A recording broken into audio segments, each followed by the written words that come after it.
Okay, everybody, let's get organized and let's call the meeting to order, this work session of the Board of Trustees for Friday, May 31st, 2019. And would our Madam Clerk please call the roll? Absolutely.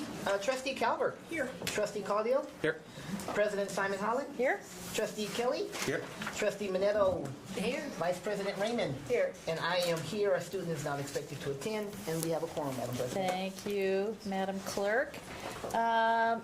Trustee Calvert, would you lead us in the pledge to the flag, which is beautifully displayed right there? I pledge allegiance to the flag of the United States of America and to the republic for which it stands, one nation, under God, indivisible, with liberty and justice for all.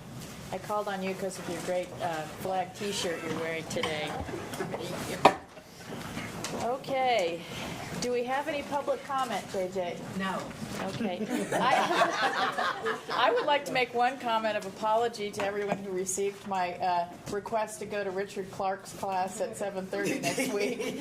Somehow something happens in my computer, so I hope you just deleted that and ignored it. So, okay.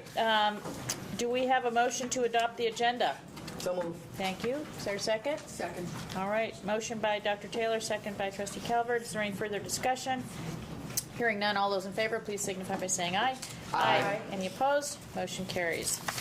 Okay. Under item 2, we will open all of the items under number 2, all the agenda items under number 2 concurrently so that we can allow for discussion to go back and forth between various items. And Ms. Erica Olson from On Strategy is going to facilitate the meeting, and if we have any public comment along the way, JJ will let us know, and we will entertain that public comment. So, Ms. Olson, I will turn it over to you and your team. Okay. Good morning, everyone. Good morning. Thanks for being here on this lovely Friday. We have a bunch of work to get through, so let's ground ourselves and make sure we're all good with where we're going in the sequence in which we want to have the conversations. Outcomes for today, decisions we need to make. Let's just re-ground ourselves on the overall superintendent evaluation process. So we've all walked through this, but I wanted to recap it. Please know we did a lot of time with it.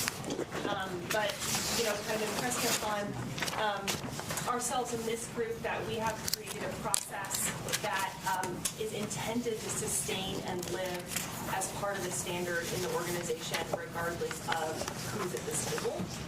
So that's really the headline. So it's important for all of us to be grounded in the process. Today is really about managing the strategic performance of the organization. So that's what this workshop's about. So we're going to work on looking at setting the upcoming year's targets for the measures. There's some potential language modifications that folks are moving forward with as well. We will identify which of those items will be included in the upcoming superintendent evaluation, so that's for the next school year. And then we want to have a conversation about weighting those items and what that might look like. So those are the outcomes we're seeking today.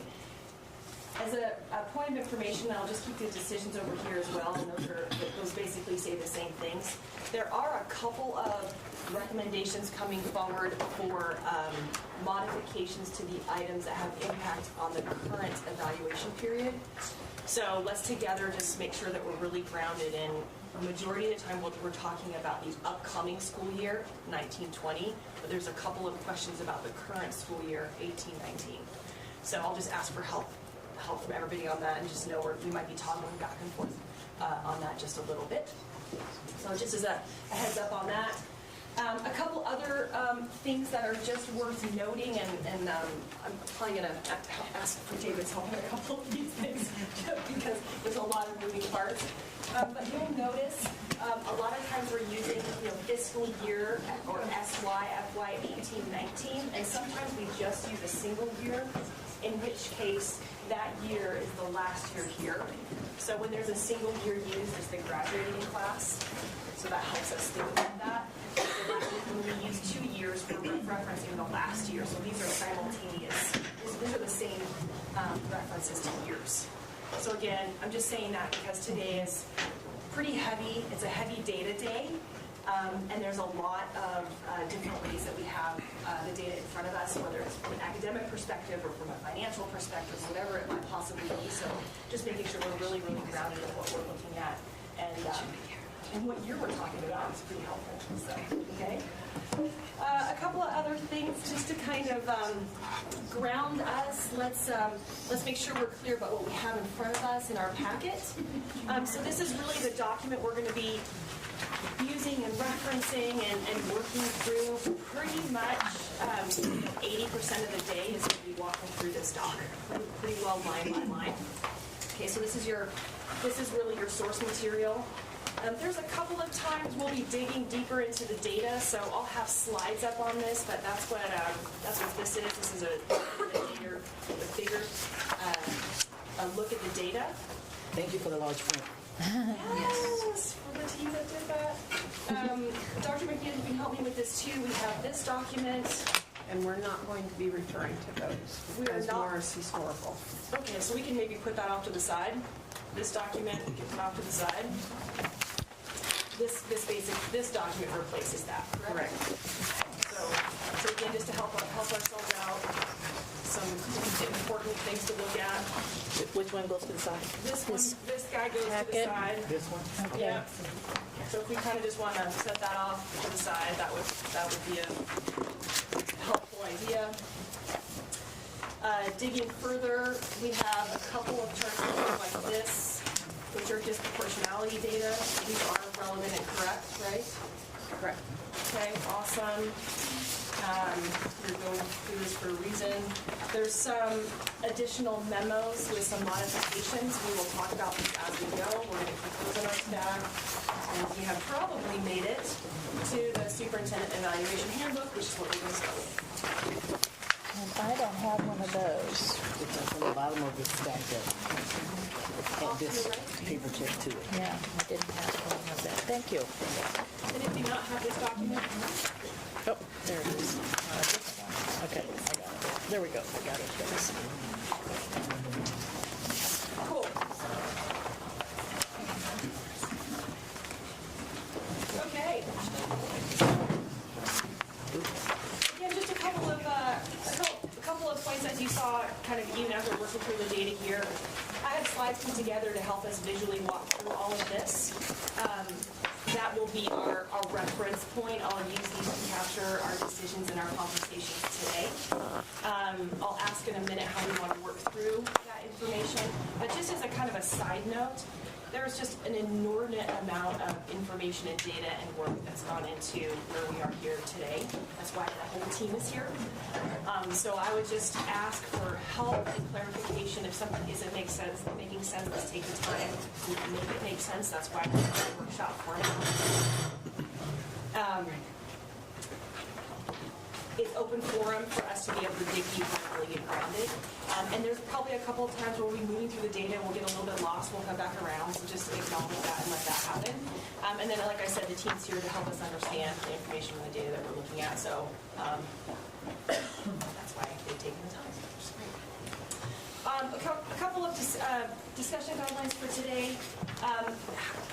What's the pleasure of the board? We have taken action on each item as we've moved through them in the past. Option one would be to continue that methodology. So when we make a decision, we ask for an action. Alternatively, we can go through all of the material and then take an action at the end. And so I'll pass it on to I like doing it as we go. There's so many decisions to be made that I'm afraid we might lose track where we are and what the conversation was. I'm with Dr. Taylor on that. Yeah, I see a lot of nodding. Okay. Awesome. So we'll take an action as we're moving through. So just, again, help me with that a bit as well. We're going to invoke my favorite discussion guideline, which is consensus being defined by I may not agree with it, but I can live with it. That is the best rule and guideline we can come up with for today as an elected body, for sure. Let's just stick with the topic. I'll use the parking lot. Again, there's a lot of material to cover, so let's stick with it till we get to the decision we're looking for. And like I said earlier, let's seek clarity. We have a lot to move through, so let's be a bit efficient with our time, but let's not run by something that just really isn't making sense to you. All right, awesome. So from a discussion flow perspective, this is the thought process in terms of walking through an overview of the process, and then going goal by goal through the items, and then having a conversation about weighting. We can reorder these at your pleasure. So just kind of looking for a little bit of agreement on, are we good with this flow, or do we want to take these in a different order? Yeah, works for me. Good. Is that okay? Okay. We do have a workshop in a couple of weeks. I think we're all probably aware of that. So I want to comment on the fact that there's a lot to get through. If something needs to come back to that workshop, we do have a little bit of grace on that. I would propose. Eric, I just want to flag that not everyone will be there for that next workshop. So to the extent that we can get closure today, I don't want us to just kick the can down to the next meeting that not everyone will be at. So Thank you for that. Okay. Yeah, thank you for that. Yeah. Given the time that we've allocated for ourselves, we should be able to get through it. I suggest. So again, I just want to recap on something that's really important. So today is about establishing the performance and the expectations that we have as this group for the organization, this whole group. The next workshop is talking about the planning process and how we're thinking about establishing the priorities for the next, X period of time. So they're two, they're very different intentions. I'm sorry, Erica, will you restate that, please? Yeah, so today is really about the strategic performance of the organization. We have an existing strategic plan, as we're all well aware, with our goals and our objectives and our performance measures. And today is about establishing what we expect and we'd like to see from a performance perspective for the next school year. Next workshop is about looking at starting the conversation about what the new priorities might be and a new plan. So kind of very, two different parts of the quote-unquote strategic planning process, if you will. So I think that's really important. The other thing that I think is really important is an outcome of today is absolutely what the superintendent evaluation components are, but that is under the overall umbrella of the whole performance management process. So it's not just about the superintendent evaluation, it's about the overall performance and the metrics and the targets and the expectations that you all would like to see for this organization, obviously on behalf of families and students. So I just want to say that because sometimes we get really focused on the evaluation, and it's not just about the evaluation, it's about the broader expectations in the context of the budget and the demands and everything that's happening down in Carson. Still, what is it that you all would like to see as a result of the outcomes of parents and kids? So just kind of keeping that in mind. Any other remarks or thoughts as we're sitting here today? A handful of the trustees, we've lived through this process a couple of times. Any words of wisdom or any observations that you would like to just put on the table for us to have in our minds to have a productive day? Well, I'd just like to share that we've been very fortunate to have a rich array of inputs to this process between Dr. Alsbury's work with us a few years ago, and then working on tying performance management and organizational evaluation and superintendent evaluation together. And anything that you all can add or question or whatever, we want to make everybody get to the same place, make our reasoning visible to everyone. So here's how we got to this point, and it is a work in progress. It's a work in progress because, I think nobody in the country does this perfectly. It's a very difficult thing to manage the performance of an organization this size, a school district in a state which doesn't give us much flexibility with regard to our resources. So all of those things are relevant to our discussions today. But again, really invite anybody at any point to say, wait a minute, back up, just as Dr. Taylor did. Can you repeat that? I need to catch up on that. So please feel free to do that. And recognize that it's really hard to get all of us together. So today is really precious in terms of getting everybody's input to the same material at the same time to make some decisions so we can get closure and move forward. So anybody else want to add anything? Questions? What she said. Okay. All right. Thanks. Cool.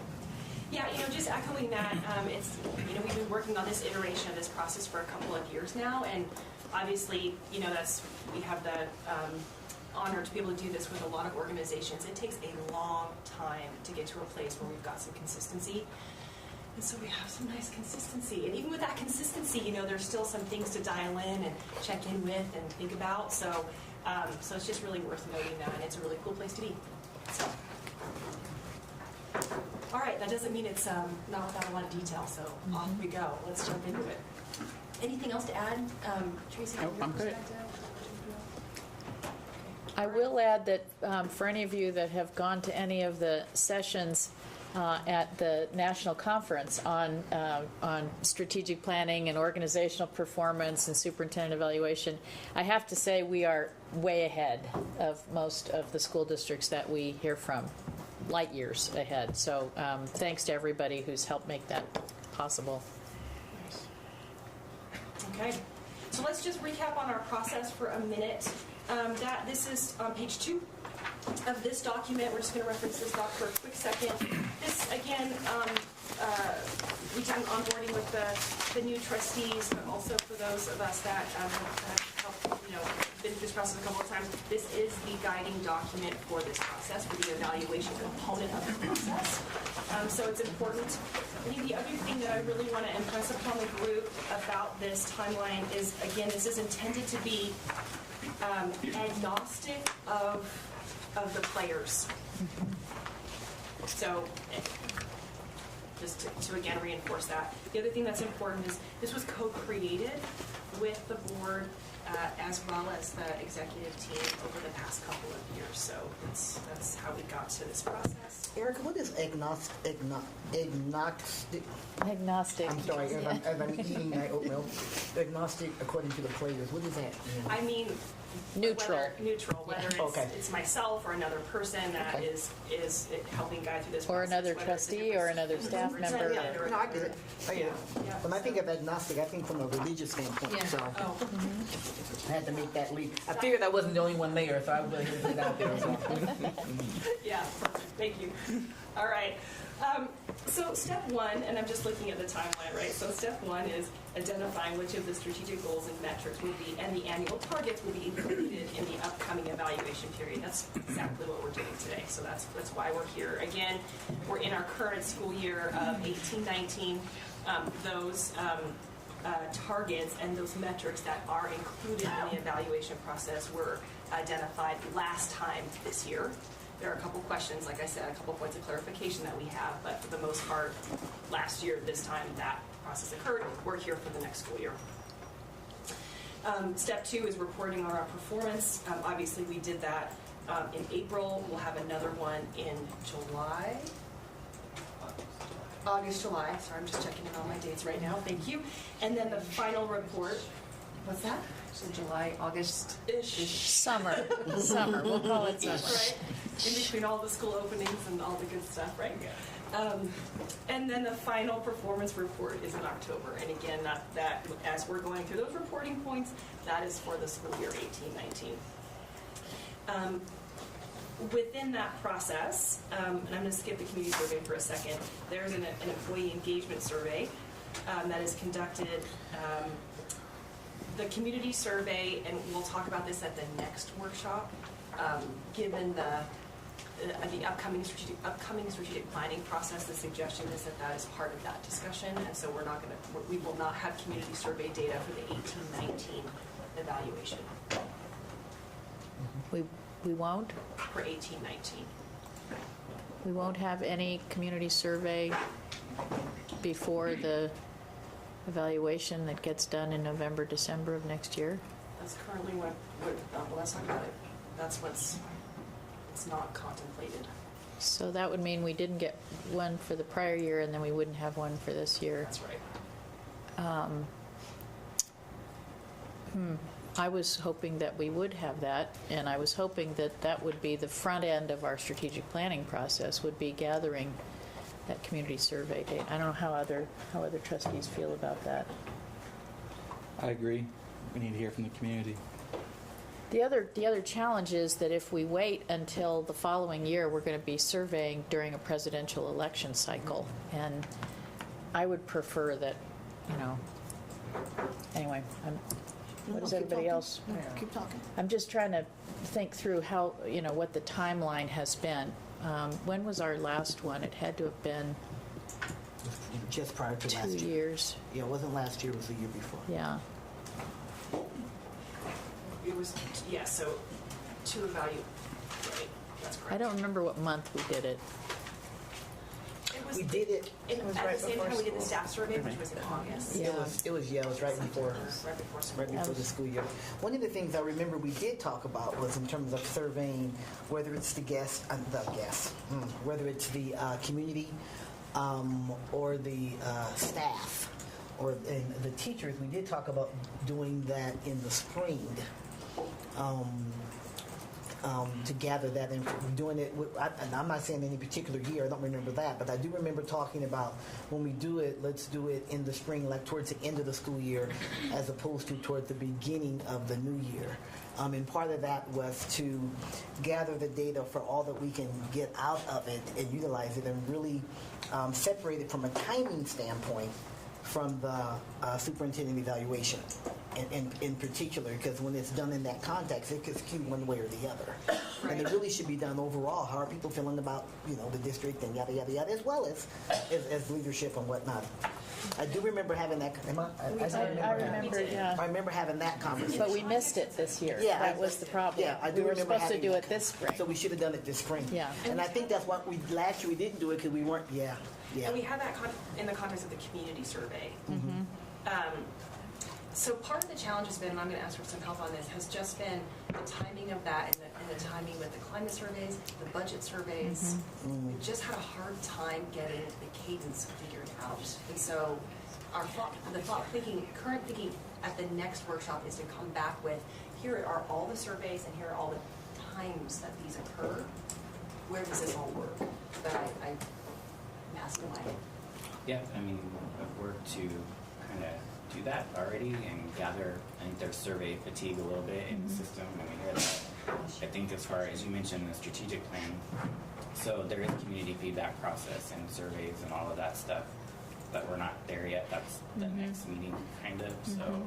Well, I was just thinking, September-ish or something. I just feel like it's been a really long time since we had a statistically valid representative sample kind of thing, as opposed to just the loudest voices on SurveyMonkey. But and I also recall, there, in addition to the survey fatigue, we also have other things going on. Like, I don't think we would have wanted to do a community survey in the middle of the legislative session and have those results. I mean, it just, No, that's true. That's very true. So. I don't know that we did that intentionally, but you're right about that. But we do have to, be mindful of how these things are, how they can get a life of their own. I don't know, other thoughts? Melina? Andrew? So, is it common then to not do a community, basically ask the community for their feedback every year? You try to space it out every few years? My experience has been every other year. When you year. do it every year, you contribute to the survey fatigue, and you don't see measurable, actionable input that helps inform your decision making. That's been my experience. I don't know. You guys have done. I agree with that 100%. So we're trying to find that balance, right? And in the context of it being part of the evaluation process, as well as not over surveying, and in the context of all the other, external factors that are in play. So One other thing, again, thinking about the big picture of all of this, I agree that we were working to disconnect it from the superintendent evaluation. So this isn't just about the superintendent, it's about the entire organization. If we do the superintendent's evaluation in November, December, or by November, December of next year, if we did the community survey in January, February, it may be a reaction to evaluations too. I'm just trying to put all these puzzle pieces together. So That's valid. we want to get I think our goal is to get the most reliable, valid, current input that's actionable for us, and do that in a way that, we'll get a good sample, people will be informed and objective, and not colored by other issues like, campaigns or, whatever else it is. So, I don't know. Andrew? So, not being a part of this process before, to me, I feel like the best time to do a community survey would be in August, September. As the school year starting, everyone has had their summer break. Everyone's taken a breath from things that maybe have happened in the past school year. We're ready to go. I think it's a good time to ask about what everyone feels about the district. Everyone's had a chance to take their summers and just get away from it and then come back.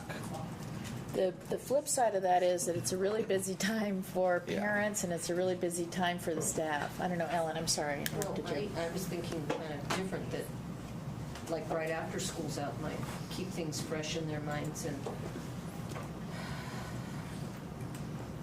We've had low participation in the summer is the problem. People sort of put on their we're out of school hat. Yeah.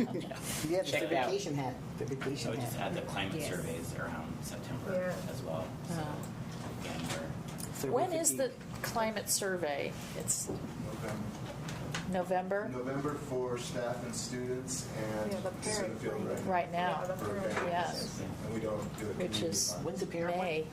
Right now? It's open. Yeah. Okay. I thought it was. I'm getting emails about it frequently, so Yeah. Do the survey. adding another survey Yeah. this time of year on top of that might get lost. Yeah. So a suggestion I might make to the group is we're intending to come to the next workshop with sequencing of the strategic planning process, as well as a view of all of the surveys and the timing. And would it be acceptable to kind of have that more comprehensive view and then make a decision at that time? I think it would be helpful to see what the timing is around the other surveys. I know you mentioned that earlier, and then we can make the best decision. I think as a whole, I mean, that feedback from the community is important, and it's something that we want because it can inform us, and which is the whole idea, right? It can inform us and not connected to anything as a whole, per se, but we certainly want to have a mechanism where, and I like every other year, Madam President, that seems to feel right to me. Anyway, but I think we want to take a look at it and then say every other year at this time, this is when we do that survey, and then we don't get into we missed it again, and that was the window, and this, we can time it on the years off of the legislature. I mean, whatever it is that we can consider all of those really good points that have been brought up, and then land someplace that makes sense that we can do ongoing instead of where we plug it in this year, and then next year, Right. there's election, not this year. I mean, Yeah. It's been, we just have to be more forward thinking than that. Well, and it, as it says on the screen, it would be great to have it combined with the budget survey, and have it inform us about resource priorities as well. So, that's where that Then was it's where not I an went with additional that. survey. exactly. Yeah. We had that conversation also, so we've kind of not quite found the place for this yet. So I just don't want it to slip. Yeah. We need to make the decision with enough time that we can stick with it and make it happen, and so Agreed. we can. Perhaps maybe something to think about, and we'll talk about it a little bit more, but maybe the second semester, starting as we back Like January. January, February, right there. when schools come back from winter. and put it with Right. the budget survey. That's a good idea. And do it in the even numbered years. So Yeah. that would be in January, February. Yeah, then it's away from the legislature, and that information can't have an impact one way or the other. Right. Okay, so let's play with that, and then we know we'll try to come back with a better calendar at the next time. Yes. We like even 5 years. Yeah, yeah. Okay, so just so we're all again on the same page here, the currently and it's what's contemplated for this year is that the employee engagement survey occurs in this time frame. It did last year as well, in the September, October range. All of this information is pulled together, all of the performance and the employee perspective, and that all is provided to the trustees, which then helps inform you about the evaluation, and your evaluation is conducted via a survey as well. And so that's what this last item is. That's been good timing. That week before school starts, we've gotten greater participation doing it that week. Over the 4 years I've been on the board. It's been, It's been, just really great participation Just right during before that time. Yeah, because I was asking some teachers about it, and they said, well, because we're coming back, we're firing here. up our computers, and it's right there, And we're here and the students aren't. yes, exactly, Okay, and yeah. actually have time to do that. So the last couple of years of participation has been really good. just a slight comment on that. It's been awesome. Last year, we did it in September. Yeah. Yeah. The previous Oh, year, that's we right. It did was the week previous year, before. and that's the year that works. That's right. Yeah. Last year we were later than that. We were a little off on that, but anyways, it's the pleasure of the group. Well, we could ask the employee associations as well. What would be the best timing for them? But that's what we heard as well 2 years ago. Yeah. It was 2 years ago. I remember talking to teachers about it, and well, that's good. We're here, we're working. There are no kids, and Okay, so then all of that flows into the evaluation itself and the trustees, your perspectives. That is all intended to be done by the end of November, and then we have our final evaluation review sometime between November 1st but before the end of the year.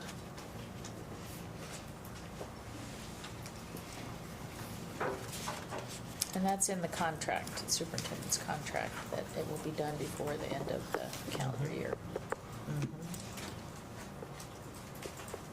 Yep. Okay.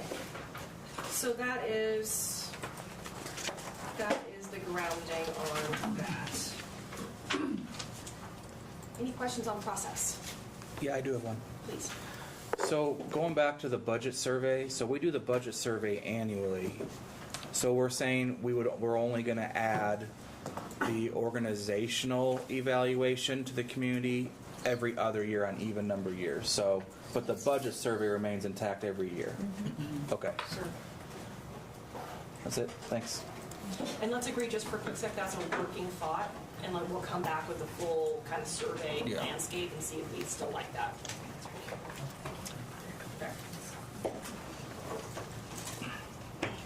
Okay.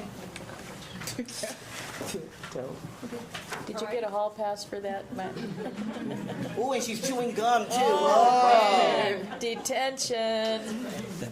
Alrighty. Fabulous. Moving on. I wouldn't slide by the Yeah. It was at a lull in the meeting. She's all red. That just happened. All right. So, my annotations are going crazy. So we're going to jump into the next discussion point, which is working through goal by goal, the specific performance measures, targets, potential goal modification, and then what we want to include in the evaluation process. So we'll talk about that in just a sec.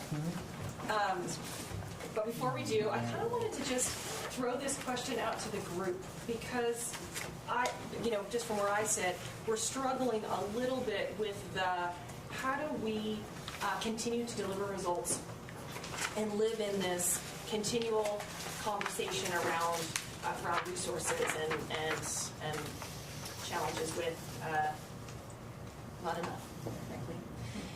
And so given the fact that the resource situation is not going to change, I think it's important for us for just a second to have a bit of a conversation to see where it goes. I don't know where it's going to go, but I want to socialize it for a minute in terms of how do we want to think about performance management, and how do we want to consider and continue to think about delivering results in the context of the fact that the resource situation is not going to change. So, and kind of really bluntly about it is, what do we think we should be held accountable for, and what can we not because of external circumstances? So, and I'm not necessarily looking for a perfect little list or a set of check marks or whatever. I just wanted to have a philosophical conversation before we jump into the heart of the data. So, and what would be an awesome outcome from this is just maybe a set of thoughts that we might use to help guide our expectation setting as we're working through the next part of our conversation. So, anybody want to jump into that pretty meaty question? Well, I think employee morale is a good thing, because if we can keep improving employee morale, and I'm not quite sure how to do that yet. I know there's a plan in place to go about that, but improving morale could lead to better outcomes in the absence of more resources, because people they're feeling good about their work, they're more engaged, they're doing the best work that they can, they're feeling good about it, and I think that could lead to measurable results with less resources. So just keep working on employee morale, keep that going up. So I agree with Scott, but the challenge with that, Scott, is as we go out to schools, 20% of what we hear are things that are non-resource driven. Other things, like I was just doing a group, and they talked about they don't get paid in transportation like bus drivers. Like, they kept going back to resource driven, even though we said, okay, yeah, we got that. Like, what are other, and we have some great ideas that are non-resource driven, but the bulk of what they come up with any of the groups, all roads tend to go back to resources. So then maybe just keep... So I'll give you an example so you know what I mean. Sure. Like one school, it's great. We don't have enough laptops to take SBAC tests because we only have 2 laptop cards, so our kids have to take at school earlier. Like, that's not, like, they're not mad at the system. They're like, this is a problem. So then we go back and like, well, how do we fix that? Because we create inequities in our own system as a result of what was delegated to us from the top with computer-based testing. Every kid doesn't get a laptop, or every grade level doesn't test at the same time. So you could be a 3rd grader and get more instructional time, right? Mm-hmm. Like, all those weird pieces that we try to address, but we have limited resources. So then maybe just education of the, so you mentioned the not having enough computers for the students. Some schools wouldn't know, or some teachers wouldn't know why that is, and that hurts the morale. Explaining that, it's for these reasons that not every student yet has computers yet, that might help a little bit with morale. Just continuing to explain why things are the way they are, why you're not getting the resources that you need all the time. I mean, maybe just keep doing that would help. And I've heard a lot of conversations among employees when I've been out about some of our procedural requirements, and a lot of them are statutory requirements, but some of the dissatisfaction comes from, are there ways that we can implement them that are less detrimental to, people's feeling like they have enough time to do things. Those are, they're not directly resource related, but they are state mandate related quite often. But, things like how could we do strategic learning objectives better, and how could we, and I know you guys have been working on the attendance policy and those kinds of things. One of the things, and one document we don't have is the strategic plan. And when we look at, we've got, 5 strategic goals? And it may be that we, given the resource limitations that we have, we may have to spend some time during the strategic planning process thinking about, so if academics is our primary accountability, or if school safety is number 2, or whatever, or professional employee development is number 2, whatever it is, we may have to think about refocusing our priorities and our resource allocation based on what we say we believe the public holds us accountable for. Yeah. And it's going to be ugly. It's going to be painful. you know, I mean, we all know parent engagement is hugely important. Is it completely as important as something else? You know, that's the challenge we're going to face. But that's one, I don't know, it's one approach, because you're right, it's not going to change, at least for the next 2 years. And I think, Katie, you had good discussions about like concerns around science scores. Well, we have antiquated science books, but if we use MERV funds, we don't get new science books because we did something else. We're held accountable to create an outcome, but not supporting it with the resources necessary. Exactly. I think this is really a conversation that Erica really wants us to have around that. So does that mean that some of the goals that we have, for an example, I'll just jump on the science score thing, as you said. Does that mean that some of the goals that we may need to take a look at some of those and say maybe we need to adjust the timeline on that, or this one is really important but it's not quite as important as that one, so this one may end up dropping down or being off the list or whatever, just because of at least, like I said, at least for 2 years we aren't going to get, you know, we may get a little more DSA money, depending. You know, there's still, as long as there's a day in the legislature, we still don't really know what's happening. And we still aren't going to get enough to make a huge difference anyway, quite frankly. I mean, we'll take everything we get, but it isn't going to be like, okay, the pressure's off. Yeah. You know, so part of that is in this discussion, and even as we go through what we have now, these targets, and as we set new targets at the next meeting, we really do have to consider that. As much as we all don't want to. No, it's okay. I hear what you're saying, and I think that's great. That's just the ugly reality is we really, really, really want to do this. But man, we just can't support that like we want to. So we either need to adjust this in some way or adjust something else that we can add that because we think it's more important. And that's not a conversation I look forward to having because it's tough. Yeah. And the reality is that the public will still continue to hold us accountable even though we don't have enough resources. That also is not going to change. I know it's like $1 million question, literally and figuratively. Maybe it's also something that we just start today and we continue to think about this. I will say, you know, as we're sitting here today, there's a couple of ideas and proposals about things that might consider shifting and changing in the context of setting our expectations, our performance for the upcoming school year in the context of this. But I will also say that there are also equally expectations of driving results that the team's coming forward with to continue to work on delivering better results for kids and families with the resources that we have to work with, right? I think that's a really valid point. We're not necessarily styled to make trade-off decisions today per se, but it's something for us to think about as we're working not only through the process today lightly, but also certainly in the new strategic planning process. So I would just say, too, for me, that as we go through the list and staff presents, that I'm sure that they will help, you know, inform us of where resource shifts and cuts have impacted the work. And then I think we as a board just have to determine whether that is enough of an impact for us to change something with the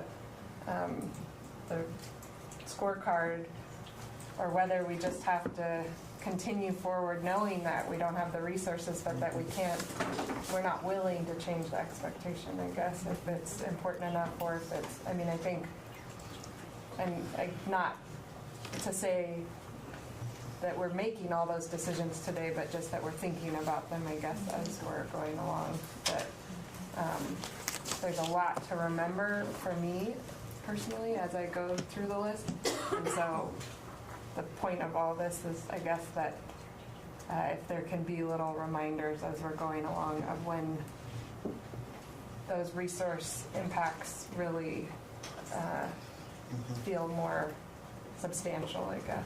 that's a good to impact the outcome. Yeah, that's a tough one to recognize where there's a direct nexus. Like when we had the change in the legislation affecting volunteers, Yeah.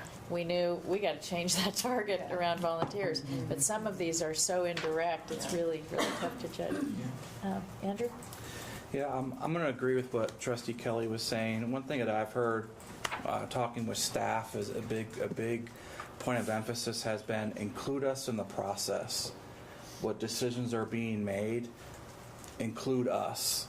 And I think there's many staff members that feel like there's tough decisions to be made. They're made and they're told this is what is going to happen. And their response is, why didn't you ask what we thought? We know you have to do it. We agree you have to do it. It's not your fault, but you guys do control your communication with us. And that's a big thing that I've heard in going into the schools and talking to teachers and staff. They understand that we can't control our funding. They understand we have tough decisions, but they do hold us accountable for communicating with them and taking that step to ensure they are a part of the process. And I think the consensus is they feel like we do not do that. And I think that's important that we need to take a look at to ensure that these decisions are tough, but we're including everyone in making those decisions and taking the steps to reach out. That's a big thing that I've heard in all of the schools that are in my district. Anything else on this question? That's a great question, and thanks for raising it, and Yeah. good comments. So I think Trustee Raymond made a good suggestion on how we might bring this into the rest of the day today. So just as we're briefing out our measures and targets, just to give some perspective on the resource component to it, if it is easy to talk about, that would be helpful. I guess the other thing I would just mention is, even with the resource situation, there's some good things to note, right? So there's a lot of green on the scorecard. So just as a comment. So, all right, let's jump in, everybody. Here we go. I'd like us just to be as organized as possible in this conversation. And again, I know this is going to feel a lot. It's a lot of detail, and it's really important work, as we're all well aware. So we're going to have each of the respective chiefs walk through their items, and we're going to be referencing this. I'm just going to talk for a second, which is, I know we know this, and just from a language perspective, in the black line we have our goal, and then we have our objective, and then we're really working with the items underneath the objective, which are articulated performance measures. We also call them initiatives sometimes, or the metric-based outcomes that we're seeking. So we're working in those areas. So this provides enough of the detail of the strategic plan. It does. Okay. It does. I mean, if you were to kind of not look at all of the data columns and you just look at the whatever column C, it is the strat plan. Yeah. Okay. Yeah. Just a quick orientation then.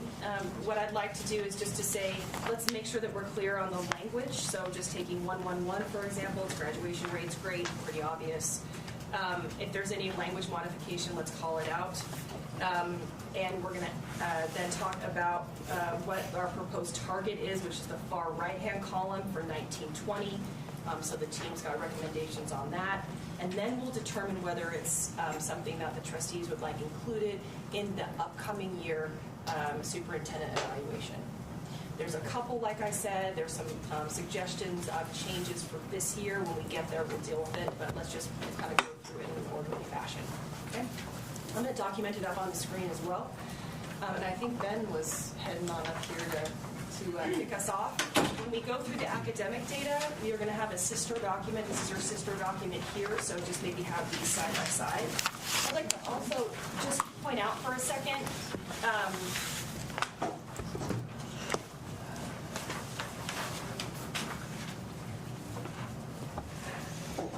I'm feeling like dense today.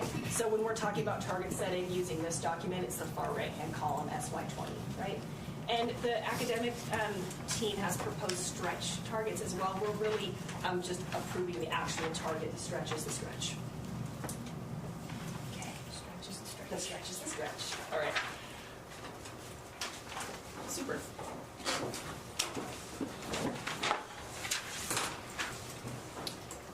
Well, good morning, everyone. Good morning, Dr. McNeil.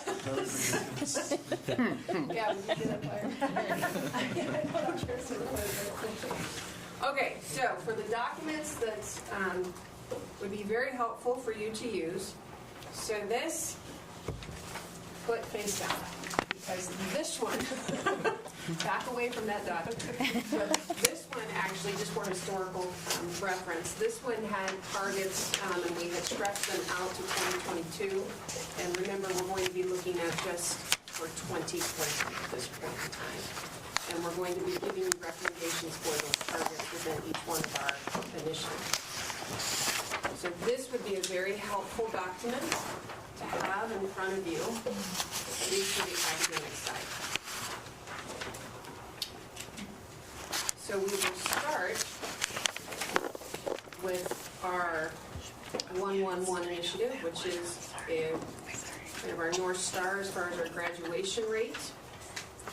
And at the last time that we met about this, the board had agreed that this was such an important target that we were not going to kind of mess with the numbers as far as reducing that target. So for 19, our target is 87%, school year 19, that's this school year. And then for school year 20, 19-20, our target is 90 by 20. Right, 90 by 20.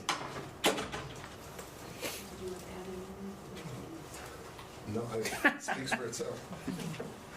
So if there's any conversations around that, but that's truly what staff's recommendation is for school year 19-20, is to keep the graduation rate at 90 by 20. Can we have a motion to approve keeping the target at for 18-19 at 87 and the 19-20 target at 90? So moved. Okay. I'll second. Okay. I was just going to give a little background. Sure, yeah. To the,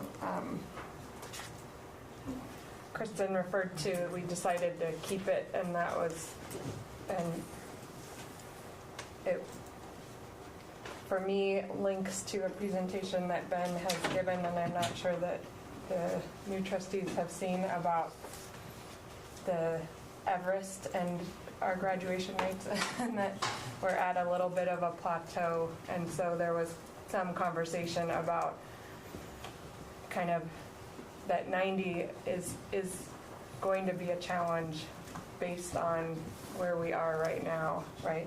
Am I saying any of this correctly? Okay. Yeah, the point I was trying to make is, and we've all made on leadership team, but the difference between 80 and 84 is, or the work to get from 66 to 70 to 75 to 80 to 84, those were all different phases, different tools on our kind of mountain climbing belt and all that. From 85, 84 to 90 is a whole different kind of thing. It really demands getting in there and working on achieving gaps and that kind of stuff. But I think, to Trustee Reno's point, it is our North Star, and it is something that we've all committed to, not sticking around a plateau, but keeping moving forward toward 90 by 20. And so our conversation at this type of meeting was, it didn't matter to us as much if we got to 20 and didn't make 90, but made 89, or, we're going to be close, but that we didn't want to adjust that target just because it seemed like we might not make it. We wanted to keep it 90, and we're okay with the fact that it might not be 90, it might be 89. But I don't even like saying that. It's going to be 90. It's going to be 90. It's going to be 90. Well, and we know that research shows that having high expectations of our children helps them to achieve higher goals, and so we should be modeling that as well. Not unrealistic goals, but high expectations. And 90 by 2020, I mean, that's a goal that the community really knows. Well, they know. 90 by 20, everybody knows that. Yeah, they know that. So to change that, that would be bad. Yeah. Change one of the bumper stickers. Okay. Change a lot more. Yeah, and refrigerator magnets, right? All in favor? Aye. Aye. Any opposed? Okay. You better not We got one oppose thing that done. one. That's kind I of know. Ooh, we're We ready got to one go. thing done. Not quite. Do you want included in the 1920 evaluation? so move. Is that a move? Yeah. Sort of. Yeah. This is obvious, but the other ones are not as obvious. Okay. Yes. Okay. Was there a second? Oh. Do we need a second? I'll second. Okay, We second need by to. Andrew. All in favor? Aye. Any opposed? Okay, good. Let's do everything we can to get there. That's and- right. Okay, one down. So moving on to objective 112, and this is proficiency around smarter balance for English language arts. So we had a previous conversation just a few minutes ago around those types of issues where resources may be a little bit more tight. The good news is around this particular target, though, is that we, as you know, just adopted ELA adoption, right, for K-5, which is a very good thing. Our classrooms, our teachers are hungry for that. And so we feel very confident.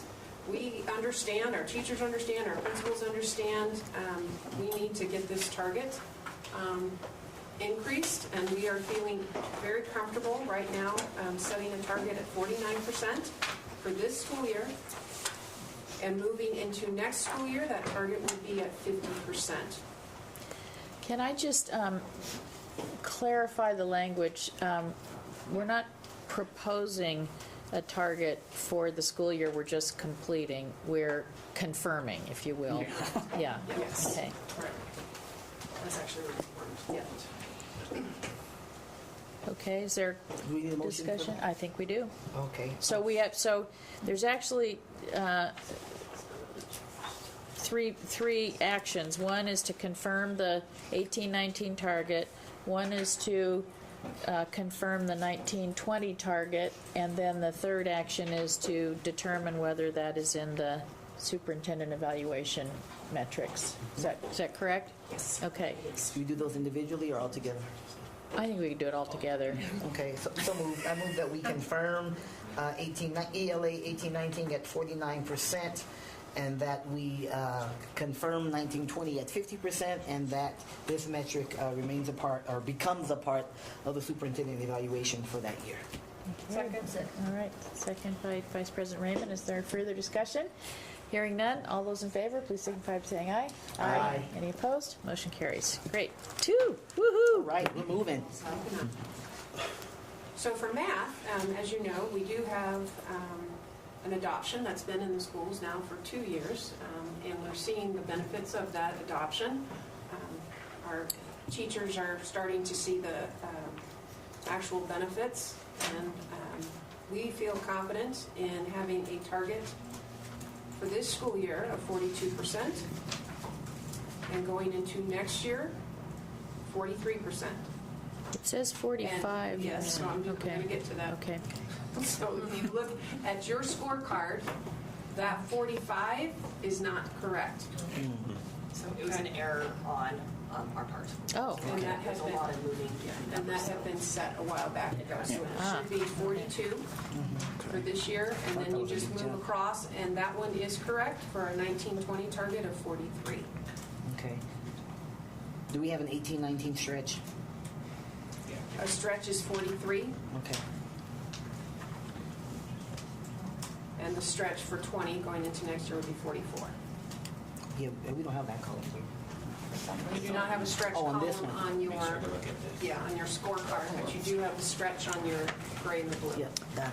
and I will say, just from my perspective, I'm really appreciative and proud of the work that's being done to increase it. And when you talk to people in the public and you say, fewer than half of our kids are, proficient at grade level in math, it's still something we really need to work on. And I had the opportunity to talk to Ben about this, where we line up with other states in our cohort that do smarter balance, because we can't really compare to everybody in the nation because they're not using the same test. But in our cohort, we're actually doing pretty well in math. Yeah, I would say we're right around the middle of the pack. If you compare us to Western states in the consortium, we're pretty close to. For a while, we were definitely ahead of California and continue to be right around with Oregon and Montana. This year they passed us a little bit. Washington's a little bit ahead, but we kind of hold our own with them we're ahead of Western Virginia, for example. Connecticut, I mean, we can all guess that Nevada's, the western states are typically behind Connecticut, but yeah, we fall in the middle of the pack. And it's interesting, you can see kind of as you climb up toward 8th grade, we do better and better, which says, to me, there's a good system in place for intervening. I like that. I would just say real quickly on these testing targets, because we're going to do 3 of them in a row. This is where the board had an historical. We had targets of 3%, but then with textbook adoptions and having to increase class size and different budget stuff, that's where the conversation that was just happening. How far do we go with the strategic plan and the targets? But we've all decided, at the board and staff, to be a continuously improving agency. So we definitely didn't want to keep it flat. We want continuous. Obviously, we're going for the stretch goals, but during the adoptions and budget stuff, I think getting used to the curriculum still, we're going there. And to President Holland's point, we do compete well with other Smarter Balance consortiums. And Kristen, you mentioned, so it's been adopted, Smarter Balance Math has been adopted for 2 years now. I'm just curious, what was the difference between Smarter Balance Math and what we were doing before? Like, what are some of the big differences? Well, it's not smarter, but so the curriculum is Bridges and Envision. Okay. Those are 2. So we have 2 separate curriculums for K2 and then 3 to 5. And the difference was we used to be using a program called Everyday Math. And this curriculum goes a little bit more into the actual concepts. And we had an interesting conversation yesterday at the luncheon as far as new math. That's right. But the issue is that it really puts students on the road going into the tougher types of math, the algebras, the geometry, and it's a rigorous curriculum. And it really does start to prepare them for the middle school and the high school courses. And I'll add the fidelity of the district using one curriculum versus one school using something, another school pulling something. And then when you transfer, you might not be using the same math program. So consistency for students as they transfer across the district was super important as we adopt any textbook. I was just going to say. Just for historical, for new board members, Smarter Balance was adopted, or we started that in 2015. So if you went back to the old state criterion reference test and look at proficiency rates, it was up towards 68 or 70%. So the new Smarter Balance design is to put kids on a kind of a college readiness pathway. And like Kristen said, it's a lot more rigorous. So we did see kind of big drops, and now we have to, again, use the mountain climbing, re-engineer, and get back to But we expected those drops. Am I correct? Yeah, I remember that. Okay. Smarter Balance is SBAC. Yes. Yes, sorry. Right. There's a saying in education, you can't skip the dip. So a lot of times in an implementation year, you're going to see a dip in your scores as teachers learn how to use the curriculum. And one thing, to Tracy's point, that we've very much emphasized within our schools is that our principals and our teachers, our area superintendents, they're going to really be focusing around Tier 1 instruction. At some point in time, we are interventioning our students a little bit too much, and so we want to pull back up and make sure that we have Tier 1 instruction into the classroom. And that means whole group instruction and not so much pull out. So. And with that, if everybody, did we make a motion? We did not, and we need a recommendation on inclusion in the upcoming superintendent evaluation. We have a motion. And the motion would be for the 18-19 target to be confirmed at 42%, for the 19-20 target to be confirmed at 43%, and for that to be included in the superintendent evaluation. So moved. Okay. Second. Motion by Kelly, second by Minetto. All in favor? Aye. Any opposed? Great, motion carries. Okay. Okay, and I'm going to call our Chief Academic Officer, Debbie Beyersdorf, up, and they are going to go over the science. Wait, did we do reading? Yeah. So we're going to come back around to that.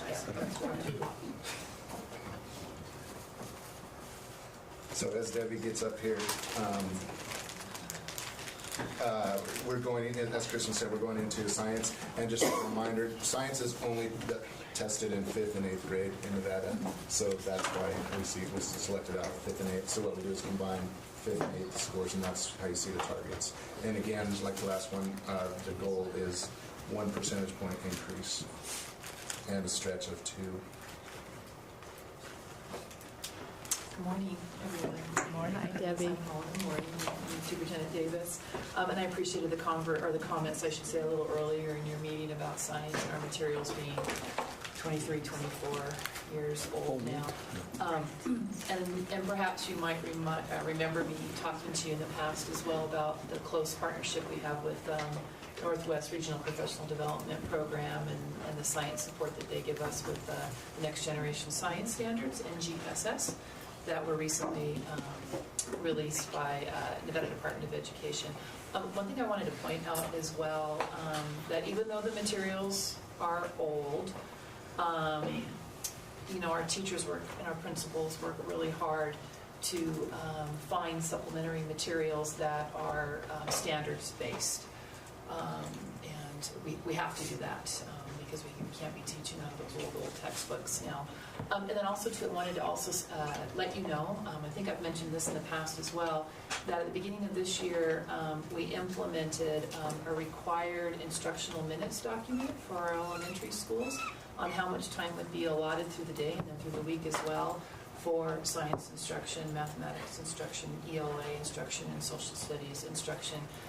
Because what we were finding, and I guess maybe it was kind of a natural occurrence with materials being so old, when we think about science, that it was sometimes a little bit easy to give short shrift to science instruction. So we've been monitoring that along with our area superintendents and them working closely with our elementary principals as well to ensure that science instruction is regular and ongoing and standards driven. So I feel confident that we, even given our resource situation right now, that we'll see an improvement with our science SBAC, or state actually assessments. When are we doing the textbook For science? Yeah. Science, yeah. Elementary science is the next one in the process. And I want to say, I'm looking at Mark back there, I want to say the timeline is to start the process, but to potentially look at adoption, I think, in 2 years. It's a little ways out. Partly because our ELA adoption, we kind of went over two fiscal years to be able to manage the cost of that. So. Wow. So that's what we are. So this is, we on this sheet, we skipped over the reading, so it's the next one down. And that is an 18-19 target of 37% and 19-20 of 38%. And this is a tough one, I know. It's discouraging. This one is really related to resources in my mind, and it breaks my heart. It just breaks my heart that almost 2/3 of our kids are not grade level proficient in science. It's just. And how many? 13 years since the science? Oh no, no, it's 20. I believe it's 23 years since the last elementary adoption. So part of that, remember, was balancing the budget and using not over a decade, not necessarily the people sitting in this room. So we arrived at this point because of that. Yeah. And adoptions they're, in my opinion, much more than just the materials. It's the professional learning and the support and the collaboration. And that's why it takes so long sometimes, as well as the spreading it out financially. Is you have to put the teachers, that's for sure. Just oh my goodness. I think there's also a piece of it, at least as I've heard from some teachers, that a lot of teachers, especially in elementary grades, are just not comfortable teaching science. They're just, they're not used to it. It's not their specialty. It's not their strong suit. And so I know that it's important for us to be working with the university on training our future teachers in building their comfort level on teaching science.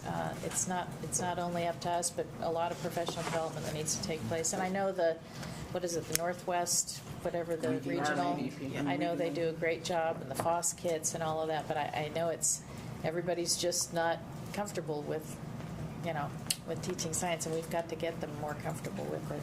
Science, and I would add mathematics as well. So we've talked to, if you remember when Robert Sifford was here, I was speaking to you a few meetings ago, the digital curriculum initiative that we're rolling out. We're trying to Deputy Superintendent McNeil said, level set, Tier 1 instruction is about standards. That's the floor, and everything else comes from there. So we're working hard to put that in place in our schools. Do we Deborah? have some, go ahead. Do you think that when we do adopt science books 2 or 3 years, that there's going to be a dip as the teachers grapple with it? And then do you think that we'll start to see a quick rise, or do you think it'll be more of a plateau? Well, I don't think there'll be a dip. I believe in the implementation dip as well as you're trying to, again, bring everybody, you're trying to level set. It's common, it's consistent vocabulary. It's the idea that, we're a fairly highly transient district when it comes to our elementary, and that all of our teachers are in a similar place. That's really difficult to do. So, but anyways, there is as you're getting new materials, and but I would say with the work that we're trying to do to kind of to patch what we have in our classrooms with science, there's a lot of work with the university. We work super closely with Dr. Crowther up there and with the Department of Education at the university in preparing teachers. Emily, I'm looking at Chief Ellison over there, working closely as we're recruiting and partnering between Lemelson STEM grants and things like that.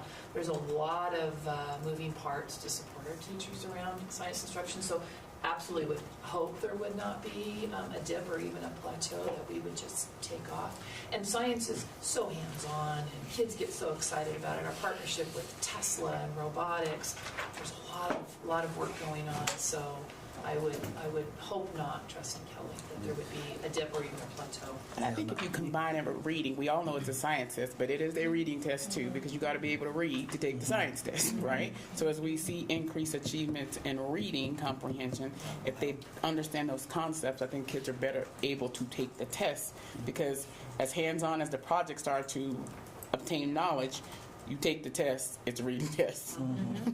Yeah, I've heard that, for example, Yes. from principals, that if you can go and walk through, science looks different in elementary and middle school than it did 5 years ago. This test is only 2 years old, and their big complaint is that this is more of a reading test. And they're more doing hands-on. The new next generation science standards are more hands-on and scientific method, whereas you go back. So I think, to Trustee Kelly's question, I think we'll see from now going forward a little bit of a creep up as people get used to the test, and then hopefully a big bump when we get materials and teaching materials. Angie? Yeah, thanks.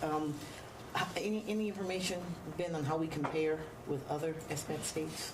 So science is in Nevada State, so it's not. Oh, that's right. It's not an SBAC. Can't really compare. That's right. It's not an SBAC. Yeah. That's right.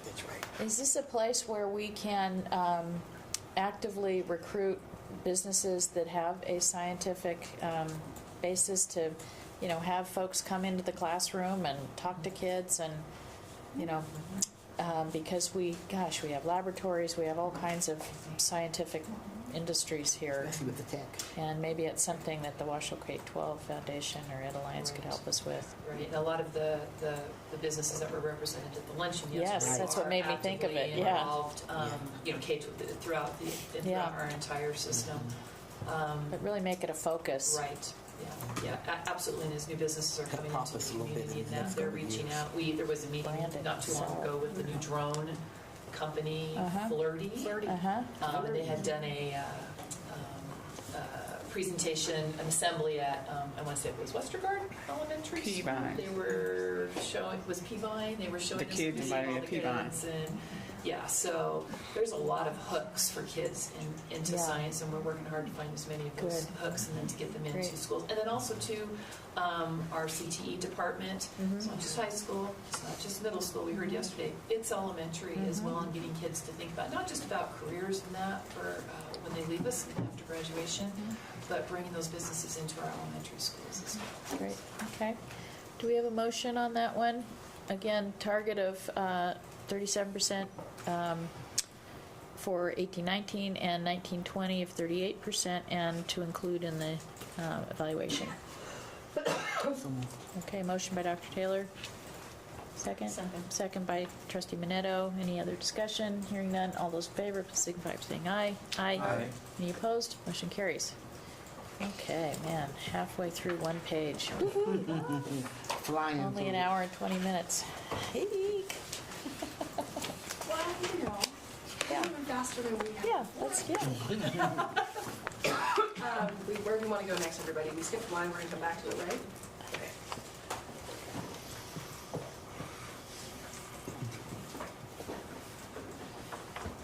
Okay, so now we are on 114, and this is core credits through 10th grade. And so if you take a look at your scorecard, develop indicators to measure students' performance and credit attainment into high school. So this initiative is really important, and it ties directly to our graduation rate and making sure that our kids, as they enter into high school, have their credits and that they are on track. And so we have an indicator to measure that, to make sure that our students are not going off track when they get into high school. So that's, on a very basic level, what this initiative is. So that 65% means that 65% of the 10th graders have the appropriate number of core credits for 10th graders. Yes. Yeah.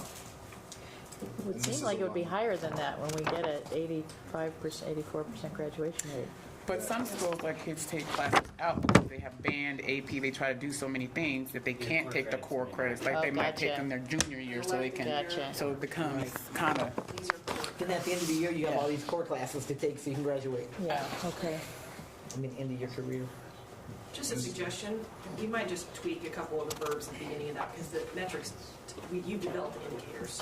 This is actually measuring the credit attainment. Yeah, so it's percent of 10th graders that, yeah. So what should it read you suggest, Erica? To measure student performance and credit attainment in high school, that we've already developed. So just measure student performance, Improve, so you're improving, right? improve. Increase. Well, increase is up in, oh, I see what you're saying, yeah. Okay, to mirror the language in like 1.1.2. Increase percentage. Percentage, yeah.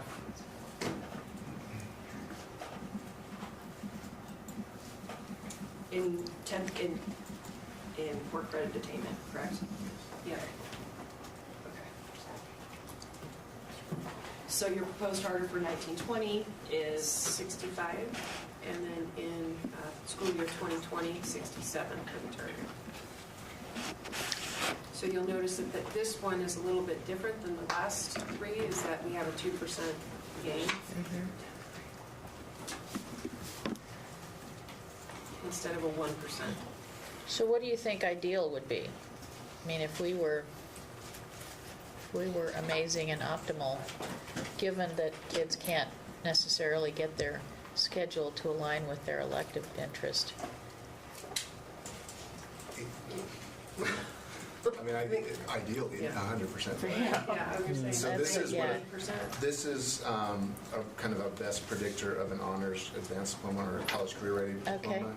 So if the kids get all of their on track for 4 years in math, all their social studies, science, and all that, if we can get that done in the first 2 years, then they can get started on their pathway. A lot of kids, algebra is still our biggest failed core course in ninth grade. So if we can get that taken care of and get it retaken or whatever and set them up, then they can take advanced classes as juniors and seniors.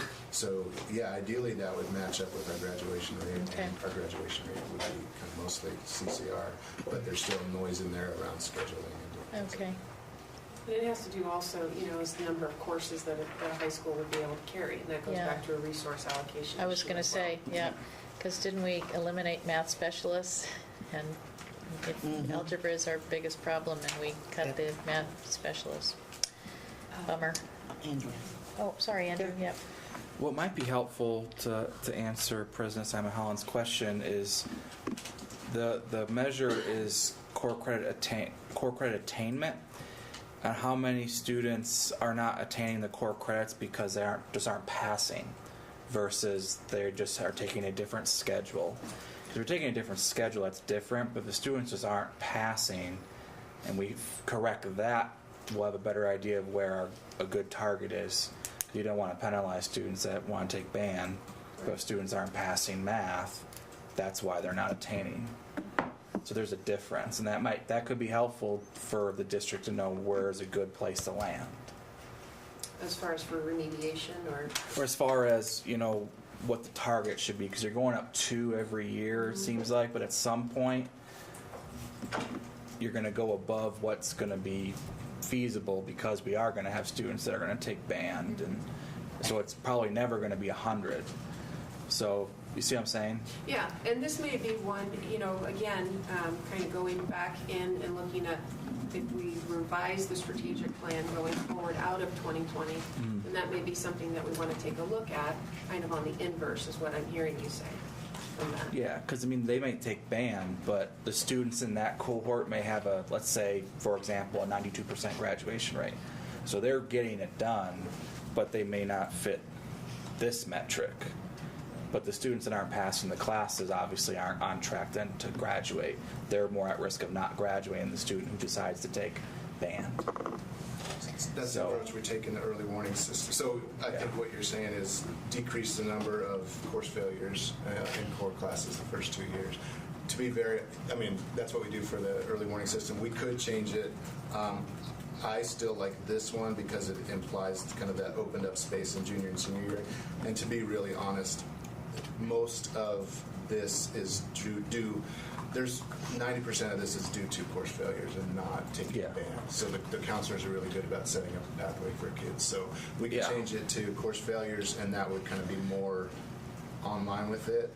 I think the reason that we landed on, so it would be more, I guess, easy to explain and a valid argument with what you're saying. I think we went with this one because it aligns so much with college career readiness. The only reason I brought it up because Katie had mentioned, where's a good place to land on this? Because at some point, you don't want to have a metric that's just not feasible because we have students that are maybe doing it a little different. And for me, what would be feasible is looking at how many of the students that are not meeting this are due to course failure, because those are the things that a district can work to correct versus a student taking band is not necessarily a district failure or a district issue. It's band's good. Students should be encouraged to take band and not discouraged to take band, I guess is where I'm getting at. So maybe, band is an example. Yeah, that's awesome feedback. So maybe just take that into consideration as we're thinking about target setting for we're okay with now, right? But you're thinking about as we proceed forward into subsequent years? Yeah, I can run out 2 options. Yeah, if you just keep adding 2, at some point it becomes difficult to hit it because it's 81 now this year, and it's like, well, how are we going to do that? Right.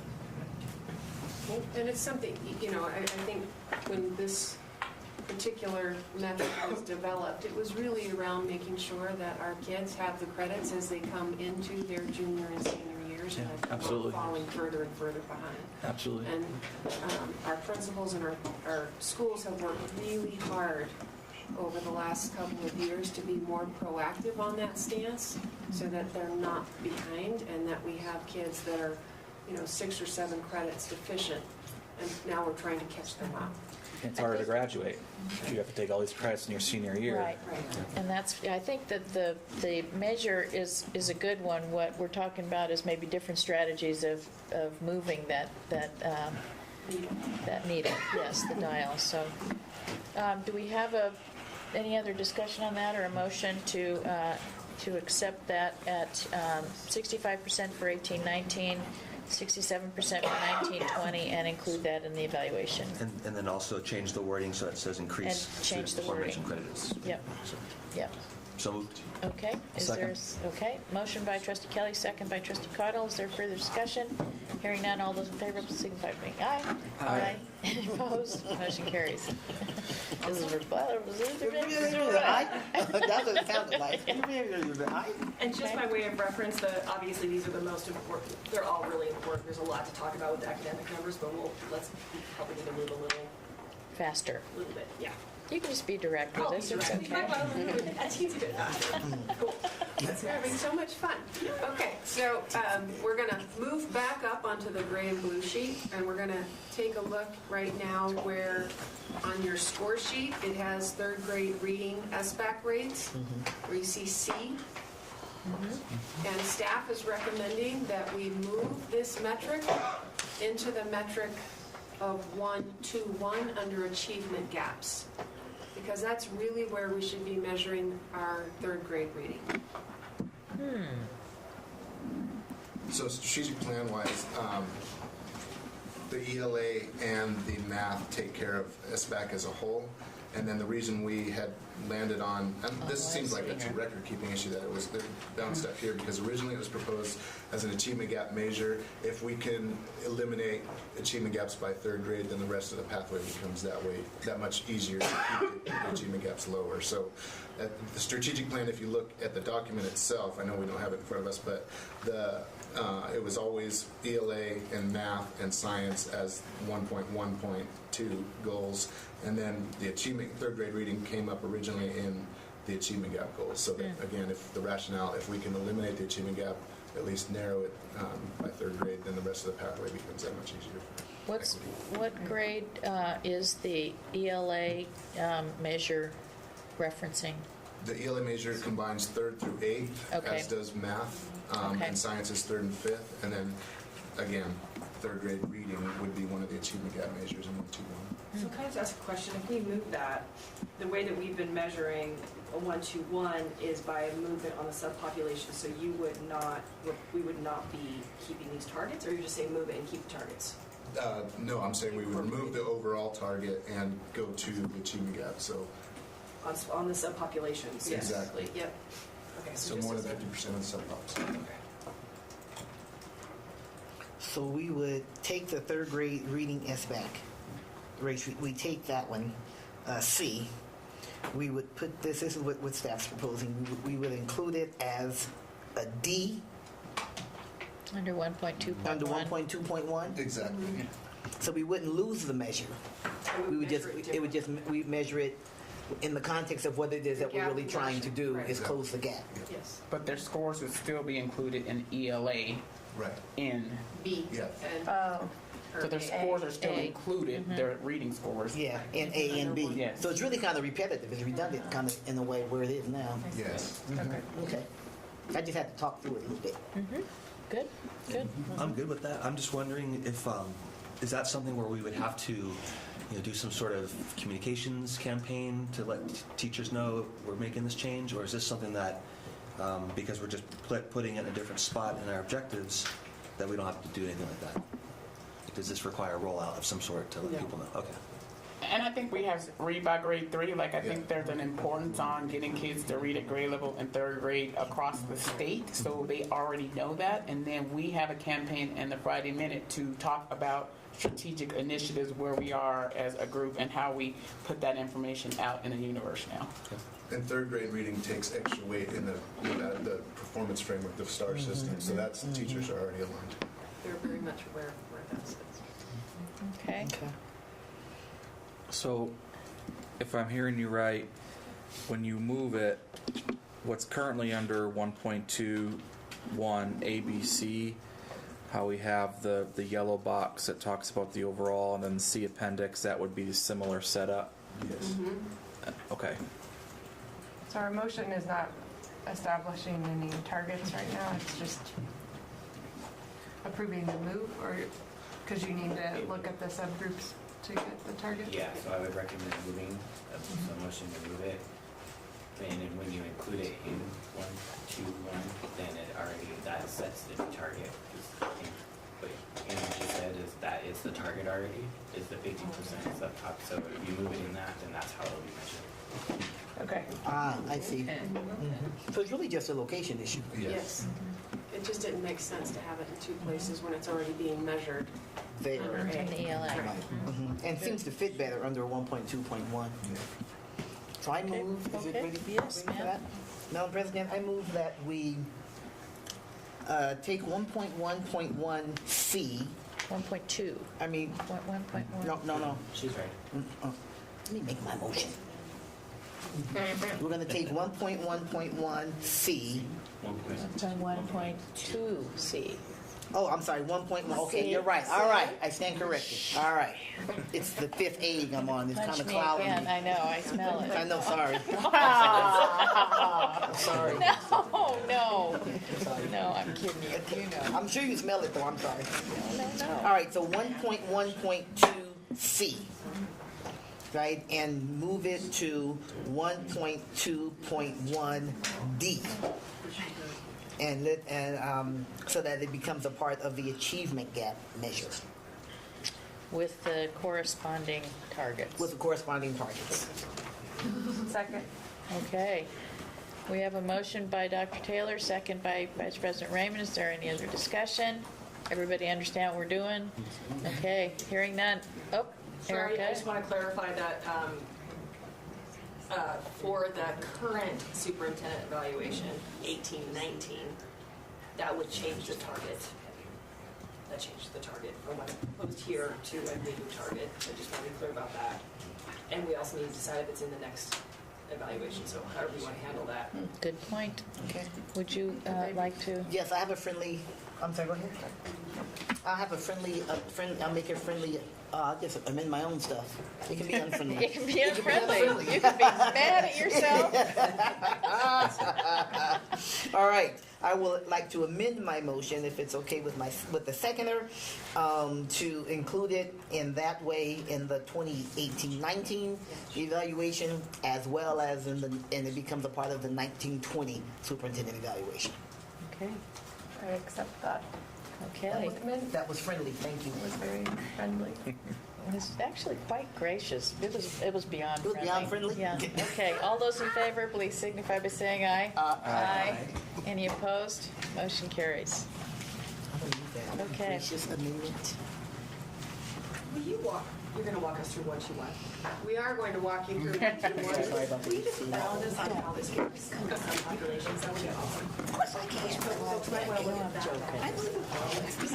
Yes, so we're going to be kind of, this is a little bit more complicated, right? Because we're talking about the reduction of achievement gaps. And so you're going to be referring to your scorecard, but then on your gray and the blue sheet, you have gap reduction. So you'll see it where it says AP, IB, CTE, dual credit. So Ben's going to kind of walk you through what this means, because it actually goes into what we were just talking about as far as subpopulations and gap reductions within those. So the target for this would be taking individually, but the four measures would be smarter balanced overall, 4-year graduation rate, advanced courses, and then you just added 3rd grade reading. So for each one of those measures, we have the 7 race and ethnicity student populations, and then 4 typically special ed, English learners, CIT, children in transition, and free and reduced lunch. So if you, let's just take 3rd grade reading, for example, since that's on our minds. So we would just look at each of those 11 populations and count out how many of those are growing at or above the district rate. So are we making progress narrowing that rate? So then if we're making progress in more than half or more of those populations, then we met the goal. And that's these populations right here. And It is, yeah, and I just put that up on the screen just to Okay. reference that, because we've been doing this for a couple of years, and David and I had to walk through it again yesterday ourselves. We got lost along the way, so we decided we'd do it to remember how this works. Thank you. So Ben, just say it one more time, please. Okay, so we take these 11 populations and count up how many are going at or above the district rate. So if the district improves 1%, then we want to make sure these are at least 1% or more. And then if this yes, yes, yes, no, yes, yes, yes, then we count that up. As long as it's more than half of the populations, then we're making progress on narrowing achievement gaps. How are we narrowing it if that subpopulation only moves, Yeah. the same as the district? This is what the board landed on. You're not. But All right. Well, thanks. landed on 2 years ago when we at or above the rate. So we can change it. You can change the target to above. That would be guaranteed narrowing the gap. I mean, I know it's really hard to do. I appreciate what a heavy lift it is. And if our goal is to reduce the gaps, if we're just moving the gap up, we're not reducing the gap. If our goal is to reduce the gap and to show continuous improvement, that's a different thing. Or to show continuous improvement, which I think is great, showing continuous improvement. But we have framed this as reducing the gap. So I throw that out to my colleagues. if we, to say, that it changes at the same rate as the rest of the district, as long as it's improving, we may be fine with that, but it's not reducing the gap. So if we're saying the baseline is 84 to 85, then if we're going off of that, of Katie's comment of narrowing the gap, then American Indian would need to go from 71 to 73. Exactly. Asian would need to go 96 to 98, and so on. It'd be 2 or more, essentially. Or anything above 1%. Yeah, so anything, 1.3. 1 point, yeah. Yeah. anything above what the baseline to that graduation rate is. Because, like, to 19, it's +3, so then each category would need to be +4. Yeah. As if I'm hearing that right. If there's a gap, because like Asian, for Exactly. example, there's no gap. Yeah, so It exceeds the overall rate. Okay, so it would only be those that are Where there's a gap. where there's a gap. Like not multiracial, it's 88, white's 86. So is that Graduation. okay? So But it's it- just those that are lower than the overall. exactly. And it doesn't mean that it has to go up another whole percentage. It just has to be above the percentage increase for the rest of the district. So it could be a 1.3% increase, and they would still be closing the achievement gap. So because if the Didn't have district to is go- 1, yeah. it has to go a little bit more than 1, or else the gap isn't closed. Right. You're keeping up, Right. but not closing the gap. Right. Got it. So it doesn't have to be. So if 1.1 or 1, Yeah, anything above, anything. yeah. Okay, that makes sense. It could just be, 85% plus, Yeah. or however, 1% plus. I don't know how we would do that. And to Dr. Taylor's point, anything that's under the overall of 84. So Asians over 84. So Multiracial is over We're saying 84, that- white is over 84. So Okay. therefore it wouldn't be a gap. So, Right. Oh, thank you, Can JJ. you just make This is a- great to have the whole picture. Thank you. President Paul, Yeah. just have it for a second. David, will you just clarify? So in the strat plan, it says more than 50% of the cell populations make growth. It doesn't say at. Yeah, I So don't remember. we said make growth. Yes. And so last year, When we reported it, it was just growth. so last year, we reported on growth and the performance measures you have, the target, the actual you have in here were growth. Right, but I think on this one, this should be where it says meet standard 6 or 7. This was for, we'll get to that, this was for 512.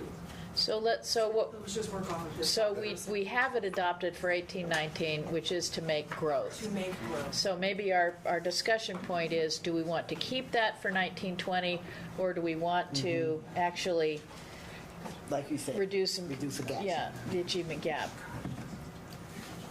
for me, I would prefer it saying reduce the gap, because that's what the communication has been to our communities, is reducing the gap.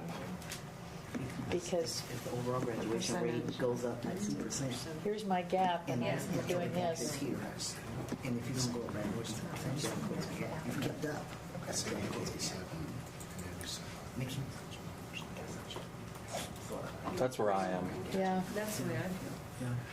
So for this year, for the 18-19 school year, we're at make growth because that's where we've been, Okay. right? Yes. What do you guys think Yeah. We want to change it. for 19-20? Yeah. Okay. To what Ben said. To eliminate the gap. Yeah. Yeah. Yes. Reducing so that it has to have So some it has to increase exceed, yeah. over whatever the general. We suggest to remove this language. Okay. Well, you guys, if you're comfortable, I think the board is comfortable with, We all want to minimize gaps, right? Oh yeah. What a loaded question. We all want to minimize gaps, right? have you gone to law school? No. Sorry, No, Colleen. no, good. Okay, so let's let you all come back to us at a future time with something that would do that. Okay. Yeah. Just Yeah, a let's keep couple going. meetings. Yeah, let's. I think the sense of the board is we'll keep 18-19. We'll look to you all to give us a revised language on that, and then we'll vote on that language and including it in the evaluation. Yep. Okay. Okay, so I'm going to call Debbie back up, and we're going to talk about EL exit rates.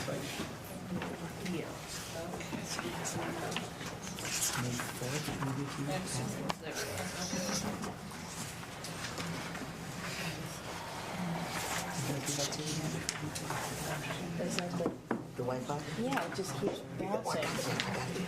But as soon as, oh, you got it. How did you do it before? Well, that's the admin.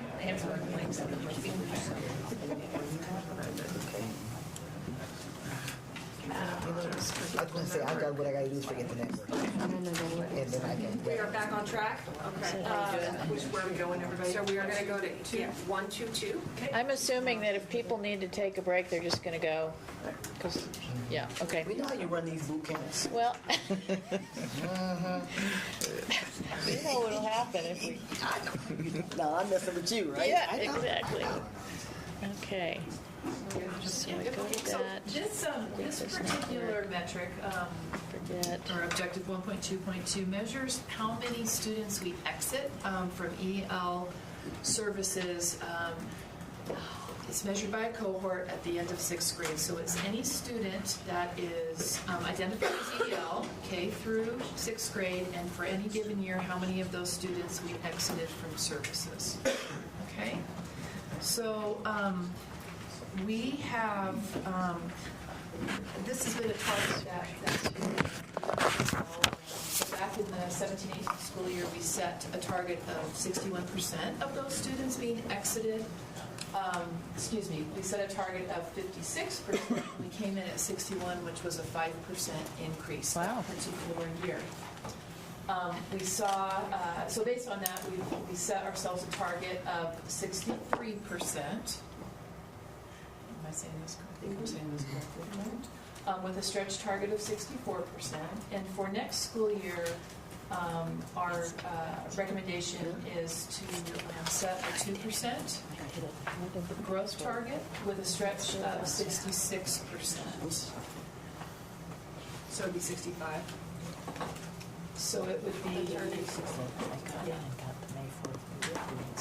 The target 65, the stretch is 66 for 1920. Yes. Oh, great, thank you. 1920. Year. Yes. So this target is also based on how our students do for their during the access testing that wrapped up shortly after the holidays. So we actually have some preliminary information that it's preliminary, capital P, looking at Ben back there. But this year there was 1,529 students that sat in that K through 6 cohort. We exited 978 of them. So right now for the 18-19 school year, we're looking at a 63.96% exit rate. So Great. Got your stretch. So Yeah. looks like we made that stretch. But again, when we come back to you later in the summer, we'll have final information. Great job. Yeah. That's almost the stretch goal, man. 6.9, yeah, that's almost the stretch goal. So Thank you, Zoom. Hey, that's what it's there for, though, man. That's what it's there for. But again, the recommendation is to stay with that 65% target for the 1920 school year with the stretch at 66%. And the other, interesting point that we'll bring up now and then we'll bring back later is that I think this is a good test as far as the new design, the ELD design that we've been working on. You're right. And how those services are being provided within the classroom. Excellent. And 10 more schools coming into that, elementary schools coming into that model next school year. How about that new design paying off, huh? Well, Yeah. Fingers crossed. it is. Okay. Do we have a motion on that one? I move to approve for 1.2.2 the 18-19 target of 63%, the 19-20 target of 65%, and to include this metric in the superintendent evaluation. Woman knows how to make a motion. Thank you. All right. Is there a second? Second. Second by Trustee Caudill. Is there any further discussion? Hearing none. All those in favor, please signify by saying aye. Aye. Any opposed? Motion carries. Awesome. Woohoo. One page. I gotta go there too. So we're almost there. Kindergarten grad rate. So we're down at the bottom of your blue and gray. You're going to see strategic plan objective 1, 2, 3, and if you recall on your scorecard, the board had decided to move 1, 2, 3 on special education graduation rates because it's repetitive. That is embedded into 1, 1, 1. 1, 2. So Oh, one, that's one, the one, reason one. why it's crossed out. Isn't it in 1, 2, 1 also? Yeah, And 1, 2, gotcha. 1. Yeah. Yeah. Do we need a motion on that? I think it occurred Yeah. already Oh, we, last year. oh, That's it's why it's already lined been. out. Okay. That action's already been taken. Okay. So,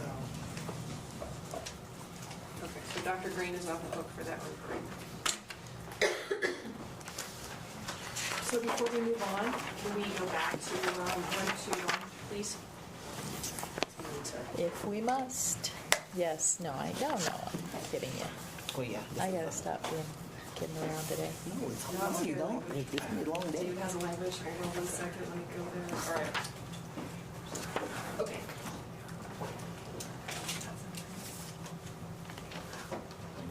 Ready? So Type. more than 50% of the subpopulation below the district's overall average. Say that again, Dave? Oh, She's it's up not here. done yet. Wait. Okay. Make growth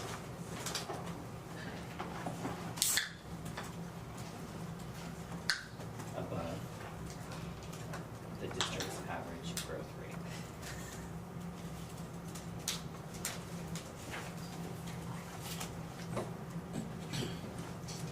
That works. And that's that's 1920. 1920. Right, Uh-huh. okay. That works. Everybody okay with that? Yeah, that's good. Okay.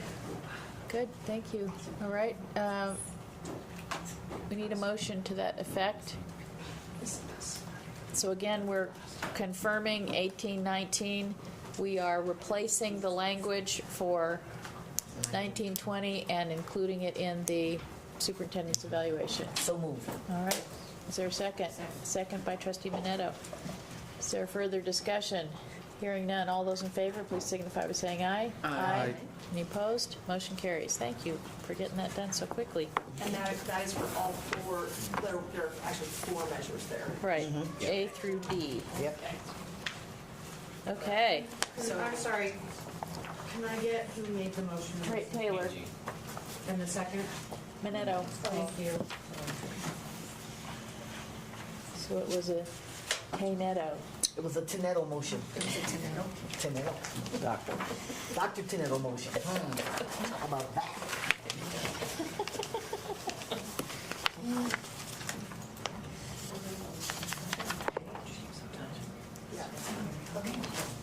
All right, we all good? Good Yep. place?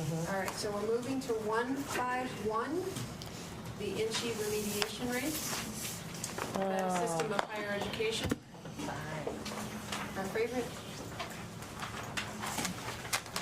So, this is the painful one. It's an intuitive goal, obviously. We want our students we want the decrease in remediation rate. Unfortunately, the data are so lagged that it's not useful for a strategic plan. So, for example, we're graduating the class of 2019 right now, and the latest data we have is from the class of 2016. So, it's not... We don't know what the data for the class of 17 or 18 or 19 yet is, so it's hard to make a goal for 2020. We could revisit, and I could run data on, it's not going to be a remediation rate that the community will necessarily understand, but we could kind of do a proxy of students that graduate with an ACT score of X, so that they would be qualified for one-on-one classes in the INCHE system. So a ELA or an English ACT score or equivalent ACT, but SAT, sorry. ACT would be 18 for English and a 21 for math. So we could run data on that and make a strategic plan goal. It just isn't as easy to talk about with the community. But for strategy, for kind of goals and improvement, I don't think this data is, this rate, this metric is ever going to be useful for us as a system. So it would be college readiness as Yeah. opposed to remediation. It'd be Exactly. readiness to do college level work. And one thing that might be, that I would recommend, and we haven't talked about it yet, so I'm not really recommending. We'll really think about it before it comes out of our mouth. The percentage of Washington County School District students that graduate with a CCR diploma. And so that's the new diploma requirement. We've got it Yeah, but figured out. And so we could do that may be in the future, right? We don't have, It would have to be a benchmark to get the first years Yeah. and then set the. Now, if they have a CCR diploma, then do we know what, because I know it's their test scores, ACT and SAT, which is what they use for placement. And that's what places them where they either need remediation or not, right? Right. So if they have if they have a college and a career readiness diploma, does that mean that those test scores were above the rate for mediation? Yes, and it takes It says they're ACT ready for equivalent college, as yeah. well, the SAT equivalent as well. Right. So the only difference is we don't know all of those students are going to. Right. We don't know if they're going, Well- but we do know that. How many they're ready. But we know that Go. they're ready. I think that's kind of a fair rate. It's more in control in our system. if we make that a measure of the whole student population graduating. Of course, it's not just college readiness, it's career readiness, but this is a tough one. It would probably be too difficult even to do a sampling of kids that get to NSHE schools. I mean, that would be a heavy lift. Yeah, it would be resource. I mean, Yeah, it would take a lot of work. Maybe this is the easiest way to do it. Well, I'm sorry, no, go ahead. So we all hear from constituents about the remediation rate. That number is coming from NSHE and it's published but showing Washington County School District students that need remediation. Right.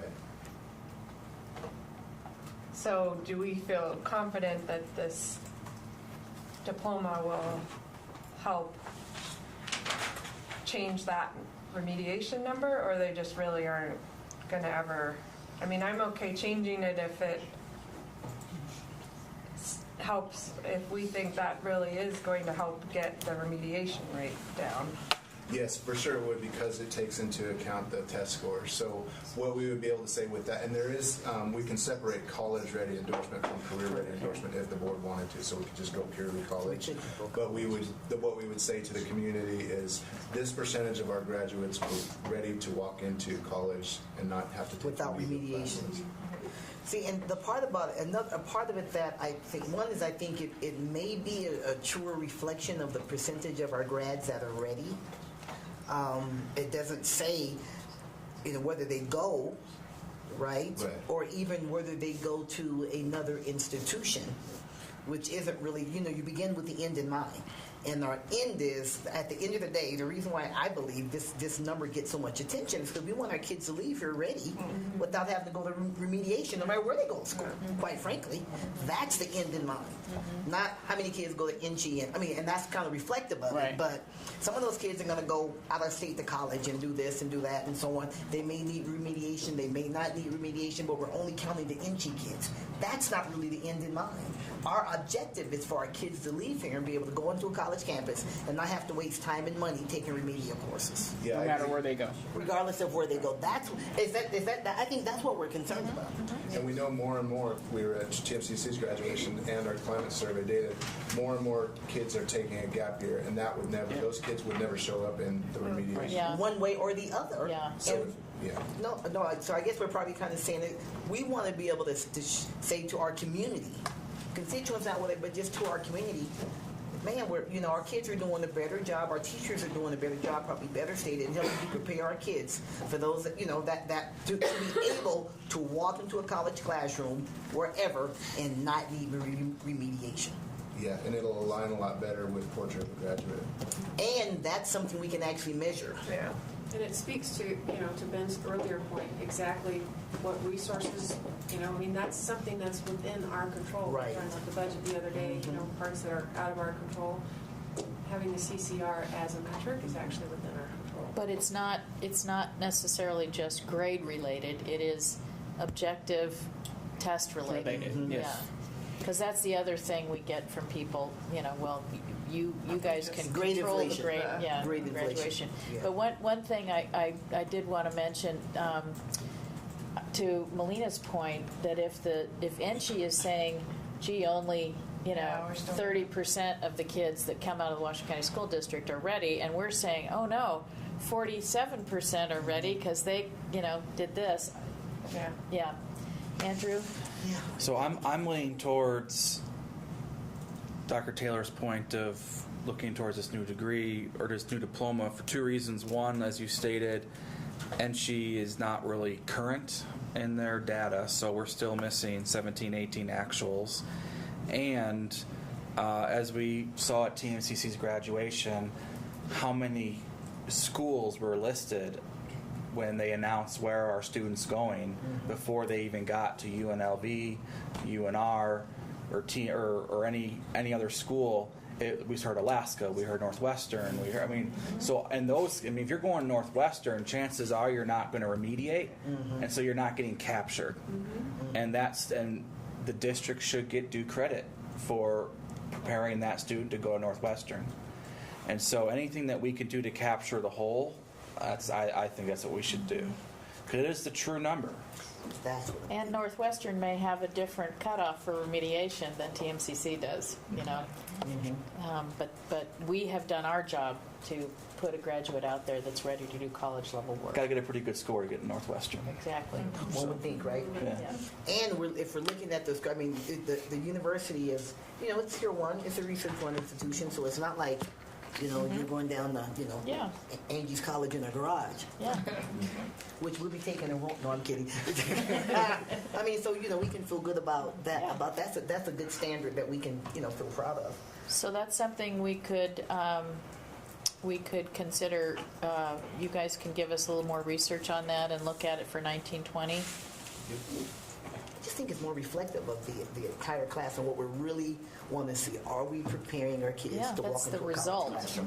Focus on the results. It's begin with the end in mind, yeah. Not a Nevada college classroom. Yeah, exactly. Any college classroom. And not focus it in the negative, but focus it in the positive. This is how many of our kids are ready. And we can measure that because we want to get more and more and more ready. We want to get more of the kids.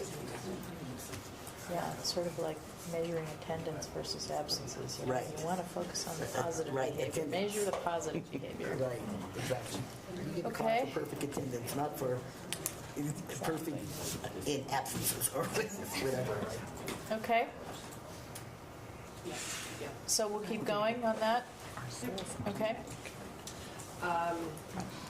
And that's really, That's page 1. that's Goal Goal one. one. Those are Right. all Goal the 1. suggested changes.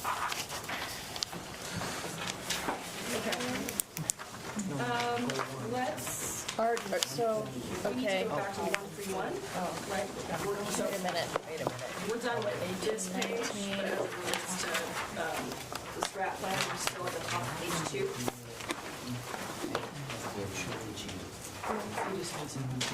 Well, but we also need to talk about, do anything on these, do we want to add any of those to the evaluation? Gotcha, okay. Yeah, we're not done with goal 1. But we are done with this page. Yes.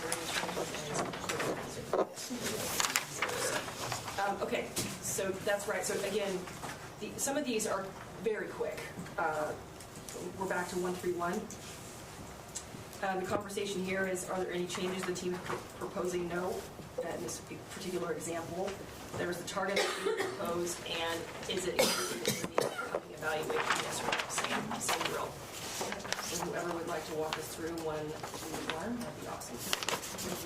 Yeah, I can do that. So this is a number of teachers who go through electively and take and earn a 21st century badge. This is not a district, it's not resourced by the district right now, so there's no general fund dollars really that go to that. It's 100% grant driven. So this number could fluctuate any given year based on whatever we have for the grant. So that's the reason we have no changes, and we're not proposing any changes to it.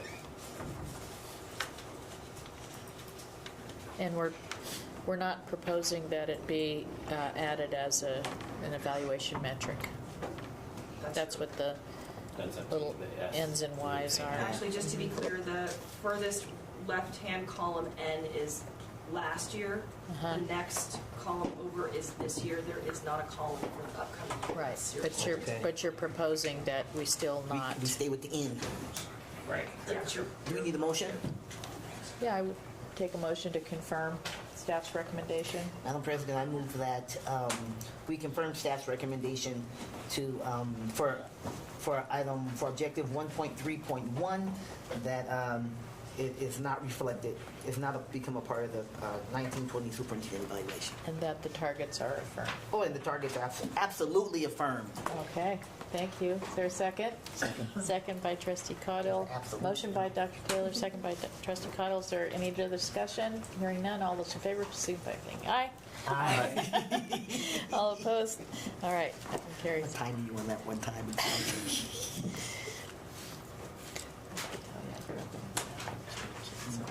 132.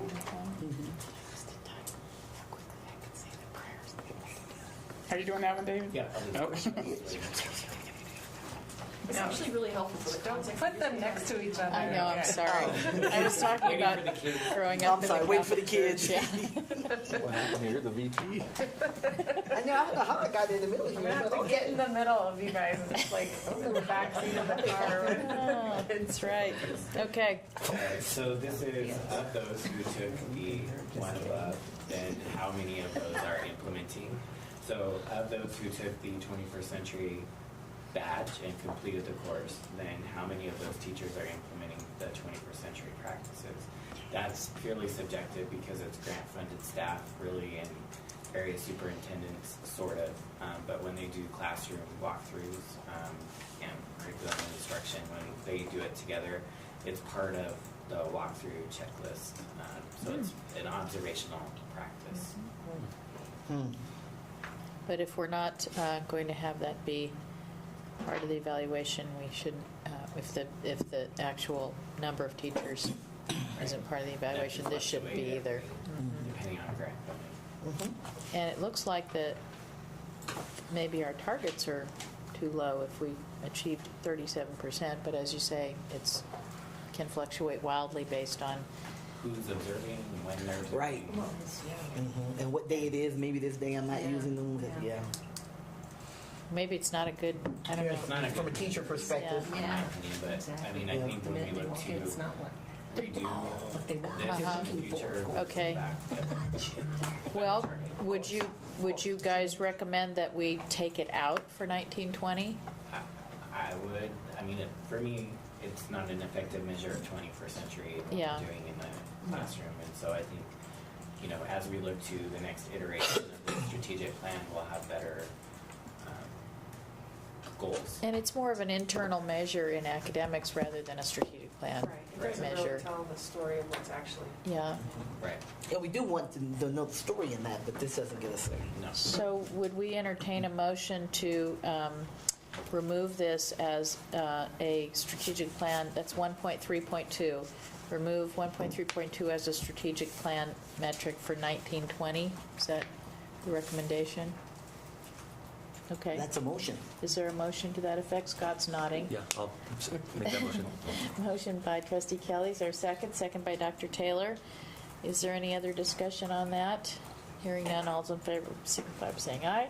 Aye. Any opposed? Motion carries. Okay, so we'll X that baby. Ixnay. Okay, 1.4. I'm sorry, can I ask a clarifying question, just so we're really clear? Do we want to continue to report on it for the balance of this year? Yeah. I mean, you're already doing it. You're already doing it, and we got one more month, so. One more week. One more week, yeah. Yeah, so Might as well do it. might as well, it's already, the data's already being collected. Okay. Okay, thank you. Madam Vice President, would you take over and try to control the clerk? Out of the room? Hey, give me the gavel. Okay, so 141 is the big data warehouse. And there were no proposed changes for this one. And this is to increase users. If there's any questions for that. 1819 target for this school year was 1329. Going into next school year, an increase to 1395. That's, we just saying with 5%? Yeah. So move. I move that, because I need to say that what we want to do with it. Sorry. I move that the board confirms the metrics of objective 1.4.1 for 18-19 and for 19 and 20, and it become a part of the superintendent's 19-20 evaluation. That it does or does not? It does. Oh. Isn't it? Does not. Oh, that does not. It's no. The next two are not in the superintendent's It's not. evaluation. That it does not. That's what I meant. Okay, so I just try it again. I move that the board affirm the metrics for objective 1.4.1 for the 18-19 and the 19-20 school year, period.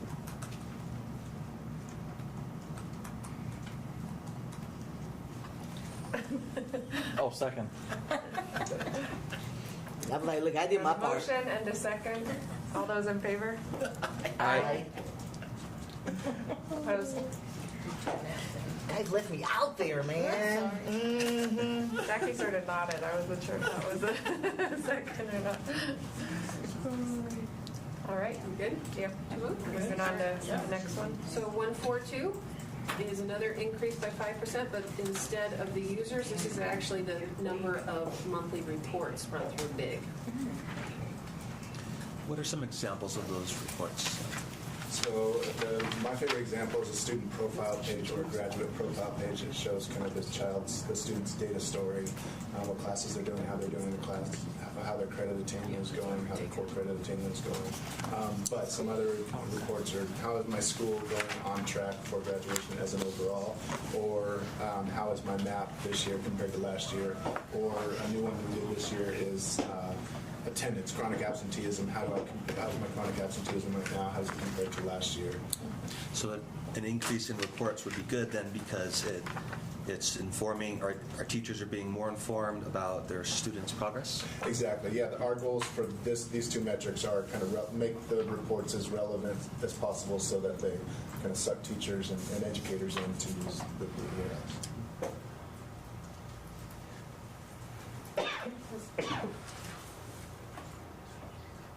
Want me to keep? Sure, Sorry, yeah, sit you down. started. Does anyone want to make a motion on that one? I will. I move the Board of Trustees accept recommendation 1.4.2 for the 18-19 target and the 19-20 target, and that we do not include it in the superintendent's evaluation. Second. Motion by Trustee Cottle, second by Trustee Kelly. All those in favor? Aye. Aye. Opposed? All right.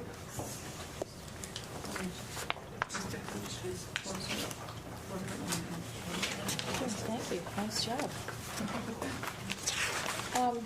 One thing I wanted to check with staff on is, as we're going through,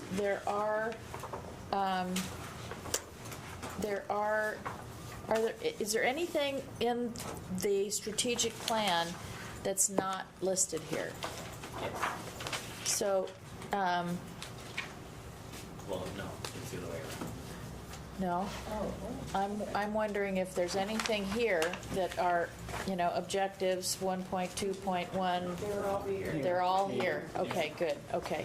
Just wanted to make sure that we had the opportunity to notice if there was something we wanted to add into the evaluation that isn't currently No, everything in the strategic plan is spelled out. Okay, perfect. Some are in the evaluation and some are not in the. Okay, great. And there's some new ones. Okay, got it. All right, great. And we were just having a sidebar, we were wondering, can we go through some of these? But I don't think we can, because we need to know, are we okay with targets, and do you want it in or out of the evaluation? And we can move quickly, but I'm not sure we can block. I would love to be through that. I think it's better to have the discussion. Just We just go for it, right? Yep, okay, so Okay. we've done 1.5.1 already. Yes. So 152, establish baseline data and 3-year targets for career and college readiness, career and college ready diplomas. So this is the first reporting year, so we will be coming back to you in October once those numbers are known. So this is one of the metrics that we would have to come back to in order to give you what that data is. So we don't have any data to give you at this point in time, because this is the first reporting year. So isn't that the same as what we were doing in 1.5.1? Sort of. So I think the difference is 152 measures the number of kids that are getting the CCR diploma, and that's college and Career. diploma. Whereas 151, I think we're looking at Just College. Okay. Right. So can we agree that at some point in the future, we'll establish this target for the 1920 school year once we have the 1819 data? That's what you're proposing, That's right? what I'm, Yes. that's what staff is proposing, and then I think they just need to decide if they want it or not. Yeah, and let's talk about whether that should be part of the evaluation or not. I would argue it should be once it's available. right. So that would be for the next year. Next, that'll be for 1.5.2. it'll be for 2020. I'm sorry, did we, I'm sorry, I may have missed it. 1.5.1? Right. That was the That goes decision back to to one we did not, before. yeah, not Okay, use got it. remediation. And then that would only be about college. That's college, then and this one's one would about be on career. College and career. Oh, this is Yeah. college and career here. Okay, okay. Thank you. But just a point of clarification, we'll have data by the end of this year, this school year, right? Yes. We'll have We'll report- 18-19 data to set the targets for 19-20. And we'll report it in October when we come back. Okay. So as soon as it's available, you guys can make a recommendation of what the target should be. So the motion would be that staff comes back to us, that we establish the baseline for 18-19, and that staff comes back to us shortly after that to give us a target for 19-20, and then that we would include it in the superintendent's evaluation for 19-20. Does anybody want to make that motion? So moved. All right, thank you, Trustee Minetto. Is there a second? Second. Trustee Vice President Raymond. Any further discussion? Hearing none. All those in favor, please signify by saying aye. Aye. Any opposed? Motion carries. Okay, so that one becomes a yes for 19-20 and TBD. Okay. Okay, 1.53, increase the percentage of students enrolling and completing a pathway of study in career technical education programs by the end of their senior year. So we have a target of 23, and I don't know if Debbie wants to come back up for this one. Why don't we have a target for 19-20? We actually do, it's just, That would be an example of just moving pieces. Right. Let's establish We have that the in plus clusters. So you would 26. you would be proposing that the 19-20 target would be 26%. Complete pathway of study. Okay, and 26% for, plus 3%, yeah. And this is the one that, if there was more of an aggressive target that we were looking at, because we have so many students enrolling in CTE courses right now, we feel very confident about that. yeah. And would we include that in the superintendent evaluation? I think so. Yeah, Looks like it has it been. is. Yeah, it is now. Okay, so the motion would be to affirm 18-19 target at 23%, to affirm a 19-20 target for 26%, and to include it in the superintendent's 19-20 evaluation metrics. So moved. All right, motion by Dr. Taylor. Second. Second by Trustee Caudill. Further discussion? Hearing none. All those in favor, please signify by saying aye. Aye. Any opposed? Motion carries. Okay. Okay. ECE. Moving on to 1.54, Dr. Green is coming up, expanding the number of integrated early childhood education classrooms throughout the district, commensurate with funding. We don't recommend any changes at this time, but I did want to let the trustees know, just in regards to what's happening at our session now, the legislative session, our pre-K funding, which was a grant to pass through, that grant ended. It's at the end of this year, so it's about $24 million for our state. The state, I believe, now has approved funding, but only for $18 million for the state. So this is going to drastically impact our pre-K programming. We don't know the impacts fully yet, but we think it's going to probably reduce our pre-K program at least by 50%.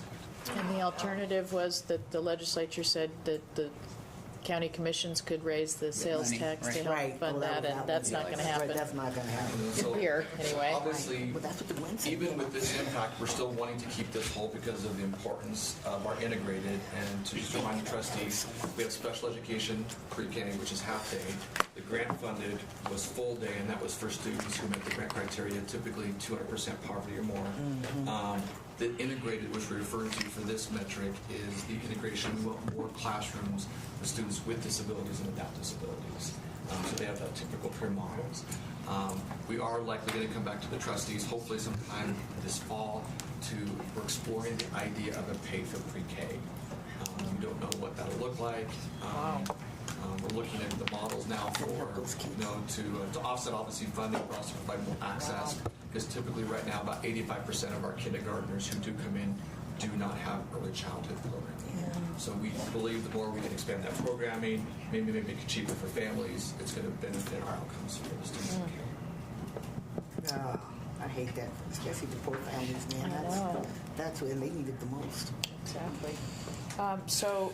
What's the recommendation with regard to what's on the page here? We are recommending no changes. We still want I'm sorry, you said that. We still want to push. We want to, in spite of the funding, we still want to do whatever we can to expand and support. Okay. Any discussion on that, or anybody have a motion? Make the motion. I move to approve item 1.5.4, 18-19 target of 20, 19-20 target of 20, and that it remain not part of the superintendent evaluation. Okay. Second by someone? Second by Trustee Kelly. Further discussion? Hearing none. All those in favor, please signify by saying aye. Aye. Any opposed? Motion carries. Okay, thank you. That's a bummer. All right, we're at the light at the end of the tunnel. Page 2 of 7. What tunnel are you looking at? Little humor, metric humor there. All right, 155. This is our 8th grade metric, ready for high school metric. We're not proposing any changes.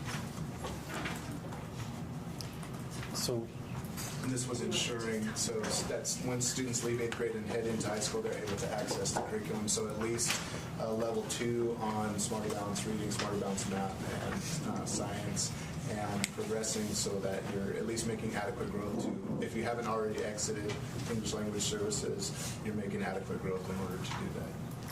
what is the justification to not have it a part of the superintendent's evaluation? That's at the board's discretion. I mean, like in the past, it hasn't been. So. I'm thinking so. Well, it seems like it should be. Yeah, it's consistent. It would be a redundant type measure. This kind of is a good measure for how many of our kids are ready for high school, but the superintendent's evaluation already reflects as Smarter Balance, so it would be a little bit redundant. I think that was the conversation, but it could be. But it's like credit attainment. I mean, it's one of those stepping stones to make sure we're doing everything we need to do to get kids to graduation. Do you want to make a motion, Andrew? Yeah. I'm okay with it being I move the Board of Trustees approve item 1.5.5 with an 18-19 target of 61% and a 19-20 target of 61%, and that it be included in the superintendent's evaluation. Let's say for 19-20, starting in 19-20. I'll second. Okay. Thank you. Thank you. Motion by Trustee Cottle, second by Vice President Raymond. Is there any further discussion? I would just say under discussion that this is another one, if only 61% of our 8th graders are ready for high school, that's, we got our work cut out for us. I think it's a suggestion that we just tweak the language to reflect not developing a metric, but that it's developed. Yeah, so I'm sorry I didn't say that earlier, but that Yeah, yeah. I think we can understand that, yeah, good. If that's a friendly, I'll accept Yeah. it or do it. Okay, and. Extra friendly like Dr. Okay. Taylor. Really gracious.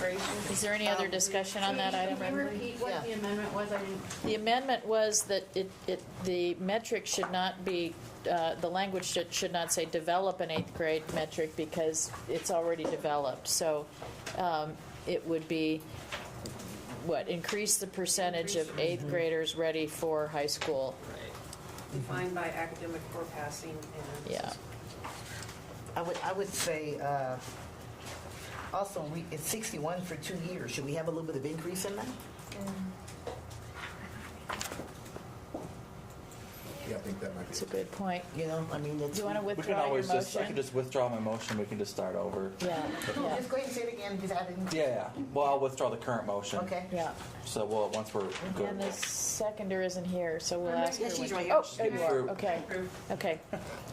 Okay, so that motion is being withdrawn. What would be a reasonable, You know, 1 or 2%. I mean, looks like we've had. yeah, that was a good point to raise, thank Yeah. you. Yeah, we've had, I mean, it looks like there's been some growth. We certainly want to continue it. Yeah, yeah. And there was a large focus in our discussion, whenever that August was, when we did all of these metrics, about improvement, continuous improvement in everything we were doing, so. What's 62, reasonable? What would staff? 63? We would recommend just to keep in line with, other metrics that we've talked about is a 1% growth. Sort of 62 for the 19-20 target. Okay, I'm okay with that. I just want there to be some kind of. yeah, that was, growth. no, it's good to point out, yes. I can make the motion again if Okay. we're good. Okay, trustee Cotto? I move the Board of Trustees approve or accept item 1.5.5 with a 61% 18-19 target and a 62% 19-20 target, and that it be included in the superintendent's evaluation beginning in 1920. And that it With be the amended restated. language. Okay, yeah, with the amended language. I'll Okay. second. Okay, and that's seconded by Vice President Raymond. Is there any other discussion? JJ, did you get that okay? Yes, thank you. Okay. All those in favor, please signify by saying aye. Aye. Any opposed? Motion carries. Good discussion. Madam President, before you leave objective 1.5, I want to ask, is it possible, and this I guess to be the staff, is it possible to have some sort of measurement for JROTC? We talked about college and career readiness and military readiness, but there's nothing here about military readiness. I mean, I'd like to see something. I don't know how the other trustees feel, but is there some sort of JROTC related thing that we can measure just to see how the health of our JROTC program is going? Yeah, I think there's different metrics we could look at. To remind the trustees, the purpose of JROTC is not to so much prepare students for the military, is to build good citizens. That is the primary goal. We, in our district, use JROTC as really, I know it sounds kind of odd, but almost like an intervention. It's a way to provide a support and activity for students to be involved in, and unlike any other athletic or activity, we also provide academic support. So some of the metrics that could be used if the board wants to do that could be the completion of the 4-year cohort for the students. So it's LET 1, LET 2, LET 3, LET 4. Each of those years are for leadership, so you could do a completion for that. We are looking for LET 3 and 4s, I believe Debbie just nipped out, so for CTE, so they'll actually start getting some CTE credit for the LET 3 and 4 for that. Each program identifies their own plan, so the students come up with their plan for the year based upon the commander for the student that year. So it's based upon so many volunteer hours that they have to provide in the community, so many activities they could do, so it could be based upon each individual's plan that they have to monitor and measure based upon data that's student-led. Here's my, go ahead. No, go ahead. Well, I was just going to say, I am a huge fan of JROTC, and it's one of a series of toolkit tools that we have in our toolkit.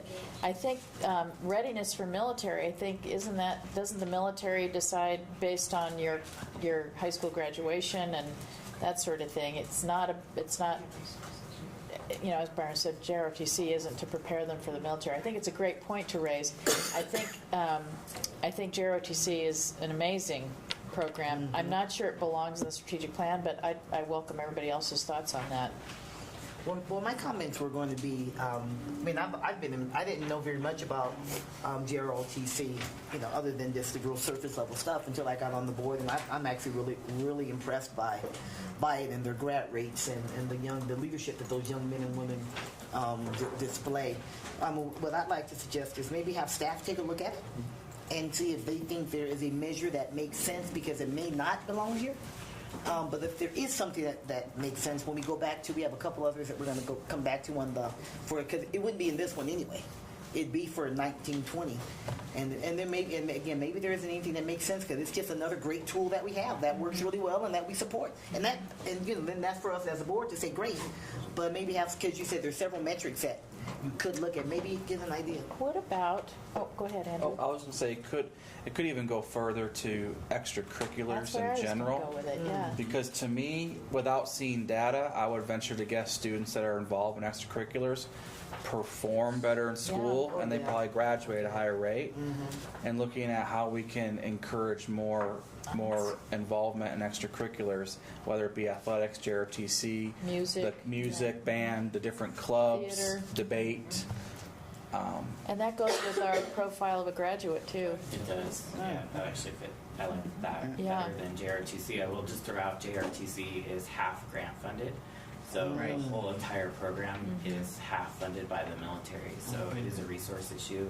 It's at any point in any given year, you know that. Yeah, that could fluctuate. It does fluctuate. Exactly. Yeah, I like that idea. If we made extracurricular stuff in the strategic plan somewhere, we're just showing the community that, you know, we value band and JROTC and athletics, and it's important to us, and we're not going to just get rid of it. It just reaffirms that to the community. Well, they're retention tools. As you said, they're interventions, they're retention tools. I'm with you, Andrew. I think they probably perform better. And so maybe can we have staff take a look at that? What's the best way to maybe have some way of reflecting that from a more overall standpoint? I like that. You know, as far as an engagement type metric, you know, as far as, because it's not just athletics or JROTC, it's also, you know, all of them. the clubs, Participation. It's all of them, like I said, debate, cheer, honor society. Yeah, and that influences the climate survey. It influences all kinds of things. Okay.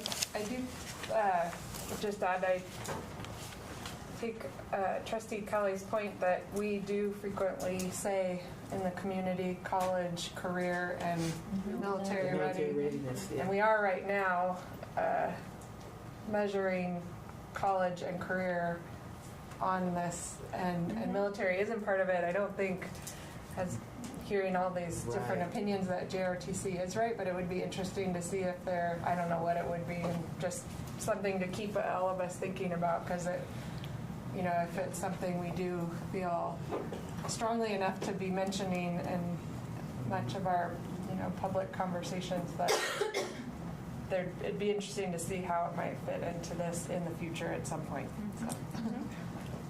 And maybe at some point we'll transition to post-secondary readiness, because it's, you know, it's all of that. It's all of it. So much more. It's all of it. It's readiness for life. Yeah. Okay. So we're not going to do a motion on that idea yet, but we'll ask staff to give it some thought. Oh, there's a lot of color on this next page. Emily's going to help us with this. We'll just keep moving, if that's okay. Yes, please. Right. So, Jackie? Yeah. Again, just to orient what we're looking at, you know, the left-hand column was last year's evaluation, the next column is this year, so there's some changes proposed here, some language changes proposed. We'll go one by one. Okay. Let's do it. Well, Kristen said you were seeing the light at the end of the tunnel, so since I'm next, I'm going to assume that meant she was saying I am the light. You go, girl. So I think as we talk, and we've talked at past meetings about the metrics around human resources and goal 2. These are great examples of the nexus between the goals and the resource issues that we have, and so I'm looking forward to continuing the conversations that we've had, because these goals in particular are really influenced by the process of balancing the budget and the fact that people are our largest expense. And so as we deal with resource issues and funding issues, we're at the point in that process where we have to look at allocations and we have to look at people resources, and so that directly impacts several of the goals that we have. I think the other thing that's really important to consider, and what's driving some of the recommendations that we're making, is the fact that these are important goals to look at in terms of HR work, but that many of them conflict with each other, right? So retention is a great example. If we have a goal around retention, we know that retention is good for students, consistency, and staff. To also have a goal around increasing diversity is at odds, because if you're hanging on to your existing staff, how do you increase their diversity, right? So that's going to be kind of what drives the recommendations that we make today. I assume we just go goal by goal? Goal by goal. Okay. So in 2.1.1, one of the questions that has often come up is what unfilled certified positions mean. And in many cases, we start the school year with subs in positions who are pending licensure, either through ARL or because there's a bit of a turnaround time at the Department of Education for licensing. And so it's important that we have the teacher in the classroom, but their official status might be as long-term sub or as a substitute while we're pending licensure. And so the language change that we proposed was to reflect positions that are truly unfilled. So the old language said decrease the number of unfilled certified positions on the first day of school each year by at least 2%. I'm proposing that we decrease number of positions that remain unfilled by any certified employee on the first day of school each year by 2%. Just so there's clarity among the general public that the number we're recording is truly positions where there is no teacher identified for that classroom. Is there any merit in moving the date of that?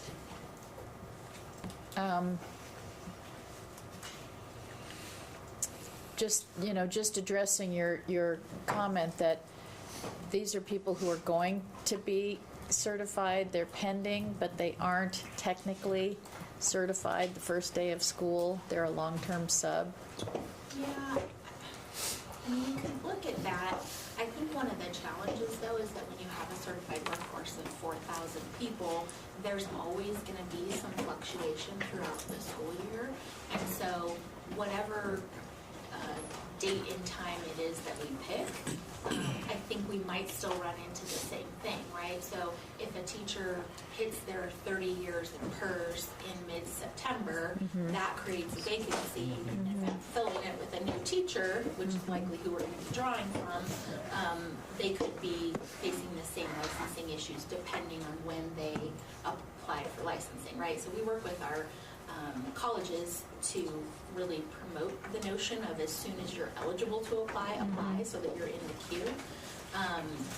The other thing that I think is meaningful about the first day is that that's definitely when the most attention from the community is placed on where we're at. That's when the newspaper's calling you how many vacancies do you have. I would say that's my 2 weeks of fame, right? So when we say any certified employee, then are we considering those long-term subs as certified employees, or because they hold an FGE certification as a sub?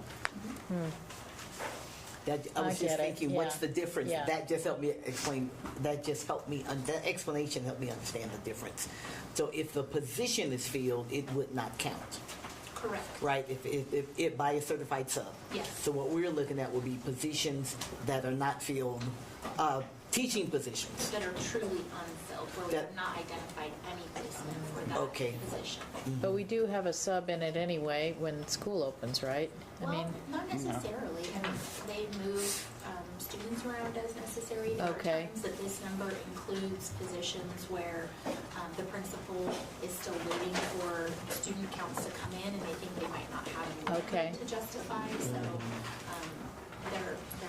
these are allocations that a Okay. person has not been identified. Okay, that makes sense.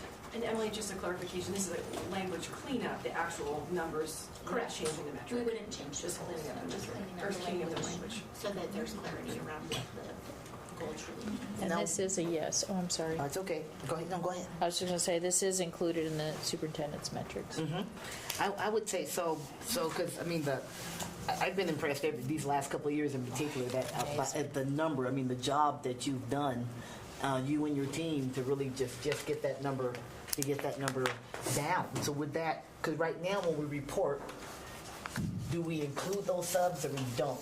We do include them. So we wouldn't be changing the number. So it wouldn't change it, but it would really just make the question more reflective of what we actually report anyway. Exactly. Okay, thanks. Would someone like to make a motion to affirm the staff recommendation? So move. All right. Now that I understand it. Is there a second? Second. Second by Vice President Raymond. The whole recommendation. The whole, Yeah, do you need details in the motion or? no, Okay. I think, yeah, as And the proposed. 1920 part. And the And yeah, because 1920 it's already in the and evaluation, let's keep it in the and eval. it's in the metrics for the superintendent's evaluation. Does everybody understand that motion? Okay, is there any further discussion? Hearing none, all those in favor, please signify by saying aye. Aye. Any opposed? Motion carries. Thank you. Okay, Right, so 2.1.2, not recommending any language changes here because we do think that in the continuum of HR work, measuring the diversity of our workforce is important. But I am making a recommendation that it not be included in the superintendent's evaluation for the reasons I talked about earlier. It conflicts with goals around retention. It is absolutely resource driven, so in particular years when we do less hiring, right, and the denominator changes, and that causes fluctuation in the percentage.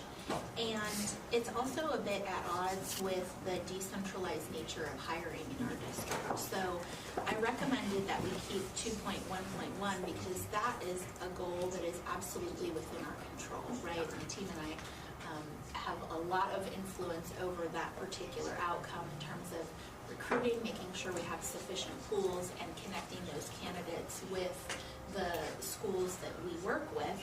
But 2.1.2, we don't mandate that they hire particular types of candidates. We want to, As you should not. as we've discussed before, right? We want to make sure that we get the right candidate for the right job.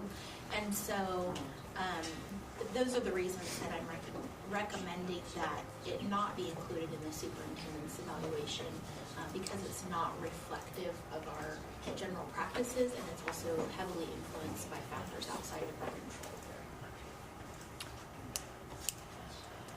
thoughts? I'm struggling with this one.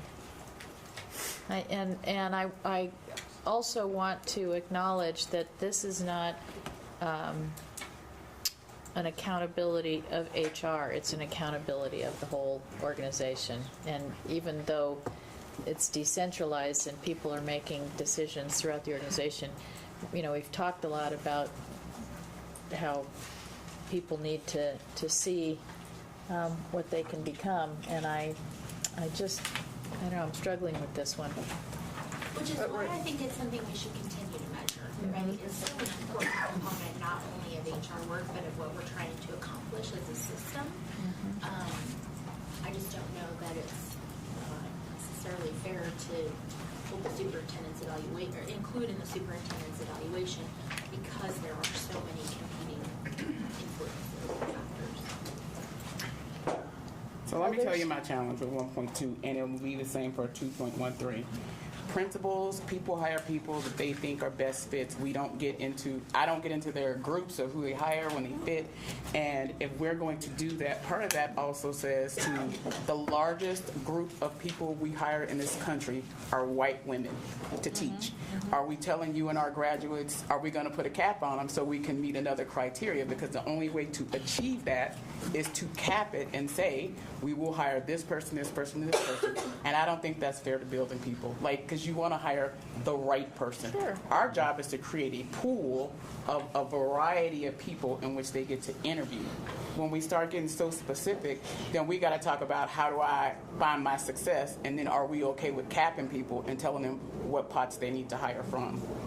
I guess for me, it's not just about teachers, but it's about, classified staff and everybody else. And maybe for me, it's more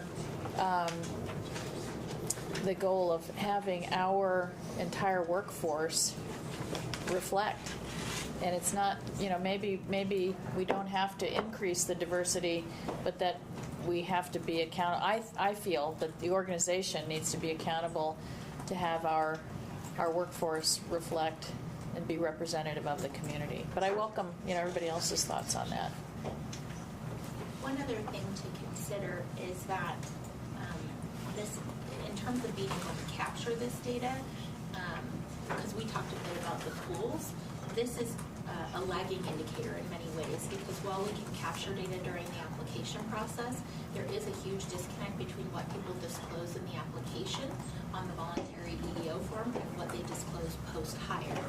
So, that's a factor to consider, right? Because we kind of struggled with, maybe we measure instead the pools. And when I looked at the data around applicants and the type of diversity they report during the application process, understandably there is a difference between what you want people to know when you're applying for a position versus what you're comfortable disclosing after you receive the position. So again, I think it's definitely an important thing that we want to continue to measure, but there's a lot of complexities around accountability for it. I think we've done a good job. We've talked about application pools versus who gets pulled, who's qualified versus who we interview, ensuring that we as the leaders in departments are interviewing a variety of people. But what doesn't get controlled at that point, because we talked about, is the outcome of the interview with a group. Most of our interviews are group interviews too, right? They're not just a single one-on-one, I'm going to hire or fire you. There are groups of community people, and this goes beyond teaching. This is in Pete's department too. Right. And so then we have community people weighing in on that. And so I just think it's so hard to dictate when you have a system where you allow people to choose versus say, do we go in there and say, well, we're really looking for a minority this time? We don't do that. We hire the best candidate. Sure. And we want to build a culture in which people are given, every opportunity, just as we do with, reducing achievement gaps. We want to build that culture down throughout the whole organization. This one I can't support. I'll get right to the bottom line. I can't support it, and here's why. Our organization is no different than every other organization, especially of our size that's out there, that still have goals for diversity and inclusion. The CEO in that organization does not make all the hiring decisions, cannot. In most organizations are not, I shouldn't say most, that's not true, because most organizations are small ones. But in organizations our size, that's not the case at all. It is decentralized, because the department chairs and supervisors and managers and so on all hire their own people. But if something is important to the organization and becomes a goal of the organization and it's demonstrated that it matters to the organization, that has an impact on who shows up in the organization. Not because you dictate. I don't believe in quotas. This is not EEO. I don't believe in caps and any of that stuff. We would not want to do any of that.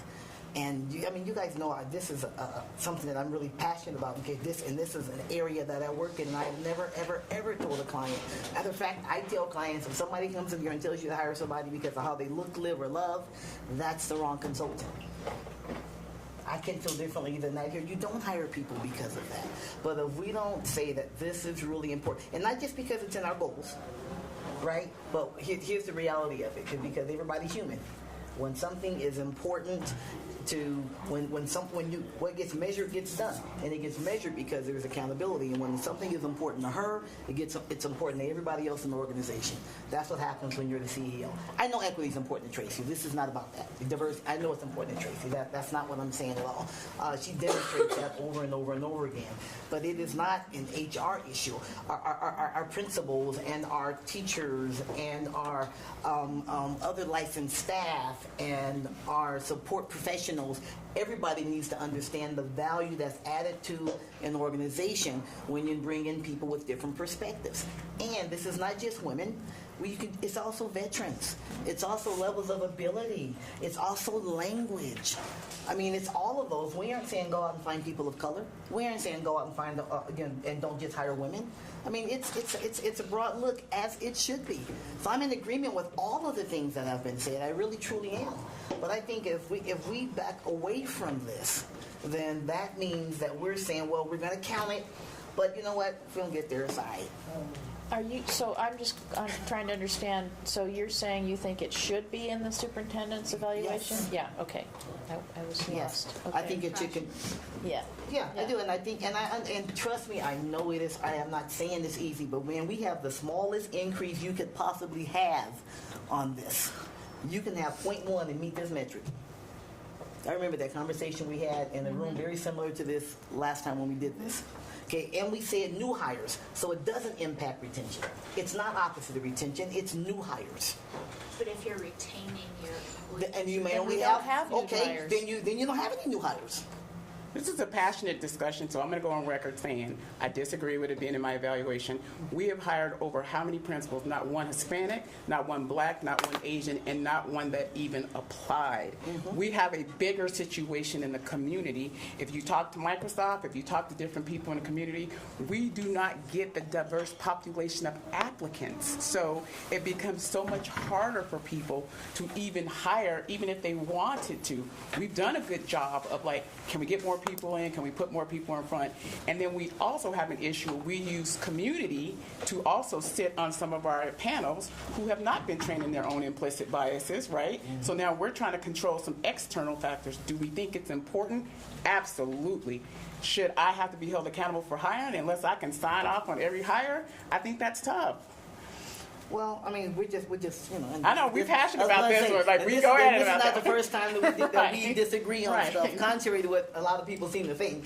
We just disagree. Because I don't want to sit in front of a principal and say, hey, I got to meet this requirement, so be sure that you hire diversity, because we don't even send out. But listen, we train, but we do not control it. We have issues today in our classrooms we still are working on, but we cannot control it until it pops up. I can't see your implicit bias when you hire me. I can't see that. Of course, no, you can't. But I can see my own. I can see my own implicit biases. Yeah, but I can't measure that for you. No, you can't. But hang on a minute. As and I know we're in the process of making sure everybody gets unconscious bias training and so on. We've been through that training, and we know it's a great training, and it makes all of us look at ourselves, and that's a little uncomfortable for everybody. But I can see my own. This is not a conversation about not hiring the best person for the job at all. And here's the reality of it. That's what we had. And look, it's bright green. I know, but so listen, it's not about, for me, it's not about the green or the red. No, but this is what I'm saying. We're having a conversation about this, it being really hard because this is really hard to get there. It's green. It's not light green. It's not yellow. It's not blue. It's not red. It's happening. And so it's going to be a little easier for me to say, you know what, dang, we're doing everything we can and it's just not happening when it's just not happening. But it is happening. That's my point. It is happening. And I have a firm belief that part of why it's happening is because we're paying so much attention to it. I think it's happening because of some of the investments we're making in Grow Your Own programs. Right? But you know what? Then I suggest we continue to do that. Well, we should, right? Okay. How about this? How about this? Increase the percentage of the diversity of applicants who become new hires. Because you're right, the applicant pool is not diverse. Right. But if we make it just about new hires, then we're including the whole pool of new hires. We're trying to increase the whole diversity of the whole pool of new hires. What we're we're handicapped by the fact that the applicant pool isn't diverse. So maybe I'm not saying it the right way, but if there was a way to, because I'm with Angie, if the top isn't saying we're accountable for this, then it doesn't become the culture of the organization to move it forward as well as we might want. Scott? I agree with that. I think changing out new hires and putting applicants makes sense because that is something we can control a little bit. We can find ways to reach out to more diverse groups to say we want to hire teachers, we want to hire bus drivers. And the last thing I would want to do, I want our principals and our department heads to have the flexibility and autonomy to hire the best people. So I wouldn't want the superintendent to have to sign off on all their hires. And I think by changing this new hires to applicants, you avoid that problem. The superintendent doesn't have to get involved with that. But what the superintendent can be involved with is how do we get that applicant pool more diverse. And maybe maybe that wasn't the right way to say it, but if there's a way that we can convey. Yes. Oh, David and. So I just want to make sure I'm understanding what you're saying. If we change out new hires for applicants, this number will go down significantly because people are reticent to report like race and ethnicity in their application, and also it's required that it's voluntary disclosure during the application process. People may not disclose it. And the other, they don't They may not disclose it. yeah. And the other thing that we don't currently capture, so we would be a year-ish out on having this in the application, would be a requirement to report language and some of the other things in here, veteran status, and or ability or anything like that. We can't even ask about ability during the application. We can't really ask about. We can ask, but it's not. But it's voluntary. We can't mandate. I guess I would say this: when I worked at the university, I was an associate VP, and we had a vice president who was really committed to diversity, and realized the benefit of that. And for the people this was student services, so we worked. Everybody in student services, you work pretty directly with students and so on. And she had a requirement that and I'm not saying this is what we should do, but this is just hear me out. She had a requirement that in your finalist pool, everybody whatever in your finalist pool, you have to have some diversity. Okay, and it could have been all of these areas. It wasn't you have to have somebody black or Hispanic or that speaks another language. It could have been any. It could be gender. Some departments had all female, so diversity for them could have been bringing in a guy. She had a requirement of that, and guess what? They are the most diverse division on campus. She didn't say who you have to hire. She didn't even talk about your applicant pool, but you got to have somebody that's good because you got to meet minimum requirements. That's good enough to be a finalist. Now, again, I'm not saying this is what we should do. I'm saying that's commitment from that level. Saying, you know what? Then guess what? When everybody has a search, you better get out there and get your pool going, get you some good people that look, live, and love differently than you, that reflect a different kind of input, a different kind of ideas, a different kind of ways of seeing things than the people that you already work with. That's the value of diversity. It's not counting heads. It's not counting heads. It makes us better because we get different perspectives. I cannot possibly see things like Melina or like Andrew. It's bringing that in and saying we're so committed to it. It matters so much to our students. It matters so much to our families. It matters so much to the climate on our campuses that we're saying, dang it, we're going to do whatever we can to get there. And remember, we're talking about a metric that was met. It wasn't even barely met. So it's hard for me to say that, you're right, we can't meet it. That's hard for me. I got to tell you, that's hard for me. It's being done. So for me, it's not about meeting the metric, and we both agree on equity and diversity, but we are counting heads when we set a target. That's not true. Oh, I disagree. Then what are we counting? I disagree. What are we counting? We're counting commitment to diversity. That's what we're counting. That's the way I see it. Well, how are we counting the commitment to diversity if we're not going to count how we get there? Because when you say you're counting heads, it's like saying, I need 4 of you, I need 2 of you, I need 1 of you, and that's not what I'm advocating. I don't think any of us are advocating for that, but essentially it gets to that. Okay, we're just going to disagree on that. And we can agree to disagree. Well, let's remove the increase the diversity of applicants and become new hires because it sounds like that's not workable. Take that one off. Well, we might, and I might lose 5 to 1, and you know what? I'm going to still be okay. I think Danny wants to say something. Yeah, so in looking at this, I actually agree with everything that's been said by everyone. So That helped us out. That makes it very difficult. It makes it very difficult. Way to take a stand, man. But I think what makes it hard for me is to remove it from the superintendent's evaluation, because I look at it as the position, not the individuals that are in it. So I'm looking ahead, and I think that if we remove it, we could be sending the wrong message that it's not as important as it was, and therefore there's kind of a way out if we're not meeting it. And I don't think that's a good message to send. And so that's why I struggle with taking it out. But I agree with what everyone has said, because the points are valid. They're all valid points. But I'm concerned about the message. The message could be to those that look at this and say it might not be as important because there's no longer going to be that accountability, and that's how people will view it. And so that's where I struggle. Melina? My thought on it, and why I don't have a problem leaving it in, is because I think it's green for a reason. I think it is your focus on equity and diversity, and you look back to the LTL at the beginning of the year. I mean, I think even though you can't control who principals and everyone is hiring, the work you're doing to educate your staff about equity and diversity is reflected in this, and it's that the commitment that you do have to putting people sometimes in uncomfortable positions of having that conversation, that when they do look at their pool, they're thinking about, they're looking back to the LTL at the beginning of the year, they're looking back to their training with Tiffany. So I think it's green because of you. I wholeheartedly agree. Other comments? Alan, do you have any comments before we try to?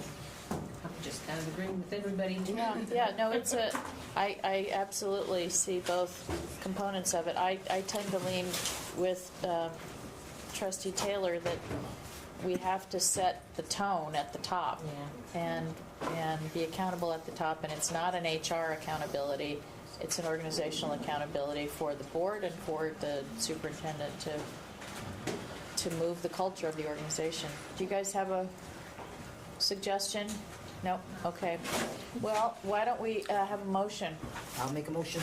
Okay, before you make it, I want to go on public record that I disagree with it for a variety of reasons, unless I'm given the tools to be a part of the hiring process when we hire, specifically signing off on hires and looking at if we're picking people to interview. And I'm going to give a very public example of an individual that was a minority who I actually called Emily about, who they were suggesting that we wouldn't hire minorities.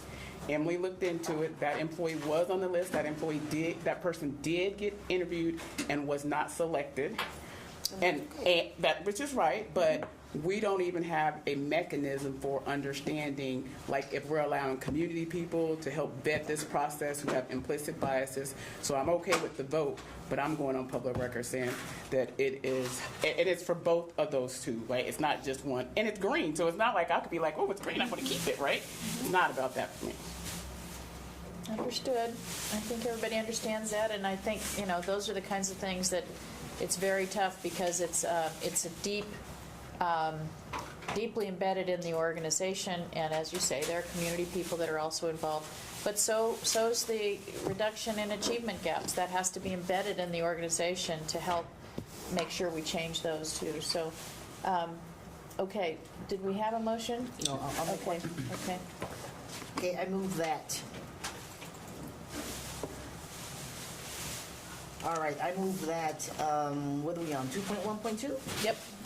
I move that the board, I move that the board, what are we saying? Affirm the affirm, there we go.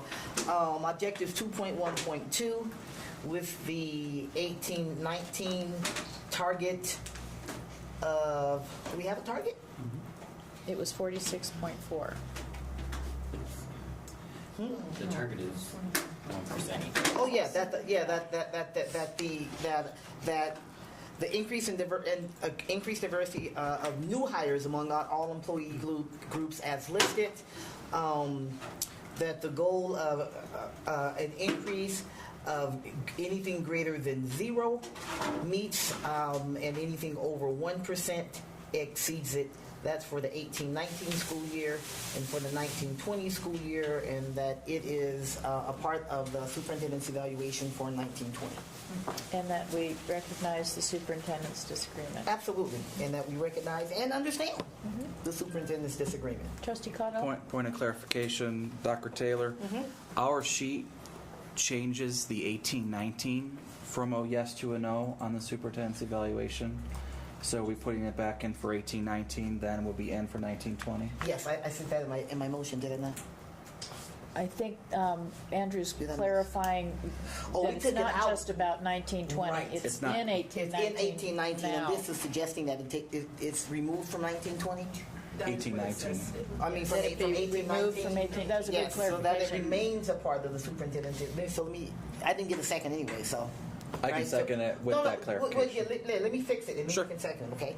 I move that the board accepts objective 2.1.2 with the goal for 18-19 of an increase of greater than 0 to 1% will meet the goal, and over 1% will exceed it. That's for the 18-19 school year as well as for the 19-20 school year, and that this metric is part of the superintendent's evaluation for 18-19 and for 19-20. Okay, is there a second? Okay, second by Trustee Cotto. And with the and absolutely acknowledging and understanding the opposition of the superintendent. Thank you so much. All right. Is there any further discussion? Hearing none. All those in favor, please signify by saying aye. Aye. Any opposed? Opposed. Okay. Should we That take one passes. 15 minutes for lunch? Sure, yes, yeah. JJ's got writer's cramp. Yep, and we definitely have a fair bit to get through, so if it's the pleasure of the board, 15 minutes? Yeah, Let's come back working. That would be great. Okay, so we'll reconvene at 20 past the hour. Number 5. Okay, boys and girls and everyone else, we're going to dive back in, and Erica wanted to make some order suggestions because we've got a lot of people who've been sitting here all day that maybe we can get them out of here sooner. So, Erica, you want to walk us through? Yeah, so just a suggestion I have is to work through 2. There's goal 2. There's a few more items to get through, although I think they might be a little bit easier and quite frankly logical. Some of the recommendations that are coming forward. Then we jump to the academic component of 5. And then there's a piece of family engagement that we can take from 3. And then that will cover most everybody's stuff except for Irene's and Pete's and David's. So that's a suggestion that I would make. Whatever we need to do, because we're going to lose Melina. Is anybody else going to have to leave before 3 of the trustees? I might have to go to the bathroom once, but Don't even. Yeah. Don't even. Okay. So let's go ahead. And we do want to get to waiting today too. So Miss Emily, the floor is yours. All right, so we are on 2.1.3. The current language says increase the percentage of certified new hires who are hired from our education support professional and should say guest teaching workforce each year. This is a goal that, of course, reflects, again, part of the continuum of human resource practice, but also our focus on career pathways and grow your own. So it's definitely something that we feel strongly about continuing to measure. I did change the language, and the recommended language now says increase the number and or percentage of certified new hires who are hired from our ESP and guest teacher staff each year. And the reason that I put the and or in there was because when we reported on it just recently, it was a great example of where the total amount of hiring that we did was so much greater this year than last year that the number of people went up, but the percentage went down. And so we hired 77 more people from those two pools, but the denominator was so much bigger that it didn't move the needle on the percentage. So it still reflects the accomplishment we were trying to achieve, but I think having the and or in there will give us some latitude for the resources that play a significant part in this goal. And what happened this year was we got a significant class size reduction money mid-year, which allowed us to increase that number. So What if we just took out number and or percentage and just say increase the certified new hires who are hired from our education support? I mean, because then we might be who decided to use percentage versus numbers? It's just increase the certified new hires who are hired from our ESP and guest teachers. Yep. I'll ask Erica, what will that look like then in terms of the targets and goals? So then I think we should report on the number and the percentage, and then we'll be able to see the increase in one or both of those categories. Okay. That's fine. Does that work? Yeah. Okay. The other thing that I am recommending is that I get a pen that works. Is that this should not be a metric that counts toward the superintendent's evaluation. There are a lot of resource factors that influence this. Of course, funding of allocations and how much hiring we do influences it. But also, one of the main ways that we help support this activity is through scholarship funds for our Grow Your Own scholarship programs. Some of those are district funds, some of those are state funds, and of course the amount of funding that we have available fluctuates in terms of what our resource situation is, and in particular for these groups of employees who, in order to make that move from ESP or guest teacher to certified staff, need support in terms of the educational attainment. Emily, I'm sorry to interrupt. What's guest teacher? Substitutes. Oh, That's our new they renamed I them. was like, do we have another 11? I didn't know. Okay. We feel like guest teacher reflects the No, nature of their it's an awesome title, but thank you. Okay. Yeah, no problem. But as those resources to support them in pursuing the educational requirements to become a teacher become diminished, I think that's going to impact what these numbers look like. So I think, again, that it's something that we should continue to measure. It's definitely an important part of human resource practice in terms of career pathing and, again, continuity of people who serve our students. But my recommendation is that we don't include it in the superintendent's evaluation because it's so resource dependent. And I'm okay with that. I don't know how other people feel. I'm okay with that not being. I'm okay with that too.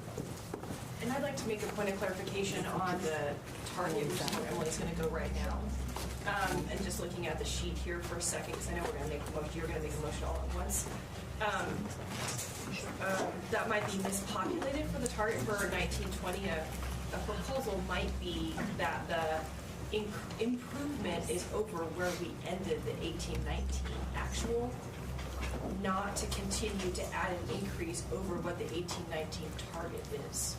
So for example, I'm just suggesting that the increase is based on where you ended the previous year, not that you just keep on increasing off of a previous target, which we didn't achieve in this case. Right. That makes Just sense. Right. Yeah. Right.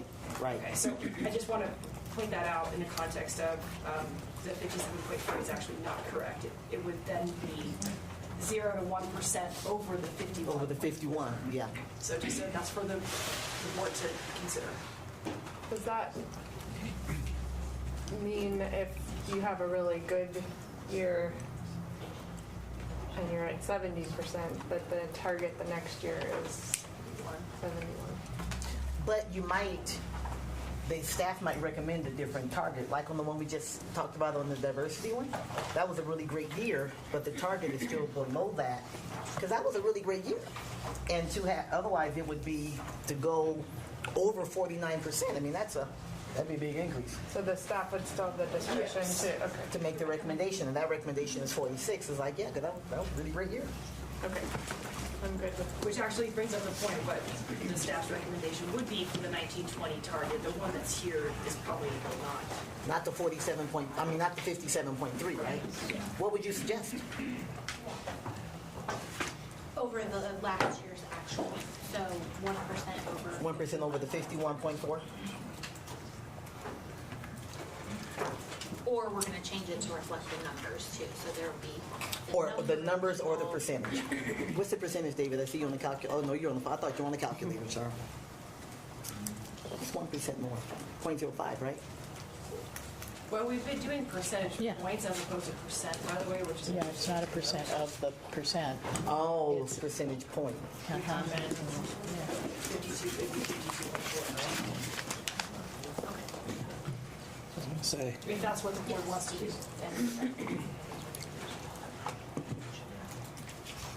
Or the number, right? And then next time we see this, we'll have the number in there. And we can see what that is.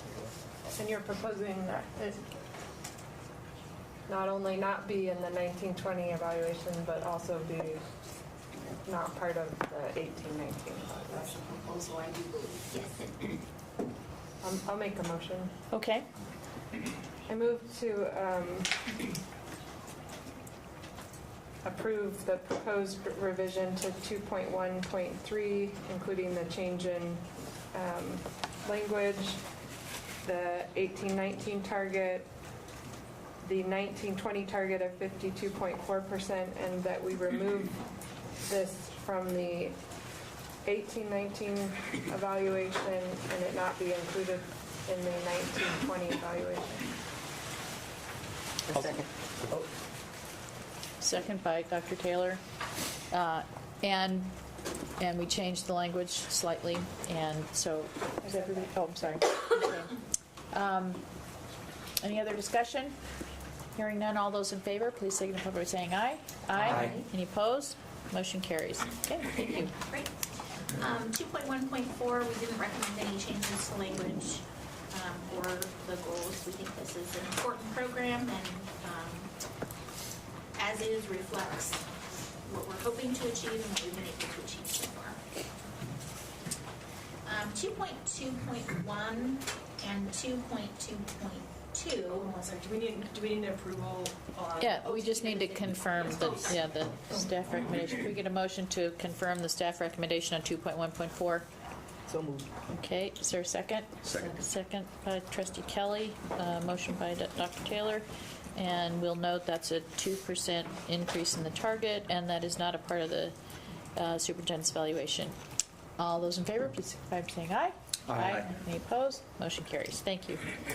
Okay, 2.2.1. All right, so I'm going to talk about 2.2.1 and 2.2.2 together. The four goals were one related to administrators engaging in the MyPGS professional growth platform, and then 2.2.2 was teachers. The goals and actuals were very similar, and so to simplify things, our recommendation is that we combine them to say maintain the percentage of licensed staff engaged through the professional growth system, MyPGS platform, and then we would combine the data in terms of targets and actuals. I think, I can't remember which, I think we're just going to average the two and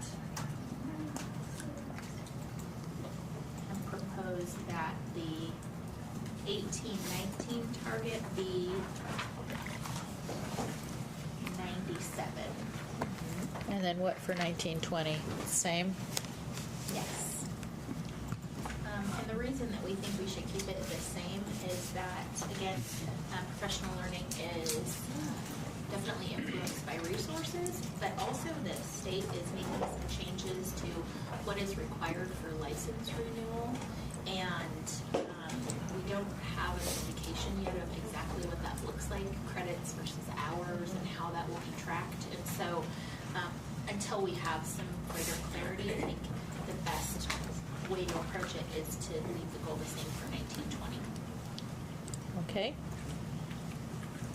Any discussion or questions about that? And That one is not in the evaluation metrics. Correct. Anyone have a motion? Okay. To accept the proposal for removing 2.2.1 and the changes to 2.2.2 with the 18-19 target being 97% and 18-20 target being 97%. And to continue it not being Part of the superintendent's evaluation. Okay. Is there a second? Second. Second by Trustee Minetto. Is there any other discussion? Hearing none, all those in favor, please signify by saying aye. Aye. Any opposed? Motion carries. Okay. All right. 2.2.3, the prior language was focused on increasing the percentage of staff completing implementation surveys about how they implement practices from professional learning opportunities. And what we found as we have moved through evaluating this is that the real opportunity for us, at least in the short term, is to influence instructors getting those surveys to people. At some point, we might come back with a recommendation about survey data and completion rates of the surveys. But right now, I think our opportunity, and particularly what my staff would be focused on, is working with course creators, who is obviously a much smaller group, to all employees, to close out the courses, complete the attendance, and then push that survey mechanism out to people. And then keeping the same goals, because right now there's a very small number of people that course creators that do that. But I think ultimately, if we can build that behavior, then we'll have a greater data set to look at in the long term of what post-learning implementation looks like. Okay. Any questions or discussion on that? Okay, and again, this one is not for inclusion in the evaluation. Is there a motion? So moved. Okay, thank you. Is there a second? Okay, second by Trustee Caudill. Any further discussion? Hearing none. All those in favor, please signify by saying aye. Aye. Any opposed? Motion carries. Okay. Okay, so 2.3.1, increased teacher retention over the first 5 years of employment by 2%. It's definitely a goal that I think we should continue to measure, but as I mentioned at the beginning, it's one that potentially conflicts with other goals around increasing diversity and increasing hires from other groups, our goals around grow your own programs like ARL. And so my recommendation is that we keep the language of the goal and we keep the metrics, but that it would not be included in the superintendent's evaluation. Thoughts? Yes, Mr. Caudill. Yeah, I won't support it without it being a superintendent's evaluation. I think it's directly tied to morale as well. Retaining our teachers is something that is a hot button issue, and I believe that's extremely important for our organization to ensure that our teachers are being retained. So I think it should stay. Okay, other thoughts? I agree with that. Okay. Trustee Kelly, you're nodding. Yep, I Can agree. you talk to me more about what it competes with? So if we are measuring retention, and we're saying that we need to hang on to employees over the 5-year cohort, beyond, of course. Diversity, for example, you can't change the diversity of your existing workforce, right? With very few exceptions. Somebody might become a veteran during the course of their employment, but it's pretty small exceptions. But isn't the diversity just new hires? It is just of the new hires. So, But if we're retaining people, the number of new hires is going to Yeah. so but But that's still, the okay. diversity of whatever that smaller pool is still important. I think the other thing that's important to remember is that, again, as we go through the budget process and allocations are significantly influenced by the balancing of the budget, there's also the potential to impact retention if we need to do a reduction in force, for example, right? That's something that would be outside of control of the superintendent as it relates to retention. So I agree with you on that. but the targets that we have, if we have to lose over 25% of our teachers for our budget, we have a pretty significant problem. So I would say that as collaboration between the board and staff, we just be mindful of the targets. But I just don't think it would send a very good message to our teachers if we took this out of the evaluation. Can you remind me? Yeah, go ahead. Yeah. Remind me, did we talk about the 2%? I don't remember. It's in the goal. Why we selected 2%, if it was just sort of something that was thrown out, or I don't know why we do selected you remember?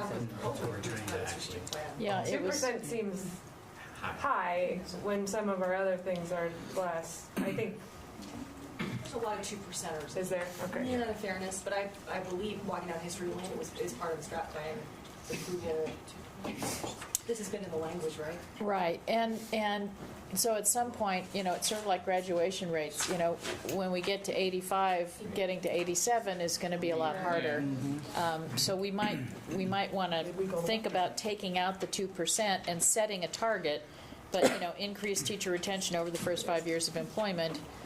Just leave it. And and yes, if 77% is what we land on, but to not always have it be by 2%, because So maybe it's there's just only increase. 50 of those. Yeah. Maybe it's just increase. That seemed like one that kind of has a. Yeah, no, that's good. Good Might point, plateau. Melina. Yeah. Maybe the plateau. Good I point. think our administrators this year too really reflect the nature of our workforce, right? And so we have this year and in future years a bubble Yeah. of retirements coming. Yeah. And so the same thing will happen with teachers, and so you'll see a lot of movement happening. Are we comfortable with 77% for the 1920 target? No. I think it's increase. David's saying no. I think just an increase. Yeah. Well, but we need to have a target. The goal could just say increase, but what should the target be for 1920? 1% up. Go to 76? Maybe go to 76, 1% up. Okay. It's just the first 5 years of employment, right? So I just want to clarify that point. It's a cohort, Yeah. right? Yeah. It's a cohort. The research shows that's where the That's the big, Right. yeah. Okay. Okay. Is there national kind of averages or standards in that area for retention at that That first 5 years? I don't want to throw out a number. Yeah. I believe when I looked at But right this it, second. we were slightly above in that first 5 year cohort, but I'm going to make that I mean, I think 75 seems like a really great number. That's great work at In 74, any job, man. I have trouble. I'm not a good example. I'm sort of like 2 years. Never and I making get that the edge, longevity bonus, huh? No. Well, and when you think about what it was in 16, 17, I mean, that's really Right. impressive, the growth That's great work. Yeah.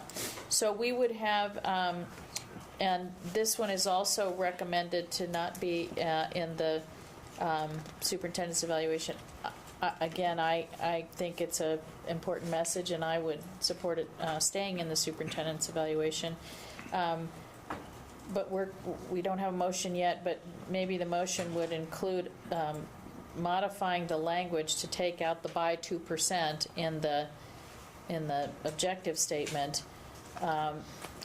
retaining the 75% target, and setting for 18-19, and setting the 19-20 target for 76%, and then whoever wants to make a motion about what your thoughts are on the inclusion or not inclusion in both 18-19 and 19-20 for the superintendent's evaluation. Anybody want to? I can make it if there's no other discussion.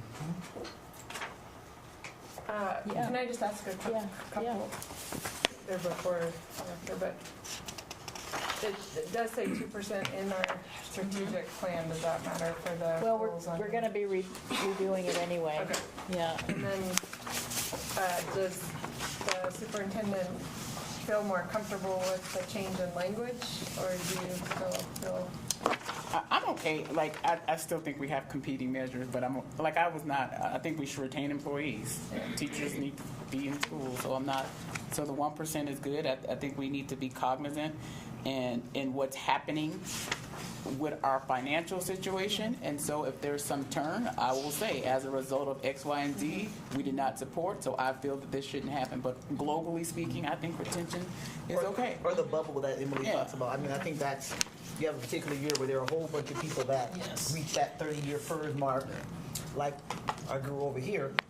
And that gives, I mean, those numbers matter too. So then we have that conversation here. I think that's well, and even though we're only measuring the 5%, the retirement bubble still matters, because if we have a bubble, then we do a significant amount of hiring, and that carries through. Right. Yes. The harder it is to retain that. Well, and particularly because we're squeezing resources like consulting teachers that support our new teachers, who are an important part of retention.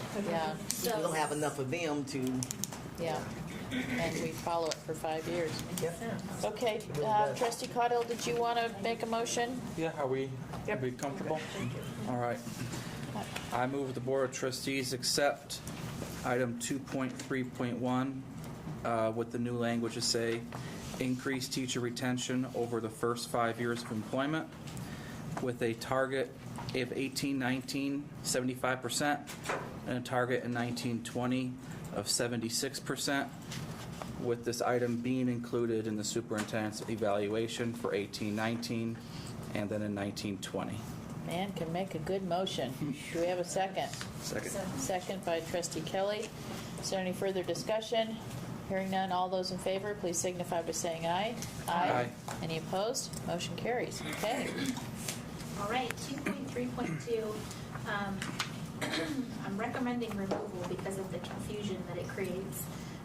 Maintain at least 85% employee satisfaction rate as measured by satisfaction surveys. That has historically been a human resources objective. The surveys that we send out in response to people that we work with on human resources issues, and so I know there was a lot of confusion in the last year that this was not reflective of the superintendent's survey, which is factored into the evaluation in a different way. I'm going to continue to gather the data on human resources performance because employee satisfaction with our work is definitely important, but I don't think that it should be a strategic plan goal. So let's clarify how employee satisfaction is incorporated in the superintendent's performance evaluation. measures that are focus area 1 that are on the last page. Those are the two that we of the engagement survey that is part of the superintendent evaluation that is involved. Those two at the top, those are the two metrics that are currently included from that survey. There is the satisfaction section that we added last year, if the trustees remember. That's not necessary. That data is not necessarily reflected in those numbers. Those are additional questions that were new questions last year. So is there a metric that we could, because the goal is highly effective personnel and the objective is, increased retention and engagement of highly effective personnel, blah, blah, blah. How can we reflect an objective in this strategic plan because it's not otherwise reflected in the strategic plan? So just to recap really quickly. If we take, in this one I agree with you. This was an HR survey about HR. It wasn't about the organization. Those questions that are in the employee survey that is part of the superintendent survey are the Gallup questions. Right, but they're not in the. It's not in the strategic plan. And so That's what's troubling me. Back to the board that that data exists in that piece. There's probably other potential dissatisfaction data that exists. So if we take this out, if we take this out and not modify it, there's nothing left in the strategic plan itself that relates to employee satisfaction as a metric. Can we modify it? That's what I'm wondering. Does it really go under 2.1 if it's? It's under 2 point. Yeah, it goes in goal 2 somewhere. Well, I guess it's 2.3, isn't it? Retention and engagement.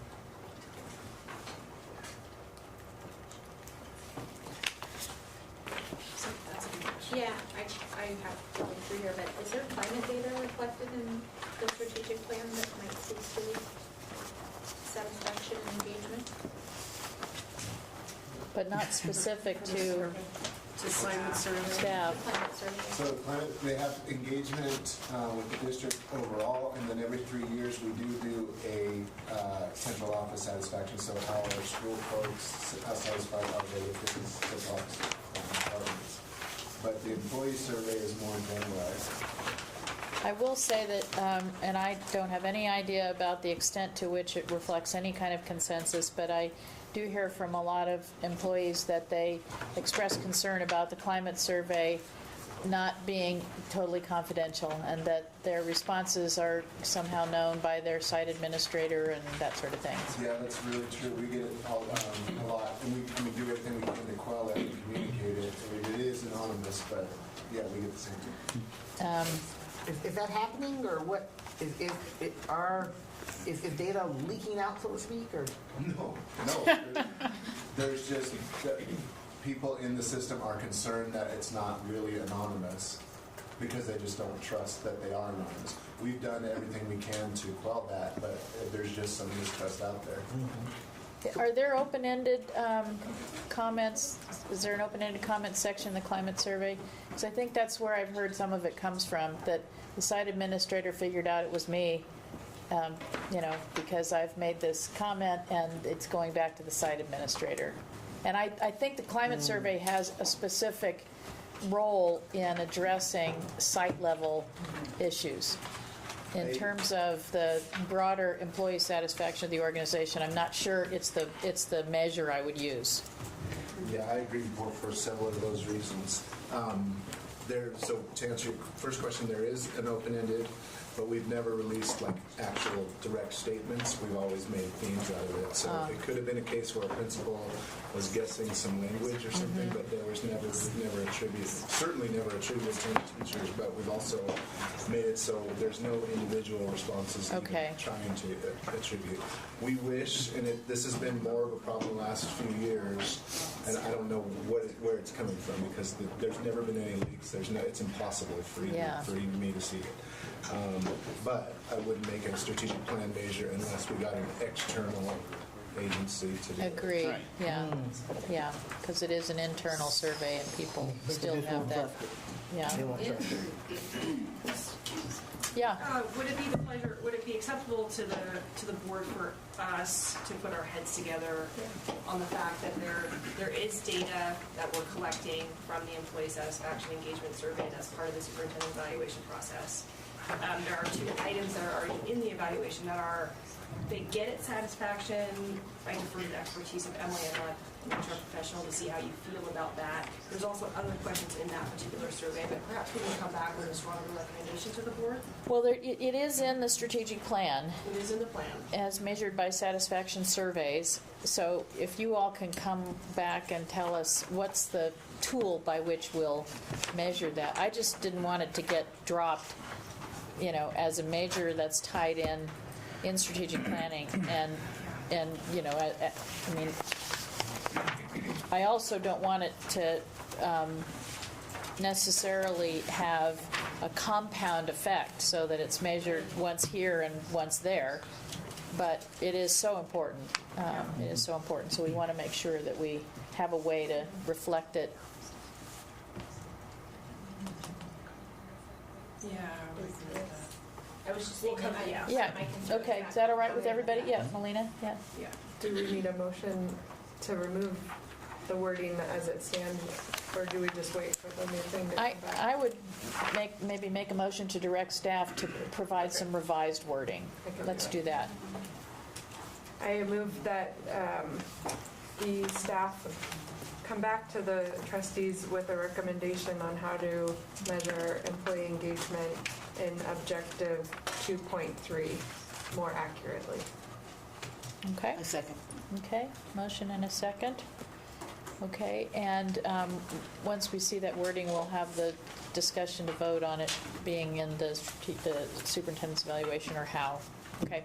All those in favor, please signify by saying aye. Aye. Any opposed? Motion carries. Okay. Woo-hoo! Page 3. Drop the mic. Madam President, I have a Yes. quick thing. Yes, ma'am. Sure.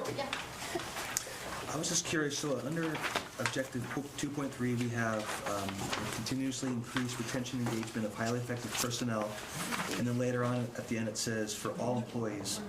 But then for objectives, we only specified teachers. And I'm just wondering, has there been discussion to have other objectives that touch on other employees, that like something for counselors, something for bus drivers? I mean, we could have a lot of objectives, but maybe just the top employee groups. Has there been discussion about that? That's a good point. So, very granular, counselors would be included in this teacher number because that's actually certified staff. But I think the reason that I didn't propose any additions here was because knowing that we're going through the strategic planning process soon for the new strategic plan, I figured that would be conversation for that time to say, do we want to measure additional groups or change the language around what that objective is. Okay, so you'll bring that up when because I mean, I'd like to see more groups somehow tracked or represented. So yeah, if you can bring that up at an appropriate time, and maybe you can start a good board discussion, and we can get some other things in there. Might include turnover rates and that sort of thing. Yeah, okay. Okay. Now relating. Good point. Thank you. Okay, and then you wanted to go to 5, Erica, is that correct? Or? Let's go to 5, if you could.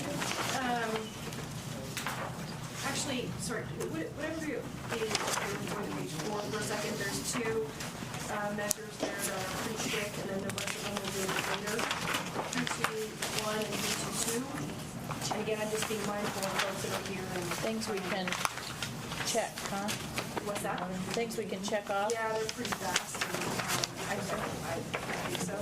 Okay, you go. Okay, Great. we are not proposing any changes to 321 and 322 in regards to family engagement. The first one, the satisfaction rate, that's from the climate survey. And then the 322, those are from the exit tickets or exit surveys from the parents who participate in parent university. That seems odd. I would have had the 3.2.1 be in the superintendent's evaluation and not 3.2.2. But that's just me. And I would think, in terms of family engagement, family satisfaction on progress would be more important as a overarching strategic goal than. I think if I could get some clarity to that conversation, this was the conversation about, and we're working on it, about the whole index that we're trying to create to measure the engagement of families at schools. So we're actually working on that now in regards to how schools actually utilize the different resources for family engagement. So that, I think, was changed by the trustees at the last. But we have actual data on it for 17-18? Yeah.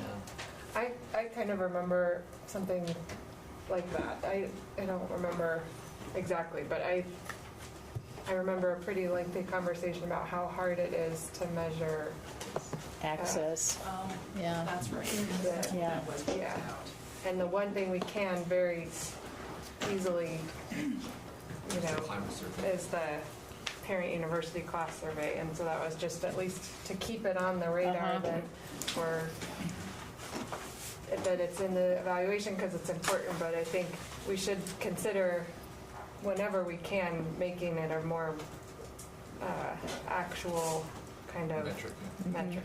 Yeah, I think it's from that index that we were talking about identifying for the schools. And then the other part of the conversation is our funding, our general fund, because this is all general fund, except for some of the grants that we do receive from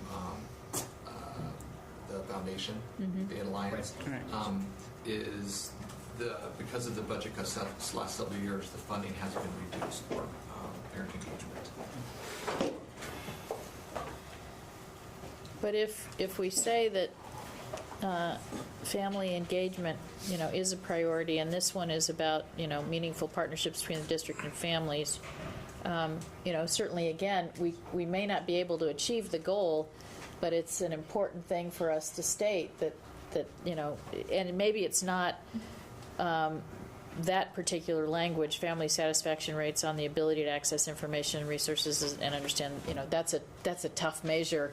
But if there is a measure of overall family satisfaction with their child's progress through the climate survey or something else, I do think that's like one of our biggest jobs that, we have to be holding ourselves and the team accountable for. I think the language under 321 was built around just some of the activities that our family school partnerships does lead, these academic teams, where families come and they learn about how to look at the data and outcomes for their students. Our parent university, the parent home visits.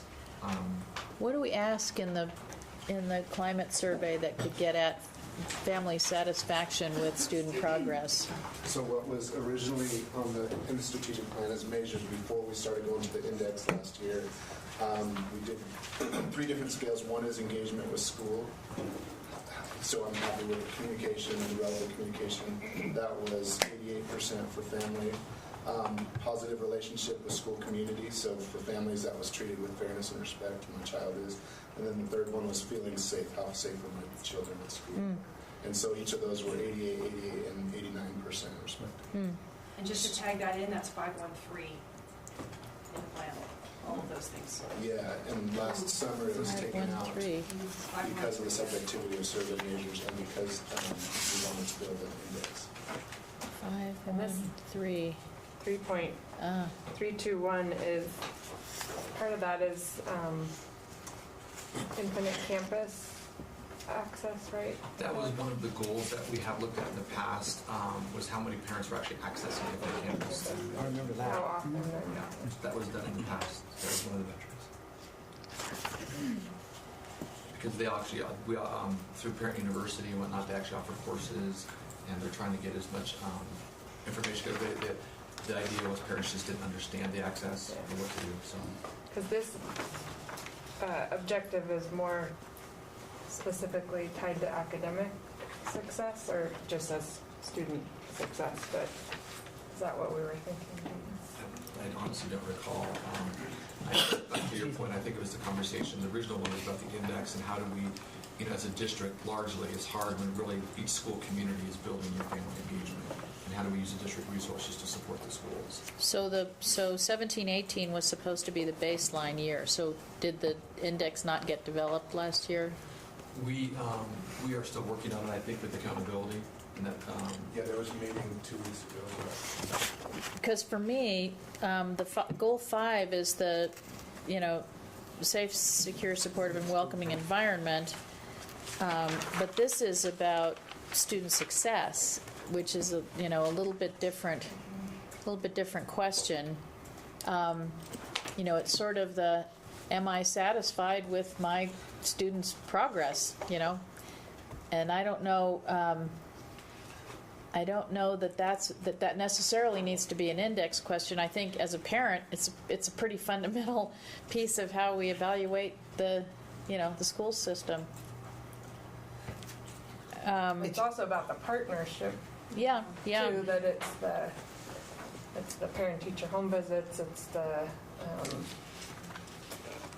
the parent-teacher conferences. I mean, it's yeah. And this is really, we're talking 3.2.1, right? Well, this is really about their ability to access information and their resources. Their student right. So it's not really about are they progressing. Well, it's about access as it's stated. I'm sort of going, what's the end? Oh, you're going to the end in mind. Okay, gotcha. Gotcha. What's the point? Are we really trying to ask about can they get to the information, or are we asking about are they satisfied with their child's progress and as Melina says, the objective says increase meaningful partnerships focused on student success. And that's because we know that the more engaged the family is in the, right, so It shows up in we're trying to measure, I'm thinking kind of out loud, that we want to be able to show that we're providing the opportunities and the ability and the access for parents to be engaged easily. I think, just talking, I'm kind of channeling Delisa right now. Delisa talks about this quite a bit, that that looks very different for families. For family, yeah. What maybe look like to one family can be very different to a single parent, to somebody who doesn't have transportation. That's true. So the focus in family school partnerships is to provide as many opportunities for families to understand so they can support their children in that school pathway, but also have access to opportunities, not necessarily judging if they take advantage of those opportunities. But the goal is to have effective partnerships between families and the district to support student success. And so it sounds like, I mean, for me, we're not there yet with these two measures. Right. It's not. It may not be measuring what we really want to measure. Yeah. Is what it sounds like to me. They're just nationally, nobody's there. Yeah. I mean, when you go to the conference, there's multiple sessions about how do you track family engagement, and it's districts can't figure it out, state departments of education can't figure it out. Yeah. And how do you, because it is so variable, so, and that doesn't mean we shouldn't be, it shouldn't be on here, and we shouldn't be trying to figure out because we could be the ones that break the code, but unfortunately, there isn't existing. It's not a best practice yet. Well, engagement, to what Dr. Greenlee stated earlier, engagement in one respect looks very different. So I can still be a very engaged parent and go to a parent-teacher conference, and I can still be a very engaged parent and have a parent conference or something such as that. It just looks different. I can go to a parent night. I can go to a family night. Because family needs are different and parent needs are different. So you thought this was going to be a quick one. See, I think you jinxed it by saying it was going to be quick. I did. I own it completely. Well, is there anything in the climate survey, because we are collecting that information, is there anything that would help us with that, or can we just defer it to the, I don't know, I'm thinking, I was going to say defer it to the Section 5, but it's important. This is... And I think why Parent University kind of works is because if nothing else does, is because those classes are designed to help parents directly with their student success. I mean, they're helping them support their student in math and all those things. So I think the satisfaction rate part of it is, interesting to me, because it's almost more like, do we want to increase the number of parents that are going to them? Right, because at the graduation last year, it's wonderful. And what percentage of our families go through Parent University? And hundreds of people. It's a small. It's a small percentage. It's less than 1%. Yeah, it is. Like in SY 16-17, there were 7,700 unduplicated participants in parent. So maybe a little more than 1%. Yeah. So again, and I think it's a great program. I am totally sold on Parent University. I just don't know that it's the right broad strategic measure of our organization's parent engagement. Yeah. I think, if I may, I would, suggest, so part of the problem with the climate survey itself, I wouldn't recommend that right now. Okay. Because part of the problem is that we don't get a proportionate, it's not representative. Aren't necessarily matching the district. We might be able to make some headway with an outside organization eventually, someone like Flashboat or something like that. But I suggest having Delisa and her team, or the team, I work with them too, Samuel, Ehrenreich, Delisa, the progress on the metric, because I know that we're trying to fill in attendance at different events, climate response, not just satisfaction, but response rates, and different things like that. So it might be worth waiting until we hear from them. Okay. Well, I would like to do that, because I think it is super important And I don't think, if we don't make an effort to work with a better set of measures, we'll just stick with these, and I don't think these get the job done for us yet. But that's just my... So... I agree with Ben in regards to, I think part of the conversation now that it's slowly coming back is for us to really measure as a district is for this large, it's hard for each individual school. We're trying to identify how we can identify that metric and then provide greater supports or identify model schools for parent engagement. Because several years ago when we had our own district evaluation for school performance plan, that was one of the measures in there. So for this measure, I do think if we change it in 1920, that's fine. But I do think Delisa's department has really worked hard to take in the information they heard to revamp Parent University. Yes. So not to count it as they've been working on it all year wouldn't be fair to that department. Sure, leave it in for 18-19, but change for 19-20. Okay. Something that's more reflective of what we really want. And 88% on the family satisfaction on the climate survey is outstanding. I think that's awesome.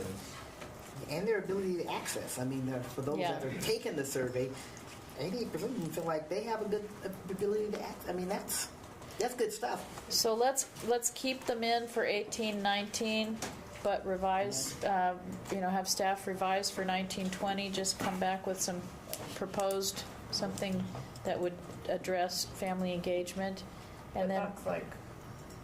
What? Wait, am I getting my years mixed up? This is 18-19. We're in 18-19. So they'd come 19-20 back, next school they'd year. come back like within a month, That's, So it's in place when we before start coming back, we're coming back. soon. Yeah. Okay. Yeah. It's For a 19-20. school year, yeah. Good. And then what about on the, huh? And then what about on the inclusion of on the superintendent's evaluation? Well, I think I remember that we just wanted something reflected on the evaluation that had to do with family engagement, and that was an easy one as a placeholder to kind of keep. It's probably the last half hour of the meeting. Yeah, might have been. Punted it, but so, okay. It doesn't. To me, I think there should be something. It's already in there. But if it's this or the next thing, Maybe we keep it. Why don't I propose that? What if we keep it as it is for this year? For 18-19. For 18-19, in terms of what's reflected, what isn't, the verbiage, all that for 18-19, and then we work as discussed, ask staff to work for their help, working on something that'd be appropriate as we move forward.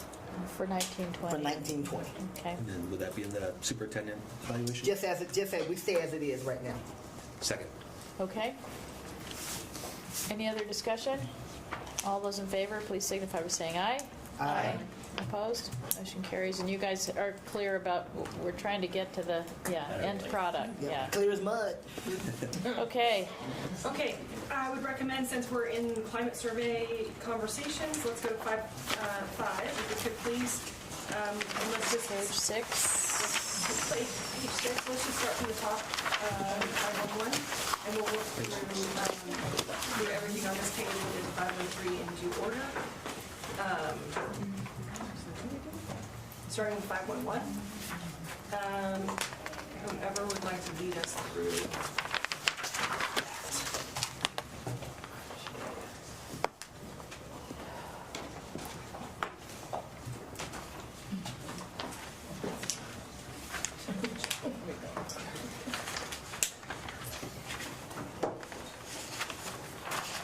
Require caffeine.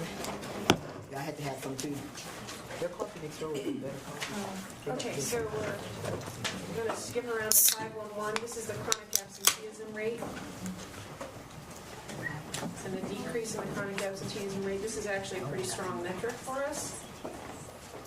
Been doing a lot of work as far as reducing the amount of chronic absenteeism attendance. So we have a target of 18%. And our proposed target is 17.6%. Now, why are we having a lower target? Just It's a reduction of Oh, chronic gotcha. absenteeism. Long kids come to school. I move that chronic absenteeism go see, up. see why I needed I move the. that chronic absenteeism This is go why I up. needed the caffeine. See, I that's can't get a exactly. second on that. Nobody. Nobody. We Okay. want more chronic absenteeism. And this is another 2% issue. It is. Sometimes we're doing 2%, and sometimes we're doing 2 percentage points. So data folks in the house can just set us straight what you want to do with this one. And chronic absenteeism, tell me, refresh my mind, what is that? Like how many, 10, like 30. X number of days missed in the school year? What is it? 90% or more. Okay. Present. Less. Yeah, 90% or less. Yeah. See it? You did it too. Right. Wow, they're Pretty low bar. Andrew was saying, so they have to miss 90% to get Wow, that's really chronic. I think we all need caffeine. So what are we doing with the 2% piece? Yeah, what we want to do so everything up until now, it's been 2 percentage points, and I think this is 2%. So I would. And that's a huge. I mean, we're talking about less than 20% to change it by 2% is huge. It's a 10% reduction. Although we're relatively confident that we are going to see a good reduction. If you remember, the definition was just put into place last year by Right. the state. It changed. It probably makes sense to keep the target as is, but then we'll adjust if we find out that we far exceeded what we were proposing. Okay, but do we need to take out the by 2% annually out of the goal statement? Decrease, so we do that. Yes, yeah. So decrease chronic absenteeism rate. And you're proposing for the 1920 target be 7.6 for now? Yeah. Yep. Does anybody have a motion? I'll make a motion. I move that we change the wording on 5.1.1 to decrease chronic absenteeism rates. And we set the 18-19 target at 18% and the 19-20 target at 17.6%. And it is, then it remains in the superintendent's evaluation. Okay. Second. All right, motion by Trustee Kelly, second by Dr. Taylor. Any further discussion? Hearing none. All those in favor, please signify by saying aye. Aye. Any opposed? Motion carries. Okay. Okay, here we go. 512. You have that. See I you do. I'm going attached. to bring it up right now. You bet. Okay. You want to come up? See, attached. We have a lot of attachments, so let's see what So, we see. what do we have up there? You know, it's kind of hard to get on the screen. I might point everybody to their handouts. You'll have one with great nexus, One and with that's three. 512. Yep. And then you'll have another one, a little bit longer.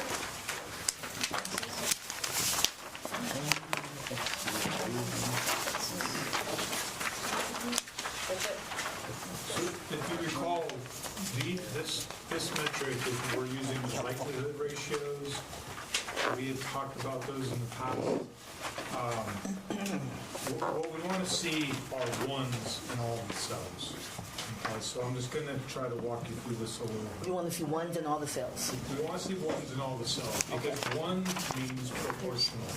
Gotcha. So, for example, if 3% of our population, or our student population, all 65,000 kids, if 3% are African American, then we look at the population of kids who've been suspended, we would want or expect roughly to see 3% of those kids African American.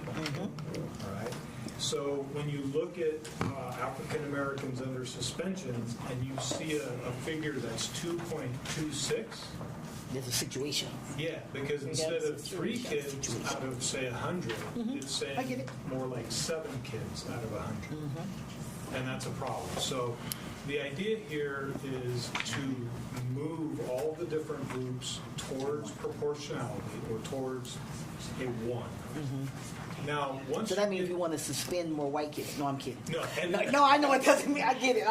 You just couldn't pass Well, that. I'm you sorry. don't hear the conversations we had. Yeah, no, that's not what no, I'm kidding. I get it. But I think actually, I'm sorry, more coffee. Okay. it's an important point that you're bringing out. We're not talking about increasing suspensions for one group to offset suspensions. No, I for understand. another. Right, but everyone doesn't. We've had these. Oh, yeah. So have you really? Oh, yeah. I was joking. If anybody's recording for the media, You want to pick on somebody.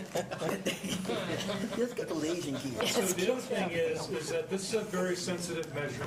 So we're kind of thinking that anything between a 0.9 and a 1.1 is essentially equal to a 1. Range. All right? So for any of the groups that start outside of that boundary, we want to see them move towards proportionality. And if half or more of those groups move towards proportionality, either an increase towards 1 if they're below 1 or a decrease towards 1 if they're above 1, then we have met our expectation. That was a great explanation. Thank you. No, it was. It was great. First time I tried it. So. That was good. That was good. You had a lot of practice. We had lots of practice. You're As ready for opposed your to let's TED Talk. Yeah. Yeah, right. As opposed to let's suspend more white kids. Yeah. That didn't go over well. No, that wasn't that popular. I'm joking. I'm joking. So that's what we're proposing, and you guys actually accepted this the last time. So we're not proposing a change. We're just sort of reminding you of this. Now the subtle change is the 0.9 to 1.1 boundary, which we're saying that's essentially. But that makes equal sense, to though. Yeah, that makes sense.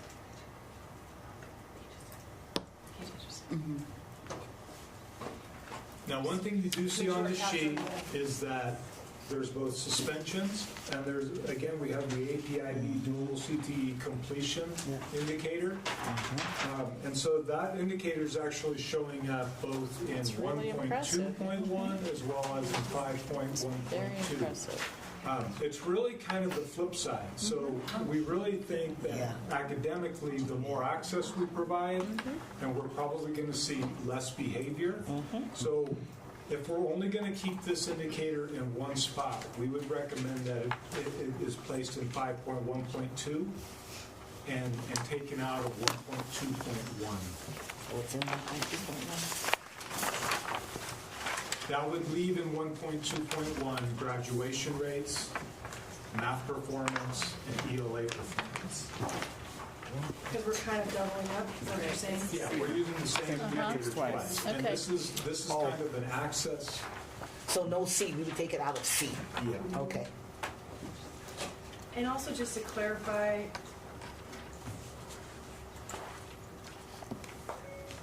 it's movement, any movement towards proportionality, Right. correct? Yes, within that span of 0.9 to 1.1. So is that, that's what we're trying to get to, but even if you move from Yeah. 0.66 to 0.67. You're good to go. I just want to make sure that we're doing all.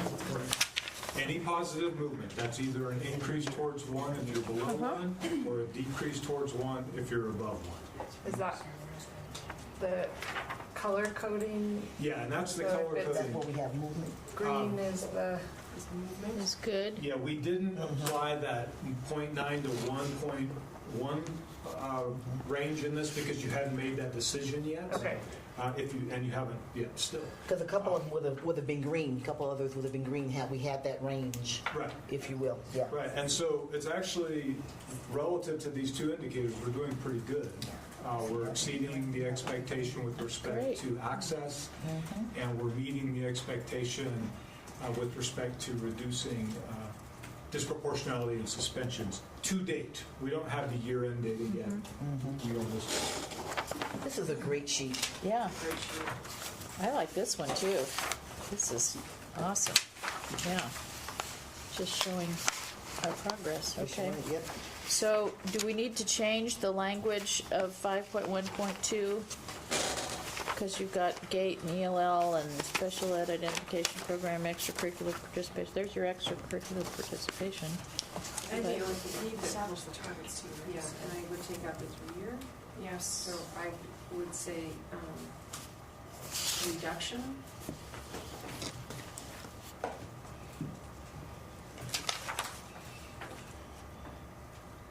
In terms of disproportionality, a reduction for suspensions, EL, special education, programming, extracurricular. But we're not measuring all those things. Right, so you'd probably, Just use suspensions and then, right, the It's the indicator. two that are underneath credit. it, just the two that are underneath it, so.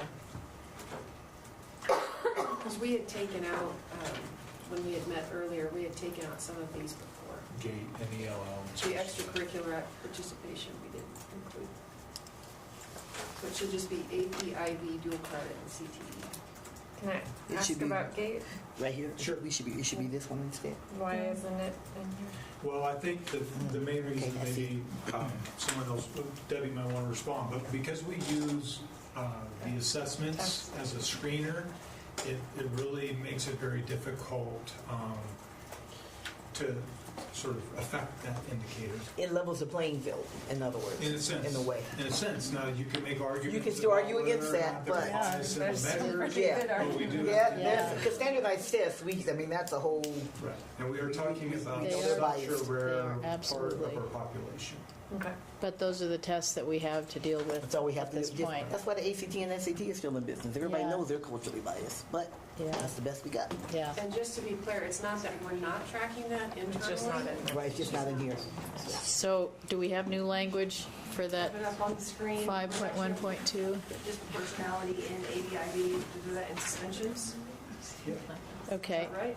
And we take out the 3-year target thing and, yeah, okay. And the So we have target then reduction. actually is 7 populations out of 11 move towards proportionality meets, and 9 out of 11 exceeds that. Yeah, well, it's It's, over 50%, over 75%, and so that's the actual. That was the yellow. Okay, so reduction of disproportionality in EBI. Okay, In the two things that follow it. yep, and suspensions. So that'll. Why are they on separate lines and not, because they're separate things? Yes. Got you. 0.9 to 1.1 is the number of groups. Yeah. That's like the, Multiracial.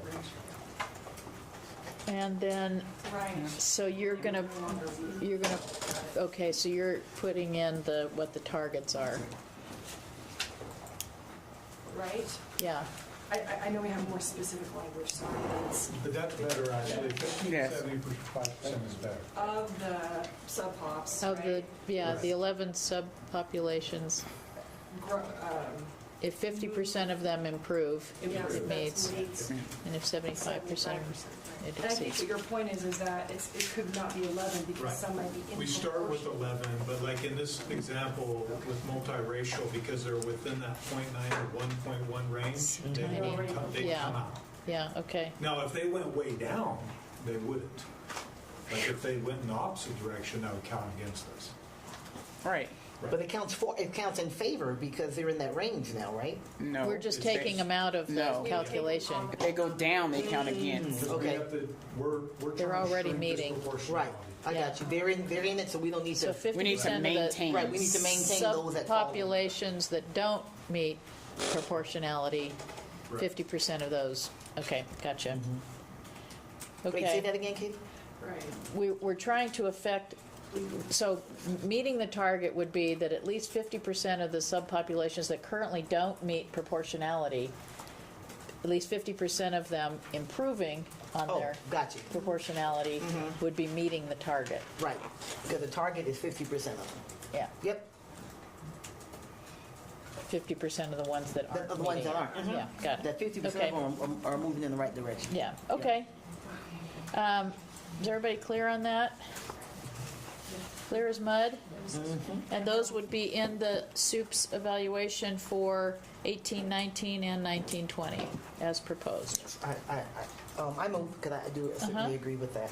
I move that the board accepts with the staff, the suggested changes from staff number 5.1.2, and that they continue to be a part of the superintendent's evaluation for the 18-19 school year, and that they're a part of the SUP's evaluation for 19-20.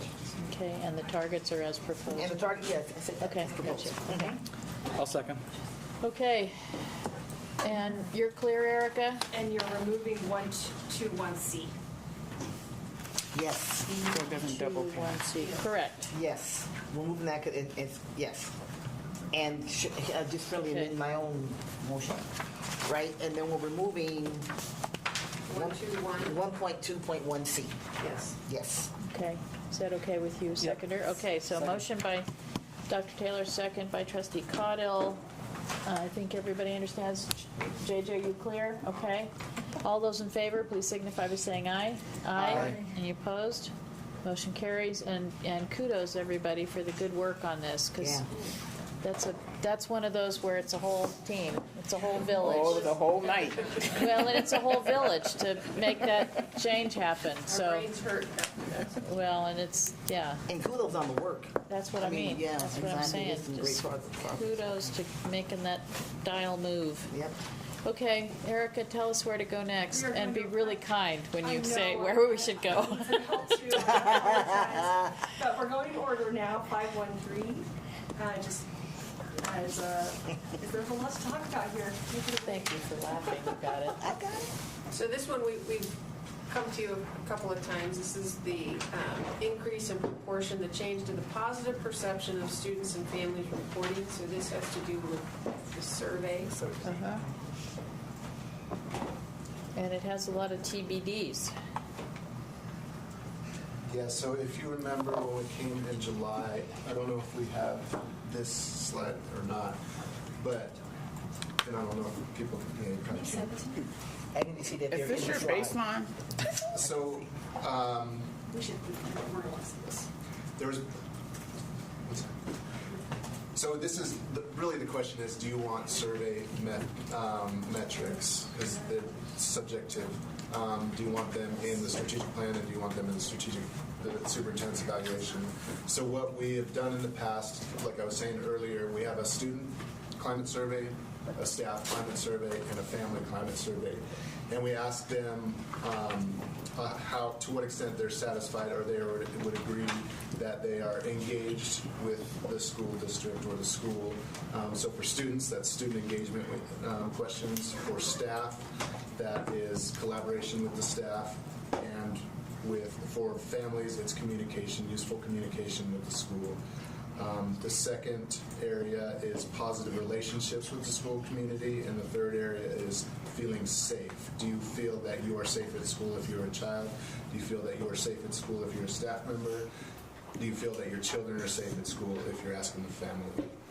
And so each of those have metrics tied to them. So for instance, let's talk about this feeling safe at school. 82% of our students feel safe at school. 89% of our families feel that their children are safe at school, and 88% of our staff feel safe at school. So the question in front of you is, do we want to use survey data for strategic plan metrics? So there's all kinds of inherent biases and noise and measurement error in surveys, and it's more subjective than a lot of things, than test scores and things like that. So I think it's something that the board has said they want to look at in the past. It might be a good metric to keep in the strategic plan, but not use as part of a personnel evaluation. So, and what about social and emotional health? And those as a social emotional within the climate survey, it's an assessment of social emotional health, and we only have it for students. So we have different scales for relationship skills, responsible decision making, self-awareness of emotions, self-awareness of self-concept, self-management of emotions, self-management of goals, self-management of schoolwork, and social awareness. So those are the 7 kind of standards within SEL. And we have survey measure scales for each of those. So Are you proposing that they would be included or no? I mean, that they would be reported for the strategic plan? Yes. I think If the board decides to have survey. Right, yeah. And it's a little bit sad that we lost ground on many of them. from 16-17 to 17-18 actual. And I do understand these are perception measures, but I think perceptions are really important when it comes to these, these are subjective things. A feeling of safety is, we sometimes have to measure a perception as just a feeling. And just to go back in time to remember too what's been going on a national level Sure. as well too, since 16, 17. Yeah. What we talked about last time, I agree with you. What we talked about last time is this is something that can belong and should belong in a strategic plan, something we want to look at. And perceptions are okay if you monitor over time. It's really hard to set a year-by-year target, if that makes sense, because there's error around that. I think if my professional opinion is we should have it in the strategic plan and in the next strategic plan, but it's hard to make targets with surveys, tight targets with surveys. So it's something that, if you remember in July, we talked about this is something that we want to monitor and do something about if we see trends going in a certain way. It's just a hard one to have targets. Yeah, and trends are important because, there is a reduction, but that reduction could be mostly at one or two schools that just had something really bad happen, whereas all the other schools still feel really safe, but you wouldn't really know that. You would just think, oh, district-wide, less families feel safe, when maybe most families still feel safe, it's just a couple schools, but that you guys would drill down into that and pick up certain schools if you had to. Yeah, and the schools actually do drill down on that. That's part of their school performance plan. Yeah, we take these data very serious. So I think we presented to the board before, there's an interactive website that you can go on and see where the hotspots are and where different trends are maybe concerning. So again, I think it is a worthwhile measure. It's just hard to set a year-by-year target. It's not as reliable as, say, psychometric tests. And it does, it is, as you said, Kristen, it is impacted by what's going on in the broader culture. If everybody's talking about we've got to do something about school safety, a parent starts thinking, well, gee, my school must not be safe because we are all talking about we have to do more about school safety. And there's a shooting here, or not here, but there's a shooting Somewhere. over there at that Somewhere. school. There's a shooting over there, yeah. So I do think it's important. I'm struggling with, because I also think it's one of those things that we are all really accountable for, and it ought to be in the strategic plan. And again, it's a culture issue that I think is a part of the CEO's evaluation, the superintendent's evaluation. But I also agree with you. It's a very subjective measure that can be, can be impacted by individual things. And maybe there's a way to make it a multi-year, a 3-year average, or I don't know, because, and you can't change the dial from one year to the next with our own action. So I agree with you. It's really hard to set an annual target, but maybe there's a smoothing or a trend capture we could do with that. Yeah, we talked about that exact thing in July. I just don't think that there was a decision. Oh, did we talk about it in July? Oh, no Basically wonder looking at I'm trends. having the Trends, idea. right. Yeah. Wasn't setting a target.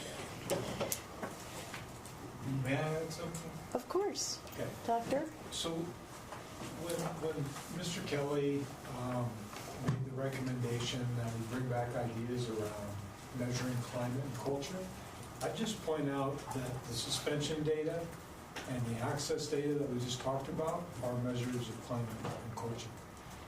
Earlier, you also talked about extracurricular activities, and those would be more tangible measures of climate and culture. In other words, we believe that kids that are involved in extracurriculars will also do better academically because they begin to build that sense of belongingness within the school community, that's part of the school. If the climate is one that's built around relationships and social and emotional learning, you should be seeing reductions in suspensions. You should be seeing reductions in disproportionality. You should be seeing high expectations for all students, challenging them to access courses such as AP courses. So I do think you have measures of climate and culture in there. The perception data, even though we only tap it once a year, that's more of what you typically think of as almost leading indicators. Right. And I would just, we believe that those things would cause a change in the perception and in the climate, having more kids involved in extracurricular, but sometimes it depends on what those extracurricular activities are. But I guess what I'm getting at is I think you guys are right that the perceptions are so sensitive to things that we can't control. But we can control access, so we can control how we discipline students. And we can have confidence that the climate is supportive of learning when we see those more quantitative metrics moving in the right direction. But it kind of goes back to Covey's, circle of influence and circle of control. Concern. Yeah. So what can I do something about? And we better be able to do something about the perception of, of safety and caring at our schools, even though we can't control it. I don't know, other comments? I had a question. Did I understand, did you say that we do measure the individual schools based on climate results in the survey? Each school, students take it, and their questions around school climate are dedicated directly to their school. Families are dedicated directly to their child's school, and staff, obviously, to their schools. Because I kind of feel like if we're kind of holding them accountable at the site level for their results, that we should be held accountable at some level up here too. We're definitely not holding them accountable. That's what I was going to say. I think that was the original discussion when we went this way, was that we don't actually have a mechanism to, hold them accountable via evals or whatever. So that was that long argument. Remember that long night? Yeah, we give them the data and they use it. So we give them the data because it rounds out a school's data story isn't told just by test scores. Yeah. So then they use a lot of that data for engagement. And I think I'll just say, while it's not a perfect measure, I do think it's an important, one of the things we've been hearing on kind of the morale project is if you ask for survey data, or if you ask for perception, use it. Right. And so if we use it, put it in a strategic plan, I think we should talk about using it. And you've seen how powerful student voice has become because we're actually using it, as say, in different ways. So what should we do? Pleasure board. I think it needs to be reported. We need to find a way to reflect what is a reasonable, level of impact we can have, but that we do own. I think as a board, we own some responsibility to impact that climate of the schools, and that we should come up with something that we can have as part of the superintendent's evaluation, understanding that we know that on a year-by-year basis, we're going to have a very hard time having any reliability around the sensitivity of the data. I don't know how to achieve all that. Andrew? Yeah, I would agree with that, because I know these items, we are held accountable for them to our constituents, so we should find a way to be able to measure the data, include it in the evaluation, and then show that we're working on it if there are issues. Because these items, if you really want to get down to the base of how our families will feel about our schools and how in our district, these are some very important measurements. And our constituents include kids, and they include staff. One thing that you could do that doesn't make it so high stakes on any one measure is take those three: engagement, positive relationships with school community, and feeling safe. So those are 3 measures times 3 different populations. So you have 9 boxes. Does that make sense? Mm-hmm. And then do a 3-year average and see how many of the 3-year averages What's are the trend? up. Yeah. And if it's Is more it than trending half. up? That's back to what Trustee Kelly said in terms of being mindful of trends, and then that tags a red flag or something for us. Of course, I don't know how to get there, but Well, I think Ben just suggested, it's going to require somebody as smart as you are, Ben, to figure out how to do it. I was like, you got ideas? 45 people in this room understand. Yeah, we can do that. I mean, we can do that pretty quick. Let's restate it just for those of us that need a little more caffeine. So you're going to take They'll those create an three, index. The engagement with school, positive relationships, feeling safe, and then student, family, and staff. It's basically another matrix. And then Over take 3 that years. 9 boxes and then multiply that the next year. So let's just say Smooth it over 3 years. 18, 19, 19, 20, 21, and then you take the average of that for the 3-year trend line. Speaking mostly about these.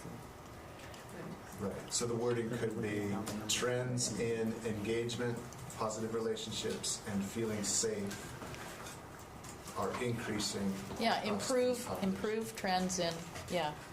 Oh, okay, I like that. Improve trends in. Positive trajectory. Kristen, Improve. Kristen, don't we have that data though already going back a couple of years? Like, so you're saying take the data from 3 years ago and create a baseline so that we immediately can start looking at something now and going forward? Well, since we changed, I don't know if I would do it that way since we changed the time when we're taking our survey. Yeah, so one issue is that we changed the time based on school requests from spring to November, taking the climate survey. In my opinion, it's fine to still average. We have October, so still average 3 years because it treats every school or every major the same. So you feel like we could use 18, 19 as a third year? Yes. Okay. Okay. So that would be our, and if you want to test it out and come back to us and say, this doesn't look, this is hinky. I mean, if you want to come back to us and after you apply it. Can that be in 2 weeks? Yeah, we've done it before. Okay. I mean, as much, we have to trust the survey data. That's Right. the end of it. So Yeah. as long as we trust the survey data, then the measures are going to be the same. I've looked at the 3-year average, and I've looked at the fall survey versus the spring, and they're very similar. Okay. Okay. All right. Well, let's, yeah. Can you bring that back in the next That's workshop? okay. Do you want to vote on that before you leave? Can we have a motion to the effect of what Ben said? What he said. Okay. Is there a second? Second. A motion, was that Trustee Kelly or? I'll let her. She can. Okay. Motion by Dr. Taylor, second by Trustee Minetto to create an index so that the new measure is improvement in the trends of those 3 items under 5.1.3 over 3 years, capturing data from student, family, and staff. Got that one? JJ? Angie And Scott. No, Ellen. Oh, Ellen, I'm sorry. Ellen, okay. I got you, Ellen. Sorry. All those in favor, please signify by saying aye. Aye. Opposed? Motion carries. Thank you, Melina. Okay, thanks. Thanks, you guys. I think we're getting to a good place with that. And we would be talking about that being soup eval. We didn't vote on that piece.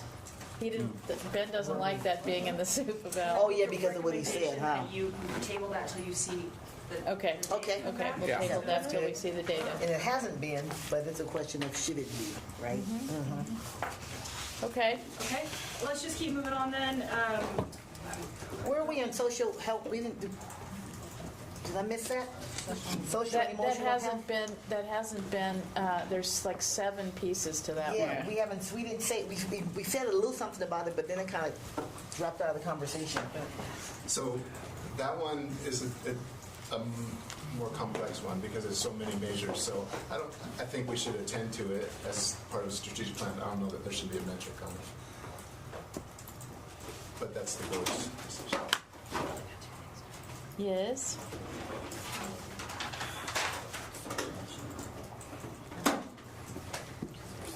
I'm not, how do we measure it down? It's got 7 pieces in it. Right? Yeah, And is it the climate survey? Yeah, there's Right? 44 Okay. questions in the climate survey, and so each of those make up scales. It's a good measure. We've got national recognition for it, but it is self-perception data. So I think we already have 3 survey measures in the strategic plan. I wouldn't add 7. Okay, then each of them as a measure would be in the plan. Yeah, and I mean, our schools do use the data, so it's not like it's going to be ignored. It's adding a lot of certain data to the student. I'm okay with. I'm okay with yeah. it. I'm okay with it. That's Yeah. students only. Yeah. Yeah, I'm Okay. I'm okay with it. We need more work on that one. Do Yeah. we need a motion on that, or? I don't think so. Okay. It's, yeah. What? I don't think so. No, I don't think so either. Okay. Because we have nothing there, so. Right. Okay. All right, let's just keep moving through this page to keep easy on ourselves. Jason, it's all you. These should be pretty straightforward. You're the Don't say it. only Don't one say it. responsible for school safety in the entire organization, Pete. Get some water. How you feeling about that? It's I'm feeling good. entirely I'll on you. talk about it. No pressure. Yeah. Okay. Yep. So with these, this was one, when we had that workshop last time we came up with these, it kind of just sprung out. We really weren't even on the agenda to discuss any metrics that day. Yeah.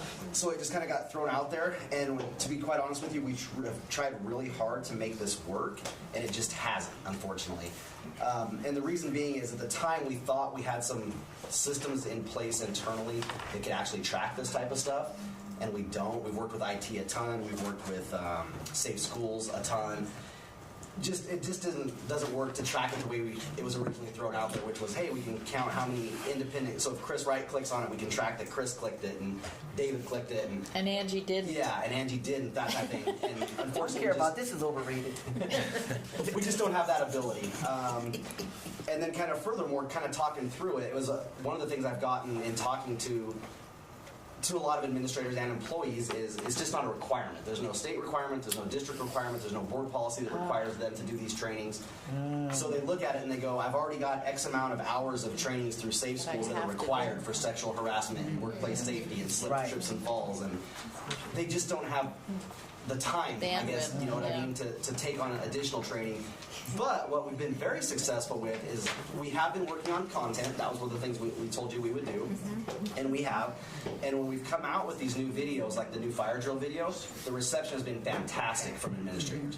When we come out with a new video, they are more than happy to show it at their staff meetings, to put it out there so that their staff sees it. We're integrating that into new hire type training stuff. But then it kind of, once people have seen it, it's not something they're going back and reviewing on a regular basis type of thing, unless there's a change to it.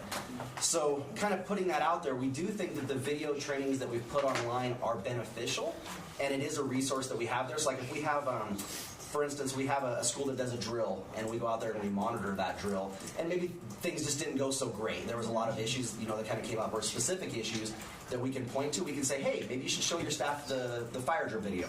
Oh, great idea. Hey, maybe you should show your staff the earthquake, video. So they are beneficial. I just don't know that they're beneficial in the way that of tracking them to say we want 90% of all of our schools showing this video, because in reality it's just not happening, and there's no real mandate behind it to make it happen. So to have a target, like there's no carrot, if you will. Correct. No incentive, so to speak. So would having it in board policy be a carrot? I don't know that it would, be quite honest, Or just because worthwhile. it's one of those things where, for the most part, unless we're making a change, once they've seen it, they've seen it. And even if we update, like say the Code Red video, which we are working on right now, we're working on grade specific or level specific videos, like for yellows and reds. So elementary, middle, and high school. Once they've seen it, unless we're making a change to the actual procedure. So even if we change the video, if the procedure's the same, there's no real incentive for them to watch it again if they've seen that. And they. What about drills? Isn't there some requirement, like in our insurance or something? Well, we do have the NRS that requires the drills, and we do track all the drills to make sure the schools are in compliance. We work very closely with Kristen and the area superintendents. So that's fire and what else? And lockdowns. Okay. Yeah. And we do earthquake drills as well during shakeout. And we do keep track of that. And we do keep track of because that. that to me Absolutely. is the important thing. Is do children and staff know what to do in the event of emergency? Right, and we are doing that. We're making sure that we're in compliance with the state NRSs that govern that. And we've had a couple issues come up here and there, very rarely, where we've had to kind of get a hold of Kristen and say, hey, we need some help here, with this particular site, getting them on board. And it's always worked out. We've been able to work through that. But we do keep keep track of that. We are monitoring that. I do think the videos are good, but I think they need to be almost an extra, if you will. I don't really know that it's fair to say that we're going to require them to watch them, and certainly kind of put that on the superintendent's plate when there really is nothing to back that. It's just been tough for us because, and Irene's staff has been fantastic working with us on the filming, but there's only so much staff to go around to film this stuff as well. So a lot of challenges from when we developed the idea. So, okay. Sorry, have you been able to look at what other school districts do to test safety in their schools? Yeah, you know, we never pat ourselves in the back in school police because there's always another job to do.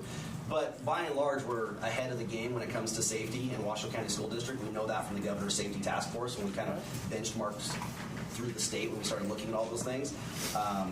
So yeah, we're doing kind of above and beyond what the best practices are right now. And the videos are, like I said, that's an extra. That's something that a lot of people aren't doing. They're utilizing canned stuff that they buy from someone else, right?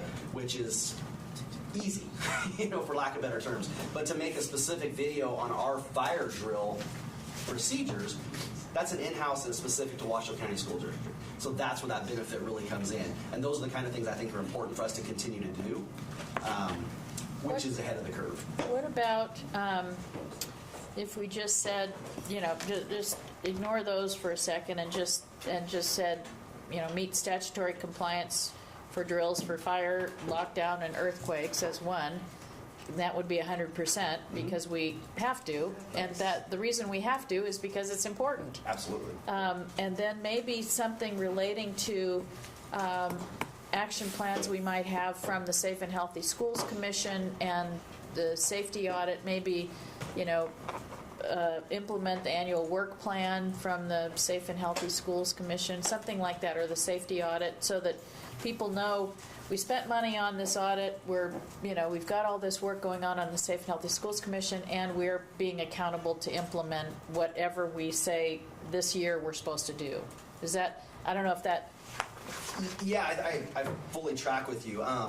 And kind of going back to what I know you guys talked about a lot earlier was the resource portion of it. And that's kind of where we're at with the audits right now. We've kind of picked all that low-hanging fruit that doesn't require big resources. Yeah. And now some of the bigger items that we would like to do that's come out of the audit really does come down to significant resource. So yeah, I think you're 100% right when we say maybe, you know, maintain compliance you know, with all state-required school safety NRS, you know, laws, provisions, because those could change as they go. We don't want to have to keep modifying that, right? Which they actually could change this session. Yeah. So Not too late.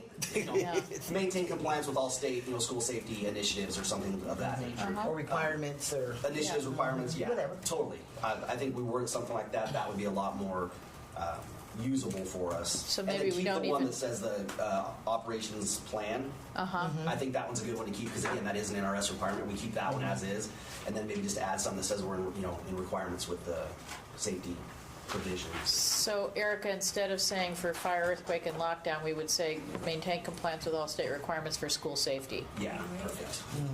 Got it. Okay, so just And that covers all that. with that, are you recommending that we remove 521 then? Because of Yeah, because we just really didn't have any way to 521 and 522. yeah, Okay, and so both replace of them with those. the And replace it with this one, which is maintain compliance with all state requirements for school safety. And the target would be 100% because that's Right, the way. and then same as the 5.2.3 we would leave in. We would leave in. Okay. And are they both included in the superintendent okay? evaluation? So are we switching what we're measuring in 1 year, or we're keeping... Keeping 523, which is what we have. Right. Right. And And changing then- 522 to that for 1920? Well, 521 and 522 would be out. Yeah, we and gotta they combine would- them into this And they one. would become, maintain compliance, and we're doing that 100% anyway, so it doesn't hurt you to have it in. Right. and that's Girl, something take the green, take the green. Yeah, take the green. As you know, in this meeting, I don't always take the green. I know. I'm just saying. I'm not a green go-getter. I'm a philosophy go-getter. I'm just saying But take it's- the green. But it's something that... I just want to understand what it is because Yeah. I got it. Yeah. And we'll still continue to work on to do the videos and maintain that and update those for the schools because we found them to be very beneficial. It just wasn't beneficial in the context of what this idea was. Yeah. So back where Tracy is here for a second. What about this year's evaluation in the context of specifically 522 and 523? The 523 is staying, so 522, and we're removing it. So do you want this? We're replacing 521 and 522 with the new language, and I think that yes, even though it wasn't the SUP evaluation requirement previously, it is a requirement. It's a fiduciary and operational requirement of our organization by the state. So I would think it should be in the state law too. So yeah. I mean, okay. So can we take these one at a time then? And just as a sort of marketing PR piece for our strategic plan, it might be wise for us to say maintain or exceed compliance with all state requirements for school safety, because we do exceed. Yeah, I was gonna say, some schools just the videos in themselves, that's extra stuff. Yeah. I mean, so I think that's good. Okay. Because it's not like we're just trying to barely do what we need to do on safety. Okay. So the motion would be to remove 5.2.1 and 5.2.2, replace them with the new language, maintain or exceed compliance with all state requirements for school safety. We would have a target of 100% for both 18 and 19, because it is statutory.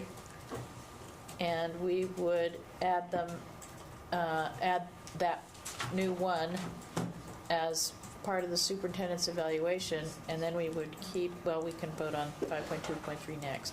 Well, so let me make that motion. I move that that the board takes objective 5.2.1 and 5.2.2 and replace them with a new 5.2.1 and reading maintain or exceed compliance with all state requirements for school safety.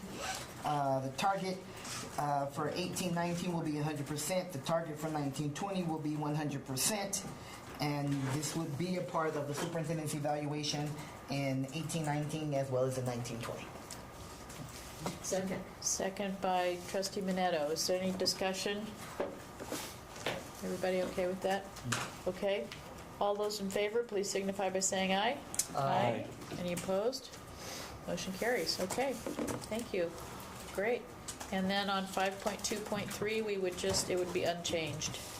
Actually, we should probably change that to 5.2.2 now. Yes. Yes, you're right. Is that a motion? Stop on it. Is that a motion, Scott? So moved. All right. Is there a second? Second. All right. So the motion is to revise 5.2.3, and it becomes 5.2.2. Motion by Trustee Kelly, second by Trustee Cottle. Is there any further discussion? Hearing none, all those in favor, please signify by saying aye. Aye. Opposed? Motion carries. Phew! Okay. Now where are we going? Way to go, Chief. Thank you. All right, and so we have a fair bit more to get through, but page 4. Let's go back to the Yeah, you were all getting excited. That last half Yeah. page, it was Yeah. like, whoa! Not so much. Yeah. Not so much. all right, so Irene? Well, actually, I'm going to hand this over to Megan and to Sam, as they pretty much do all the work on what I'm responsible for goal 3. So I'm handing it over to those two ladies. Thanks for being They're the girls who do the work. Let's just work through, we've got an hour left, so let's see what we can get done. Start with 5.3.1 on the top. How much time are we going to need for our weighting discussion? If we have we have 55 minutes left. For what discussion? How we're going to the weight weighting. these various. I think we should take at least 30 minutes on that to see where Okay, we go. so let's maybe if we could do this in 10 minutes. Can we do They that? will. I can Okay. assure you. All right. We have practiced and they're going to be Okay. Okay, and we are reporting together just because the communications and community engagement goals seem to be very similar. The suggestions we're proposing for 3.1.1 This previously has been superintendent communications. However, we are going to be launching a new newsletter this year that isn't specifically driven from the superintendent, as well as we do the board news. So we were thinking we could change that wording slightly just to be all-encompassing of sort of the official district communication that we're putting out. And drop the 2% again, like we've talked about before. Again, yeah, the 28 was kind of an anomaly, we believe, for this year, just because of some of the more controversial news items. Okay, so that would delete superintendent and replace it with district communications, and delete the by 2% from the goal language, and then no change to the target for either year, and this one is not in superintendent evaluation, and I'm okay with that. Yeah. Anybody else know? Okay, so do we have a motion to that effect?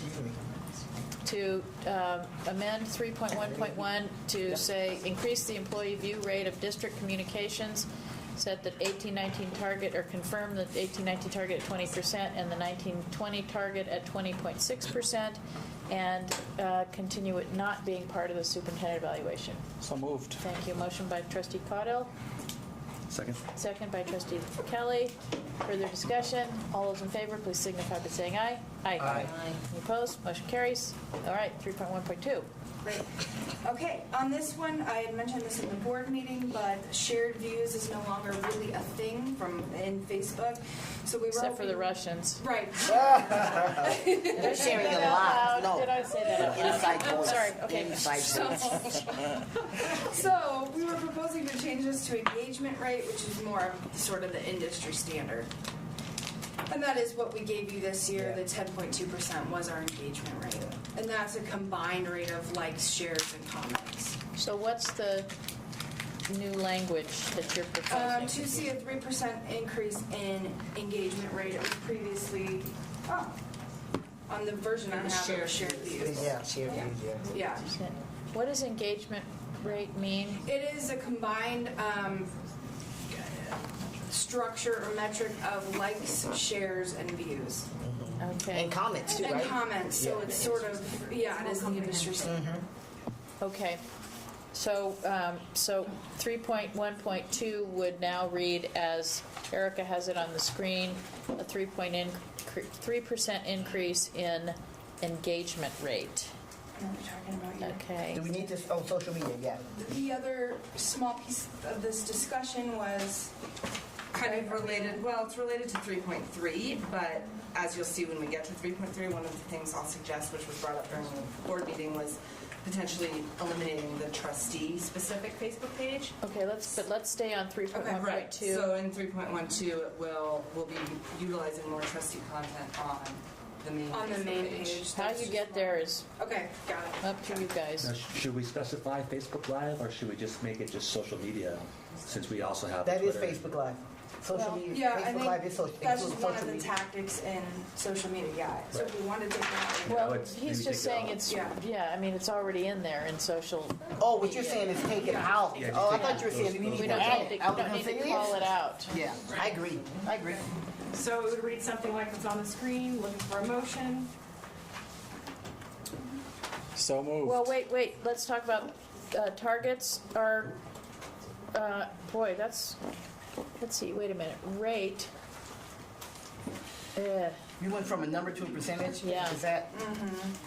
It's from views to engagement rate, right? That's the difference. yes. Percentage, so is it a percentage increase? What? This- Wow, so if it's a 3% increase, we'd be going from, oh, this is that old points versus, Help me understand that, points versus, well, the percentage. it's- Yeah, it's a I got it. 3% increase on 10.2%. Yeah. Is one thing. Can we do like on 3.1.2, maintain or increase social media strategy? No, maintain or increase engagement rate of social media strategy. Of social media. Of social media. Maintain or increase engagement rate of social media? Because we've got to get these numbers of percentages out of these goals. That's what we do with the targets. I agree with that. So, our target would be to increase from the 18-19 actual, and we didn't have this metric counted this way, so we don't know if that's meeting, but we did have an increase in the numbers. Yeah. And so we would restate it as a percentage in 18-19, and we would use 10.5% as the 19-20 target, and everybody okay with this not being in the superintendent's evaluation? Okay. Okay, so that's the new objective statement, and we have the targets identified. Anybody make a motion? Now me. So moved. He just did it earlier. He so. did, I know. I didn't get a second. That's okay. I'll second. Okay. Motion by Trustee Cottle, second by Trustee Taylor. Any further discussion? Hearing none. All those in favor signify by saying aye. Aye. Any opposed? Motion carries. Okay, thank you. Okay, maintain social media engagement rate. There we go. Okay, 3.1.3. Yeah, so this should read online video views. It is across all media platforms, so. Just take out the by 3%? Okay. Yes. And you guys are going to change what gets included in there. Is that what you're saying? So previously, years back, it was YouTube, but we're counting all views online. Yeah. So that's Facebook Live and everybody, whatever else. Facebook Live. That's why it went from our website, etc. 23,000 to 137,000. Okay. Wow. Yeah. Okay. All right. Anybody want to make a motion on that one? I move that the board accept objective 3.1.3 to increase video views across all media platforms. And the target, set the target for 18-19 at 23,214, and for 19-20 at 141,131 views, and that neither are reflected in the superintendent's evaluation. Okay. Second by Trustee Minetto. Any further discussion? Hearing none, all those in favor, please signify by saying aye. Aye. Any opposed? Motion carries. All right. Okay, blazing ahead. Yes.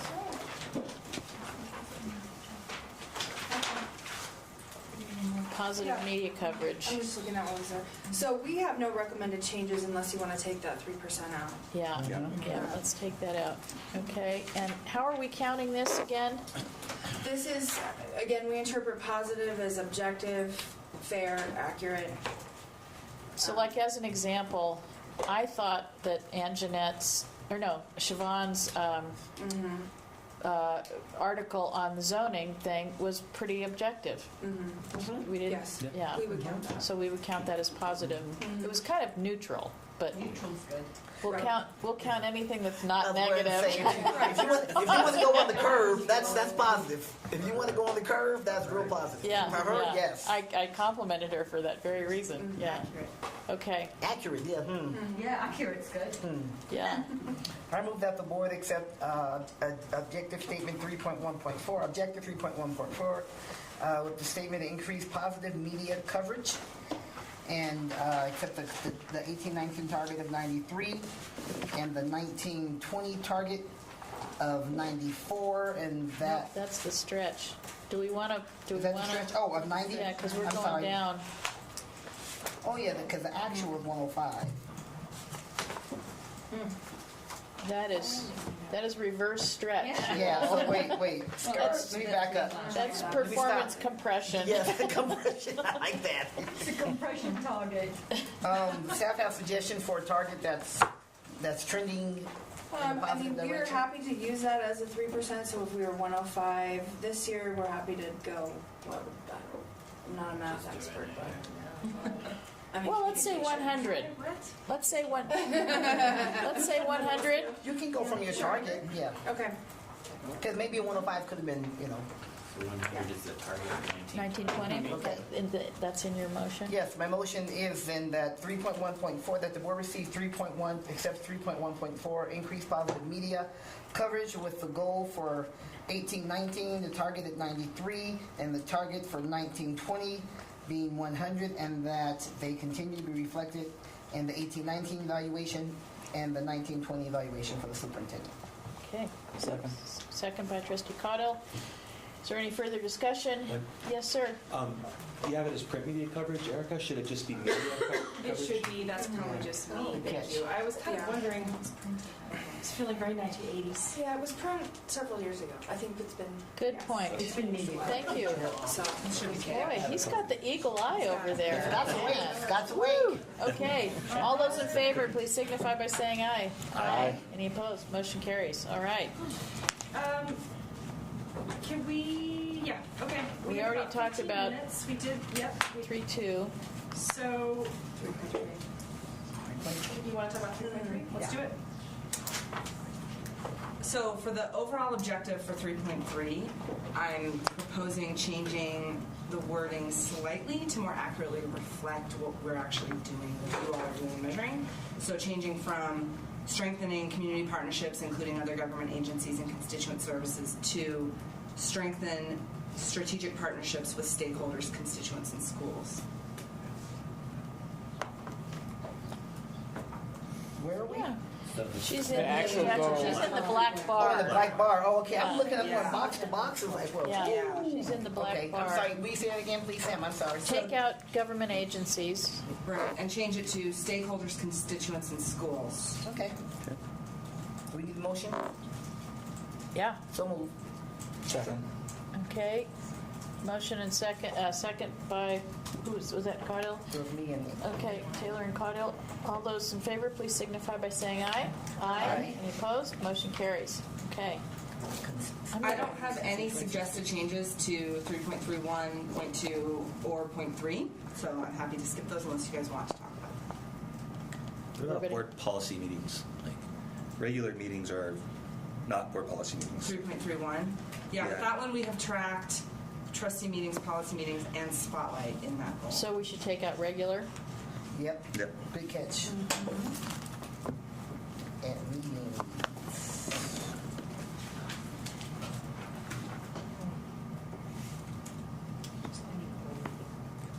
Want to make that a motion, Mr. Scott? Oh, yep.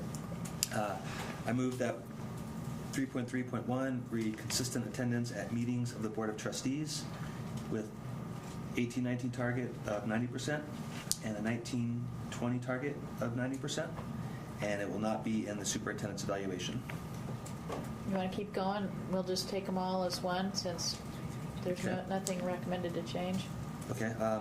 And then on 3.3.2, I move that the board approve the language and the 18-19 target and the 19-20 target, and it won't be in the superintendent's evaluation. For 3.3.3, I move that the board approve the language with the targets of 18-19 being 100% and the 19-20 target being 100%, and it not being in the superintendent's evaluation. Okay, I think we'll stop there because you want to talk about the next two. Sure. Okay. So that's my Is there a motion. second by Trustee Caudill? Thank you, Trustee Kelly, for taking that on. All those in favor, please signify by saying aye. Aye. Any opposed? Motion carries. Okay. So 3.3.4, I'm actually recommending that we eliminate that metric. As Megan mentioned, in 3.1, we're already tracking both traditional media with 3.1.4 and social media in 3.1.2. So especially if we're eliminating the trustee Facebook page, and I think it makes sense to just... Motion to delete 3.3.4. So moved. Motion by Trustee Caudill. Second. Second by Trustee Minetto. Is there any further discussion? Hearing none, all those in favor, signify by saying aye. I really lost it that time. Any opposed?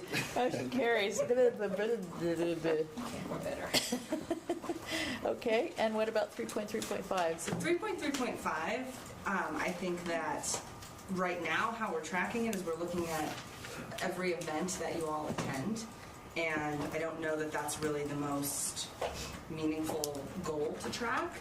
So I'm suggesting changing that to say, ensure the district is reaching the community and soliciting feedback, and tracking instead, the events that we're organizing, like the budget forums, like the Talk with Trustees, tracking things like the surveys that we're doing, the budget survey.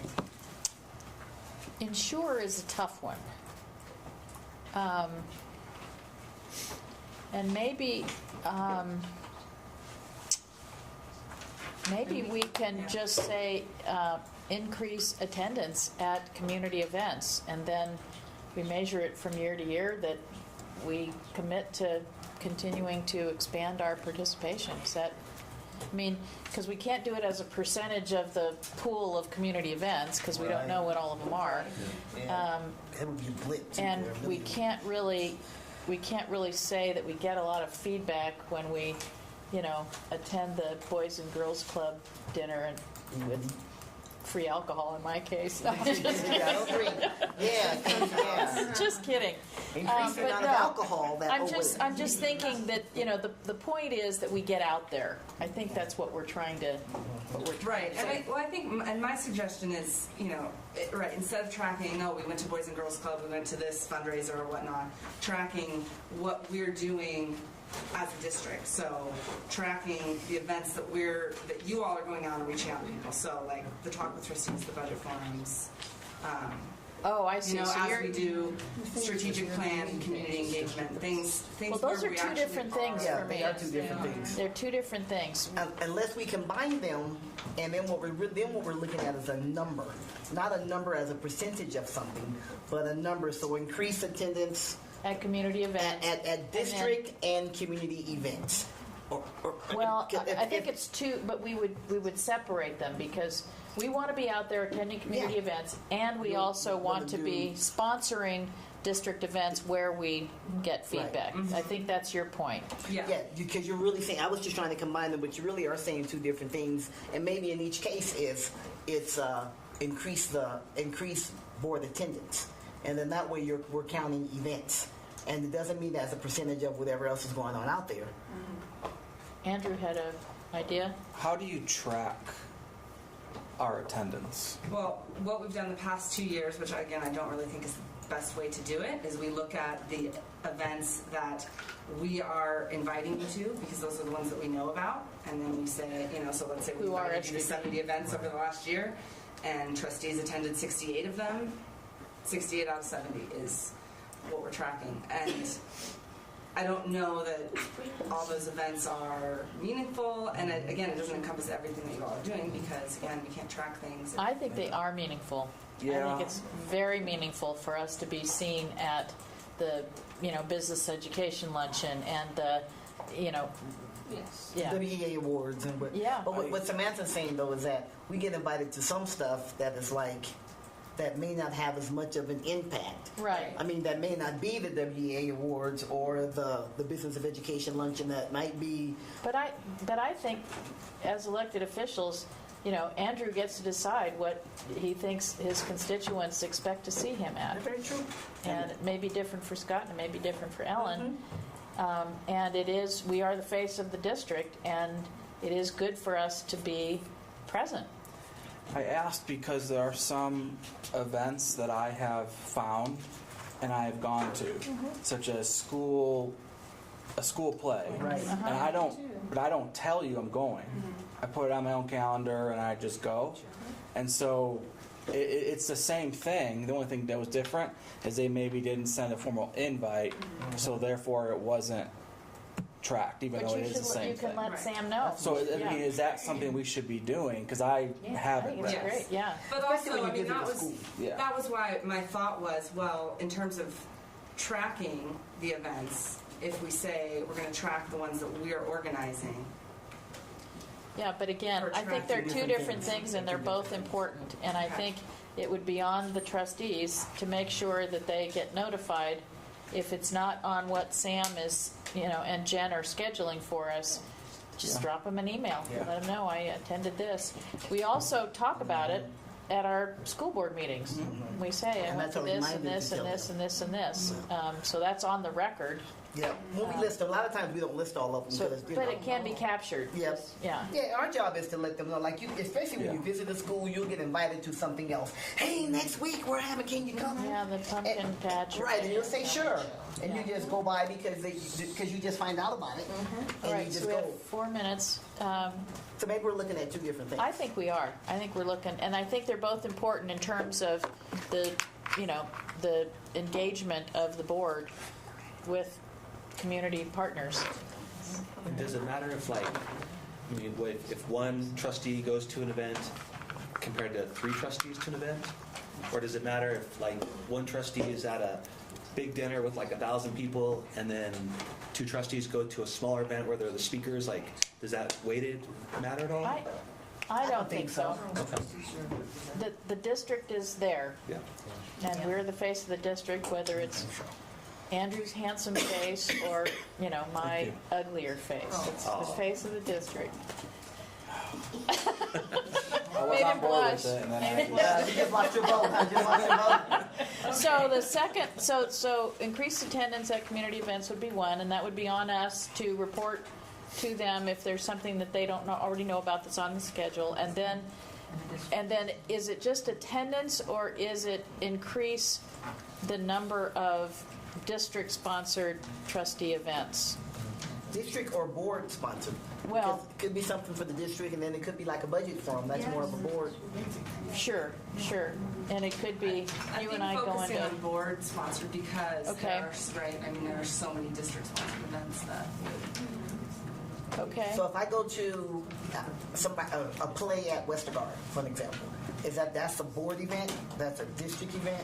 Where would that fall? I think is that that's community? event. I mean, that's a community event. That's just attending a community event, as opposed to a district organized event where State of education. we're putting a board out. Groundbreaking. Right. Yeah. Well, What are those? Are those district? Yeah, I like district or, yeah. There you go. what I was thinking was an event where the purpose of it is for you all to talk to the public and get feedback from the public. So, But I again, don't. there's still two different things though, Yeah. still there. Right. Yeah. So I like board/district sponsored events. And it's not just attendance. It's Is it more? well, yeah. I think it's increased the number of. The attendees? No, well, not and the number of increase it people, from but what, the. since we didn't really measure. Yeah. We kind of did, but it not. Maybe we need a baseline then. Yeah. You do Or maybe we 20 just- as a baseline. Well, she's counting them now. Do we really increase the number of events. Yeah. I just want to make sure we're Well. clear. We don't have I'm just looking at that's a bandwidth issue. So That's a bandwidth. Yeah, It yeah, is. It that's is. true. It is. So how do we measure the fact that we think it's important to attend both of those things, Or to have them. or to have them and be present at them? Well, yeah, and I think Sam's getting at that we're using them to engage and to have dialogue and We not can also just. track the number of people who attend to those kinds of events. I mean, that's another way of measuring. Like the number of trustees or number of community people? Number of community members. Maybe it's the- 500 people attended the budget forums. So maybe that's a number of people that are engaged, or that are number of people that are contacted, or it's touched by touched. Sexual harassment issue. I know. Emily? We're melting down. Yeah, I don't think the number of attendees is what we should be measuring, because really I'm not sure that you can fundamentally impact that, because it really is down to communications and the work that we do to get the message out, to get people there. But I think when it's a district organised event or a board organised event, which is like a budget workshop, what we're saying is we want you trustees there, as opposed. So I think if the community see maybe just one trustee at like the State of Education, it's much better to have all the trustees there. So I think what we're trying to say is not so much increase the number of events, but increase board attendance at district those organized or board strategic sponsored. events. Gotcha. Okay. And well, we need you there. So Spotlight would be a district organized board sponsored event, but policy committee is in board meetings attendance. Yep. Okay. Okay. How does that feel? Increase board attendance at district organized / board sponsored events. Does that get it? The point there? Mm-hmm. And a separate goal or a separate metric is attendance at community events.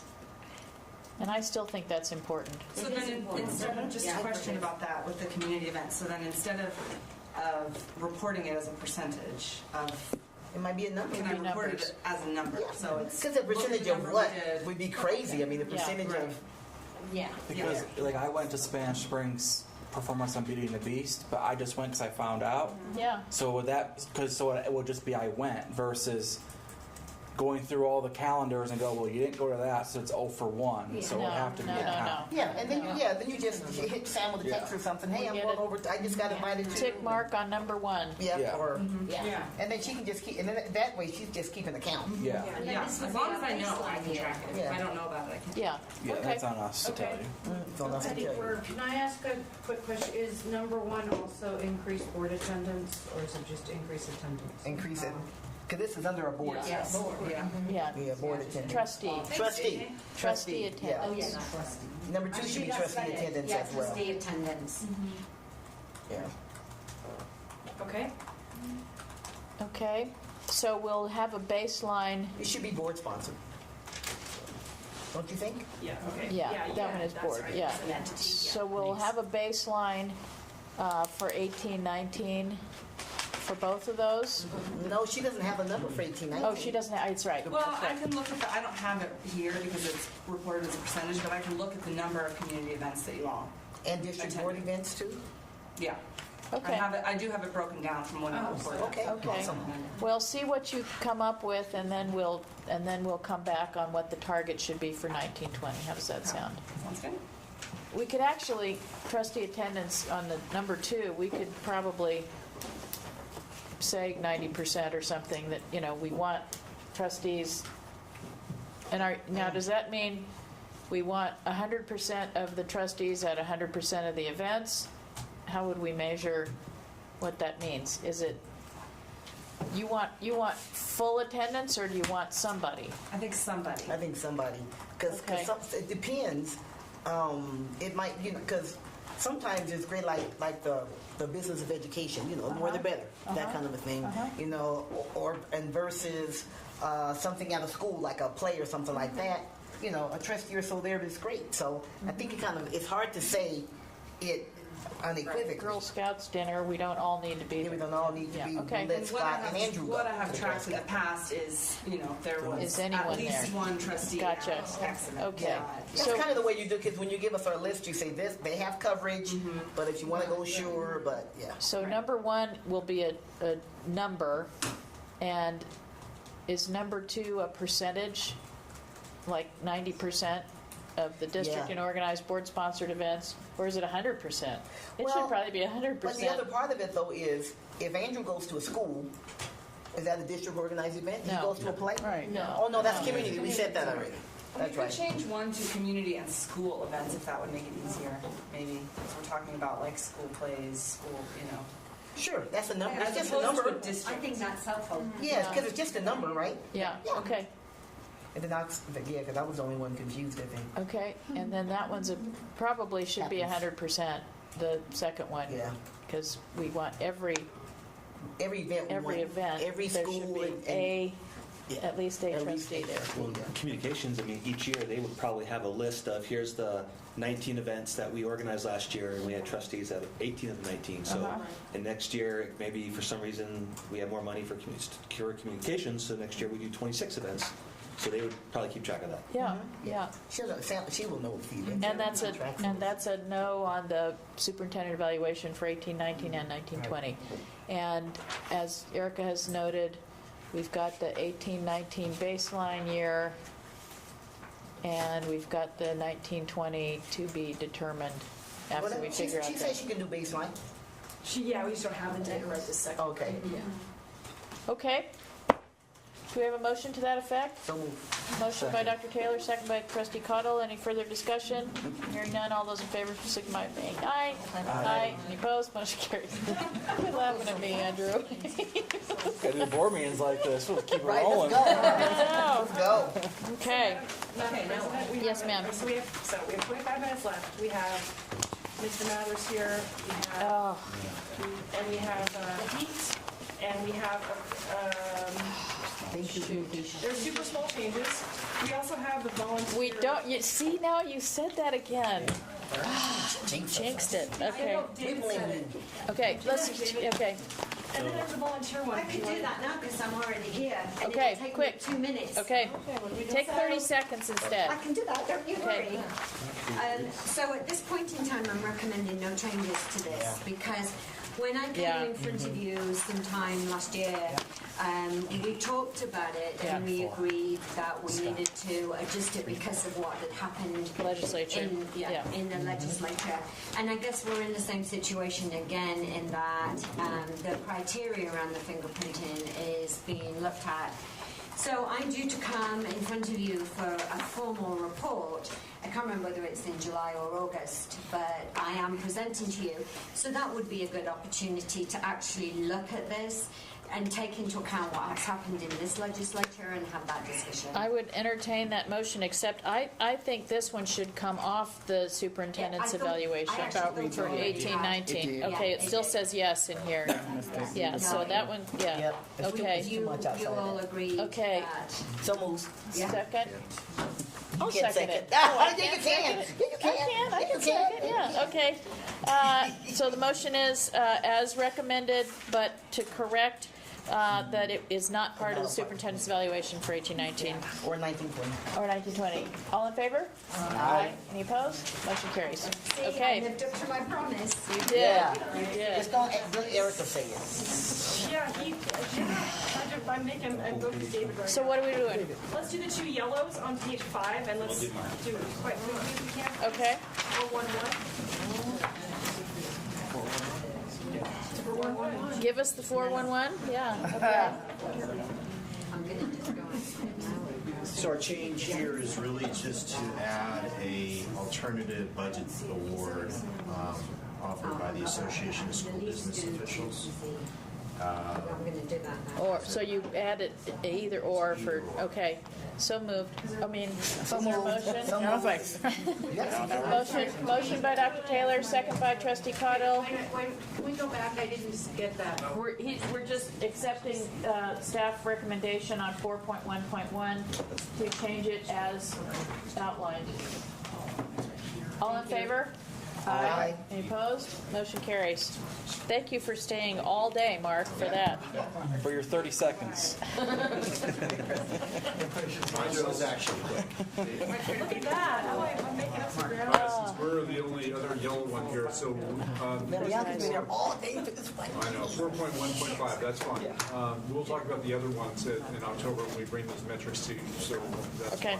So 4.1.5 meal access, we did not have anything. We have a $28 million enterprise fund. We had no metrics at all for nutrition services, so we were actually wanted to add some, so that's why we did this year. So wanted to, first of all, thank you for allowing us to participate. So we just wanted to keep it really high level. You know, we're here to feed kids and provide access to meals. So we based it on participation. And with, so basically breakfast, our goal is 25% district-wide participation at breakfast and 42% district-wide participation at lunch. That's a 2% growth over what our goals were this year for next year. And we also wanted to add a student survey metric as well. So our goal is this year we're just kind of gathering a baseline, and so it is an aggressive goal for us to jump up to 15%. This year we really were probably at about 7%, 7.5%, about half of that.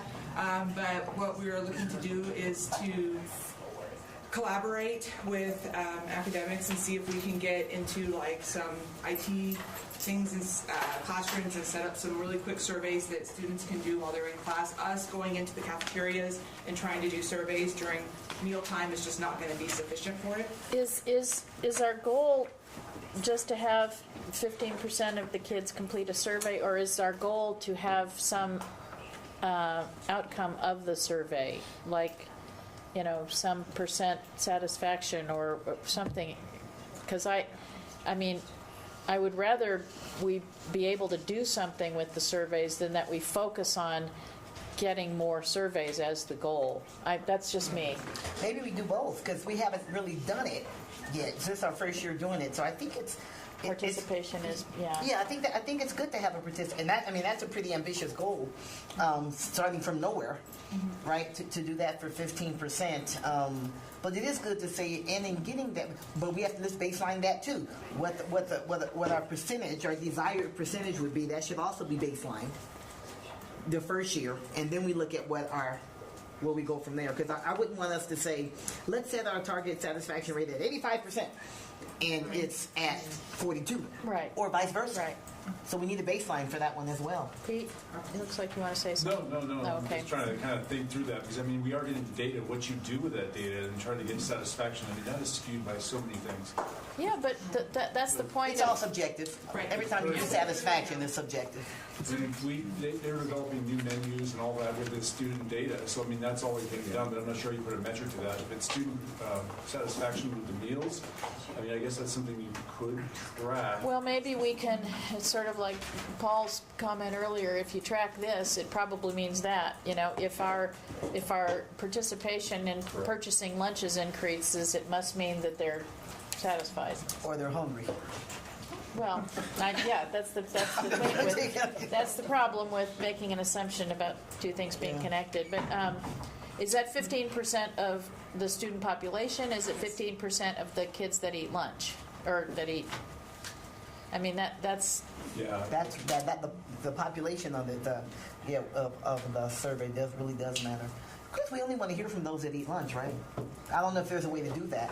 I think we want to hear from those who don't. We want to hear from those who don't. Depends on what we're asking. Sure, right. Well, let's just start with what you've proposed, but be thinking about how we could measure an outcome from that data and not just the activity. You know. Yeah, this year we definitely are. I mean, we did student advisory committees, and we have made menu changes based upon it for next year. That's awesome. So, but yeah, just to kind of go through and one by one try to quantify that, and then it's just a cycle, right? Because then we make changes and then next year's group thinks something else. Yes, exactly. But we'll think through that for sure. Is that okay with everybody? Yeah, Scott? On meal participation where it says school level, so does that mean that you would have one set of percentages for elementary, one for middle, and one for high school? And we do, yes. Okay, but it all kind of rolls up to the 25 and 42%. Okay. But I do have those broken down by elementary, middle, and high. Because elementary, I mean, I would think that would be a much higher percentage because high school students, high I mean, school. a lot of them just like to go out and get a Burger King, or if a high school, they have the policy where the students can't leave for lunch. Well, then they're it's going to be higher. It's going to make so. I'd like to see that breakdown by different school levels. Sure, I have it. I can send it. That's also a huge difference, obviously, if it's a free and reduced lunch school. There's all kinds of. So the motion would be to accept staff's recommendation on 4.1.5 with the targets as proposed for 18-19 and 19-20, and that they not be part of the superintendent evaluation. So second. All right, motion by Trustee Minetto, second by Trustee Kelly. All those in favor, signify by saying aye. Aye. Any opposed? Motion carries. Thank you so much for sitting and waiting on us all day. Thanks for your help with teacher appreciation. Yes, absolutely. Okay. Data warehouse. Well, you know, unless... Oh, you don't want to do the ones that are... There's nothing there anyway. Okay. Is that okay? Well, unless there's a... Are they going to come back with something at some future time? Because it all says baseline and TBD on 421. That's a good question. And they're all gone. The whole entire data warehouse is not. Pete's here. Like, Pete's the here. employee. I don't want to put that on Pete. Oh, we can just ask if they. Okay, we'll come back. They'll come back. Okay. They'll come back. You don't know. Okay, never mind. Pete's not here. Okay. All right, so I'm Page 7. Watching the clock. So there are a couple of things we need to get done. Number one is, and I'm sorry that the years are not printed up there, but just everybody who was part of this last year remembers for the two employee survey data items that are on here, that we looked at before, the top two, we needed to set a target. We did not set a target for the current school year, 18-19. When we did that last time, we were setting the target for last year's. We all remember that very late night meeting. And the 5.67, for example, was the actual 17-18. Yeah, and I have it up on the slide here too to just help us out. Yeah, okay. Sorry, that actually 4.08 was the 17-18. Well, that was the target, but there's a number on here that says 5.67, and I'm just confirming that was the actual for 16-17. For 16-17. Yeah, so 5.6 was the actual for 16-17. 4.08 was the actual for 17-18. Gotcha. Okay. 8% improvement, which is what you. That was the. Sorry. Let me say this one more time. The 16-17 actual of 5.67, we set a target of an 8% improvement over that. And we set bands. But the actual was 4.08. 4.8. Gotcha. So what I have up on the screen. Oh, I is remember what an this meeting now. 8%. Yeah, we do. Okay. I know. Yeah. So we can talk about this now, or we can talk about. No, it's okay. It just came back. Yeah. I'm sure I blocked it. Yep. And these bands represent an 8% a proposed, if that's where the trustees would like to go, an 8% improvement over 17-18 to set the 18-19 targets. But that assumes that the 17-18 actual is something that we're satisfied with, and I don't know that anybody was happy about that. It does. That's why the other side is blank. I know you weren't happy about it. No. Staff wasn't. Leadership team wasn't happy about it. Yeah. That's one option is to increase it from there. Or, hence a working space here to make another set of bands. So And that's a 10-point scale? Oh, it was an 11-point scale. That weird thing. 10. It was really 10? 0 to 10. Oh, okay, because it says Why does it say 11-point 11-point scale up there. 0 to 10 is 11. Oh, 0 0 to 10. Oh, is a gotcha. school. Oh. 0, yeah. See why you need to be here. Good thing you stayed all day, Howard. That's just good practice around this engagement recommendation. Yeah, 0 to 10. So what I'm surfacing right now is we do not have bands set for the 18-19 evaluation for this item and the next one, which is a 5-point scale. Again, this is based on employee. It's a 0 to 5 scale, so it's a 6. 5. Oh, it's 1 to 5. Yeah, that's Well, why you guys, you just Right. keep throwing us curveballs I know, here. that's why I tried to I blame remember about Howard. this. So, anyways, Can you can you remind us of what were the bands? Were those the bands for last year? these are what the bands would be if you wanted. If you use 4.08. over, Well, right. see, No, I where's got the- it. I get yeah, it. I I mean, get it. it's- No, I get yeah. it. I get it. But what? Yeah. Whatever we set the target at, met would be greater than 97% of that target. Right. That would produce your band, whatever we set the target at. Yeah, I just don't remember what we set the target at. 4.90. Then it would be from whatever less than. It's going to take me a second. Sorry, but at any rate, you get the idea. It's a 6. No, Well, way. but an 8% improvement over 5.67 would have been higher than. Yeah. Sorry, it goes this way. So what we're talking about is we don't have a target for 18-19? Yeah. Right. Okay. That's right. Okay, but that was. I guess that wasn't really my question. My question was, what were the bands last year? Right here. She's put Oh, that's them what there. these. That's what these are. Okay. As fast as I can humanly. Okay. No, thank you. No, that's okay. I'm not trying to rush you. I should have.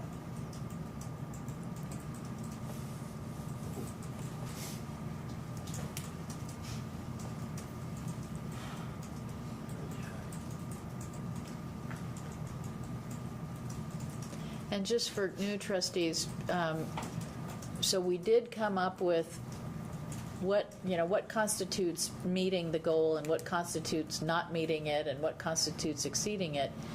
But we never agreed on how much weight does that have in relation to every other criteria that we're looking at in the evaluation. And that's the discussion about weighting that we have not had yet. We never finished that conversation. Does it have the same weight as, what's a great one? Increase the percentage of students enrolling and completing a pathway of study in CTE programs. It probably doesn't, but we've got to have that conversation at some point. So are we weighing all of the items on page 7, basically? The 7 dimensions and the... Is that what we're talking about? So, just to be super clear, so the first 2 items are from the employee survey. We need to have a target established for those about what good looks like. Weighting is a separate discussion. Yeah, okay. The board items that are on here are that we never those are get the board to. surveys, and those are they don't even be. There's no need to set targets for those because they are already based on the scale of 1 to 4, and they are. There's no target to set. Yeah. So. I think, Katie, you're talking about weighing all Well, the items. that's it. on- Yeah, let's do the target first. Okay. Let's do the target discussion first, and we may have to come back because I don't like to do. We keep not getting to the weighting discussion, and I don't want to do it when we have 8 minutes and we're all tired. And 2 trustees are gone, so. And well, that's true too. yeah. Really important. And it would be if we have 5 minutes to seed the conversation. Just to start it, yeah. It would be awesome because it needs some thinking. So, what we're asking for is we do not have a target for 18-19 for this first metric, which is employee perception, which is based on the employee survey. What we're looking at right now on the right-hand side is what the bands were last year. So it's not X percentage over 17, 18 then, right? Well, now it's I was just gonna. So this it's would have been 8% over 16, 17. 16, 17. Okay. And that we know we didn't reach. Right. Right. Okay. And then the actual was 4.08, and so then this is reflective of an 8% improvement over where we ended last year. And the previous year was 5.67. 5.67, that's correct. Well, just from my perspective, I'm, anything below 5 out of 10 is, I just can't even be comfortable with having a target that's below 5 out of 10 as an overall. And I would, I would think we want to discuss higher. Well, I'm sorry, you're done? Yep, I'm done. I would think that there is no, in my mind, I think we stay with the targets we had last year. I think we didn't hit that. It's like you have a goal, you don't hit it, you don't increase the goal. The 6.13 being meet? Yeah, the 6.13 through 7.26. Because that puts what we had before, the 5.67, right in the middle of that. And again, it doesn't. I don't think we should increase it. I can say it because if you don't hit a goal, it just doesn't make sense to increase a goal. Right. I also think the staff has done a lot of work this year to try to improve employee satisfaction, and I hope that helps. Yeah, I hope it produces some results. Other thoughts? Thank you, Angie, for that. Other thoughts? I think that you're right both of you are right. To go below 5 is very uncomfortable. And there's certainly a basis, as you say, for going with what we had last year. Andrew, your thoughts? My initial reaction was the C average, 75%, 7.5 out of 10. Well, that's going to be an almost impossible lift from 4 to get to 7.5. And for me, part of what and plus we're doing this retroactively because we didn't establish it earlier. Yeah, I guess I could say at least we're not doing it in October. Yeah. Like last year. Yeah. So we're a little We've been trying to get this thing right for about 4 years, right? Yeah. We're a whole lot closer now, though. Tell you that. And that does speak, Trustee Hall, into the idea of we would be the time to set it for the 1920 year as well. So just to put that out there. Sue, do you have anything you want to say? I think this is going to be interesting based on the work that we've already done, based on negotiations, based on 3%. Like, there's a lot of stuff, Externalities. right, Yeah. that happens. And I mean, it is what it is. I think we have done some good work, and we will come back with some ideas that were proposed by employees. But we also know in that research, all the stuff that employees talk about, we just can't get it done. Can't do everything, right? Right. So I mean, without the resources, yeah. right. So like I'm in the middle, right? Like, yes, this is good, and of course we want it to be higher than 5. I actually agree with that. But we also know that there's going to be some decisions made that we don't know also, which makes it kind of tough. Yeah. Well, we're also missing 2 trustees, but again, we have got to keep moving. The second box, where 7.27s exceed, I can live with that. And that would mean that anything between 6.13 and 7.26 would be meeting expectations, and I think that's still ambitious, and I think it's reasonable to put it where we had it last year and to try. I think that was a good suggestion, Angie. Scott or Ellen, thoughts? Yeah, I mean, our target should be, the goal should be at least met. Absolutely. At least minimum. So I don't think anybody in this room would be happy with less than the mat. I mean, that's, we all do what we do, to continue to get better. Yeah. Is that a motion? Sure, I'll move. Okay. Absolutely, I move that we accept the numbers, the targets that we had in place before, and we continue on those for the 18-19 evaluation. What do you think about 1920? You want to do that separate? And for the 1920 evaluation. Are you all comfortable keeping it in place for both, or should we? Can we change it later if we wanted to? Well, that's kind of not a good practice. We shouldn't be doing it this late. We should be doing it at the very beginning. When will we know what the results are? When we do this, November, December. Yeah. How about this? Let's vote on the motion for 18-19, and then let's have a little bit more discussion just right now about 1920 and see if we can get closure on that. All right, so I'm in my motion to say that we accept the previous year's targets for the 18-19 school year. Okay. Can I ask which previous year we're talking about? 16-17. The chart on the right. Use the targets from 16-17 Yes. or no, 18-19. they're the targets. They're actually the targets from 17-18. For 17-18, yes, they're right. They're the adopted targets from 17-18. She'll fix the chart to say targets from 17-18. Yeah, and which were an 8% improvement over 16-17. That's exactly. Yeah, just take a picture of that block on the right, and that's what we're voting on. Okay, all in favor?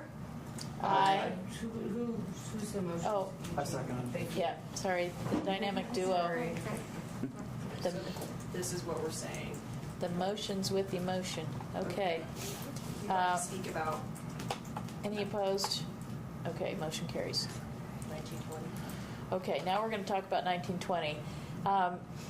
This is a challenge because we don't have the data from 18-19. We don't know what's, what the effect of the changes in morale, legislature, potential collective bargaining, all those things. And we still need to set a target because it's not good practice to set the target after the Retroactive. year has Absolutely. been completed. And we've done it far too often. That's why, in my mind, because this is a heavy lift in and of itself, I think to get from 4.08, where like Scott said, we certainly want to fall somewhere in the net category. That's a big lift. That's a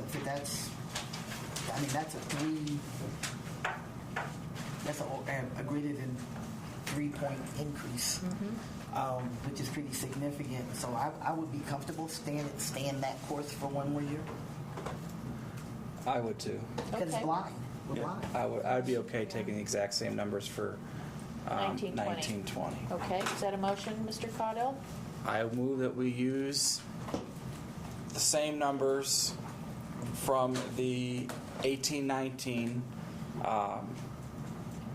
targets for the 1920. Okay, motion by Mr. Caudell, second by Ms. Minetto. By them. All in favor? Aye. Opposed? Motion carries. Okay.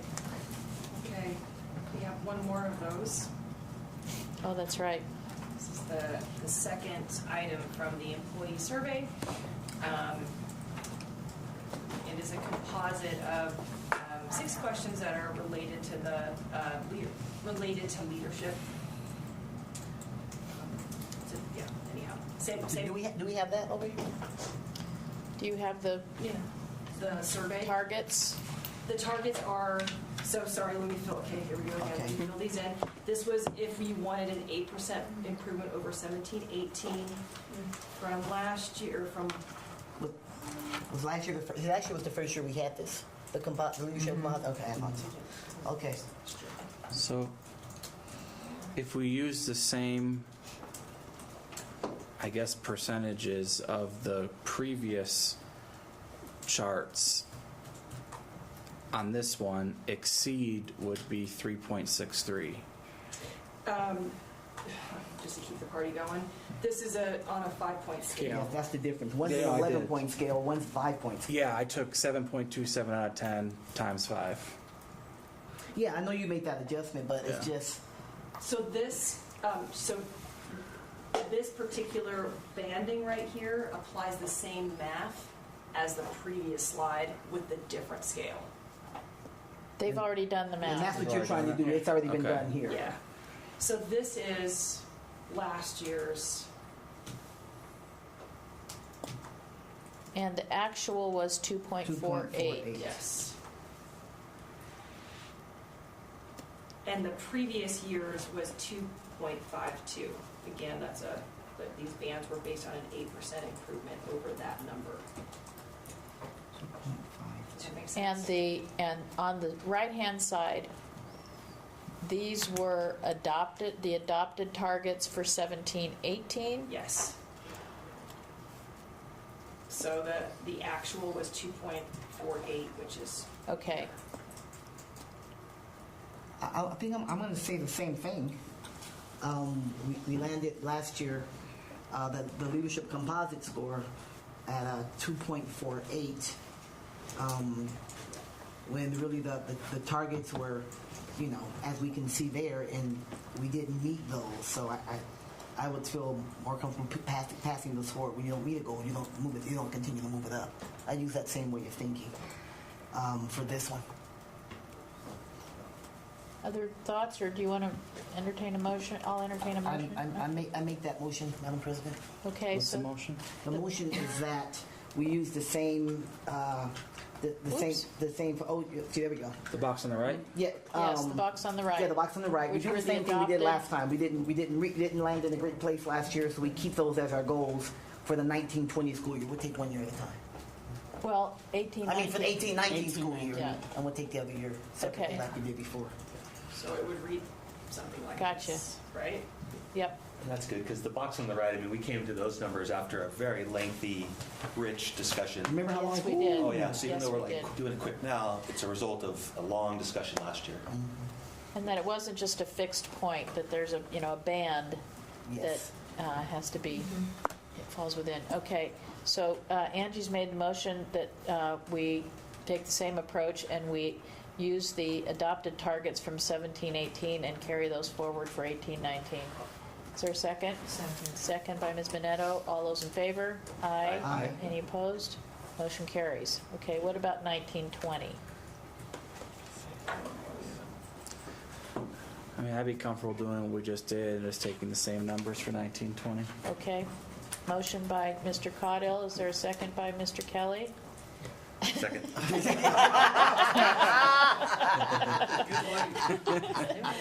All in favor? Aye. Any opposed? Motion carries. I think that was very logical. Is there a motion Yeah. like? Okay. I'm going to use that. Okay. So I'm just going to take 5 minutes and we'll seed the discussion about waiting. Okay, does that work? And then we'll just give ourselves some perspective and then we'll pick it up at the next workshop. So I just want to be clear about what the current state is. So based on what we just went through, we have 21 items. Standing today, we have 21 performance measures that were identified on pages 1 through 6 to be included in the superintendent evaluation. Depending upon how a couple things come back, that number might go up, right? We might include a couple more. So that's part 1 of the evaluation, is the performance measures that we just went through all day. Part 2 is the employee perspective, or the employee survey. Those are the 2 items we just spoke about just now, so those are 2. And then there's the trustees' perspective, which is based on your perspective of performance and work during the year. You get a survey, and you have 7 items. 7 items, and so those are all each equal to 1 as well. So those are 7. And there's more than one item. In sub-items. Yeah. They're sub-items. Yeah, but they're topics. Yeah. So there's different questions about instructional leadership, and there's different questions. So it's really 7 topics. Topics, and they synthesize those into a score on each one of those topics. On a scale of 1 to 4, yeah. And so everything comes to a scale of 1 to 4. 1 exceeds, 2 meets, 4, 3, 2, 1. What matters right now is that there's 21 items here, each is equal to 1 point, essentially 1. There are 2 here, so those are equal to 2. And then these are 7, so those are 7, obviously, right? So, so currently there's no weighting. There is some inherent weighting in the context of there's 21 performance measures, 2 items from employees, and 7 items from the board. So I'm just kind of pointing out what the current Bless you. what the current state is. So these are just some ideas that Howard worked up over the past couple of weeks. Can I just add, just to clarify that everything is equally weighted, just so we're all on the same page. So if there's, let's just use round numbers, if there's 30 items there, then employee perspective, for example, is 2 of 30. That's the importance that it's given in the total evaluation score. So that's why it's important for us to have this weighting discussion, because again, my feeling is everything isn't equal, and so we need to come up with some other way of looking at it. So I'm sorry I interrupted. No, it's actually really super important. So,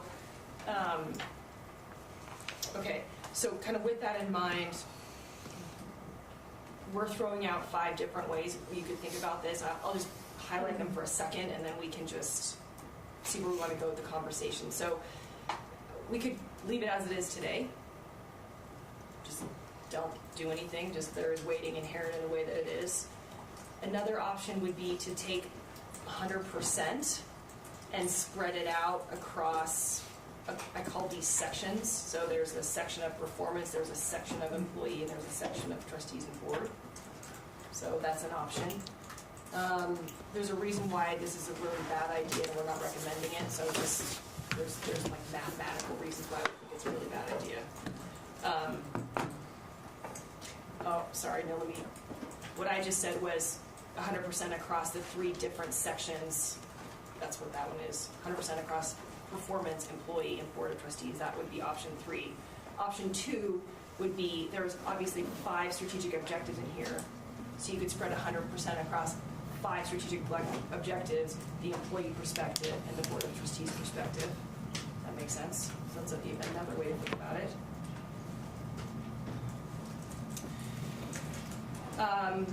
You could combine options 2 and 3 to just really see if our Friday afternoon caffeine's kicking in, which is you could spread 100% across the 3 groups, 3 sections, but within the goals, you could spread 100% across the goals. Are we counting goals as the 5 goals or as everything that we count in the superintendent evaluation? Well, the 21 or whatever items. And that, that what you just said is that option 5 would be actually spreading 100% across either all 31 performance measures or however many there are, or just the performance measure component of it. So again, it's a lot of different ways to think about the options. What's and again, the I have double spreadsheets on all weighting? these, but Double weighting? the double weighting would be, and I can show it in a minute, but you could take your 100% and decide between strategic performance measures, employee and Board of Trustees, 100%, where you want that weighting to be. And then within the performance measure area, you could weight the goals. And one of the things that's challenging is that our goal areas in the strategic plan aren't all equal either. Is family engagement equal in importance to ensuring annual student academic growth? Maybe yes, maybe no. This becomes really, really complicated. Really complicated. So this is how complicated it is, times like 5 different ways to look at it. Howard's like, there's like logical stuff here, but it's going to make our heads hurt. So may I make a suggestion? My head already hurts. Yeah, I know. I'm honestly, that's all I hear right now. And this is really, really important. Mm-hmm. Yeah. And so I need to be sharper. I mean, speak for myself. I just need to be sharper because this is a really important decision. It is. And I don't feel comfortable going into it like that's not fair to the process. Right. I think she was just trying to introduce it. So yeah, I'm sorry. It's hard. Yeah, it's okay. And I know you said just some food for thought, but I'm at my max, I think. And we have two trustees that are here, so you're gonna have to redo it anyway. Yeah. But you aren't going to be there at the next.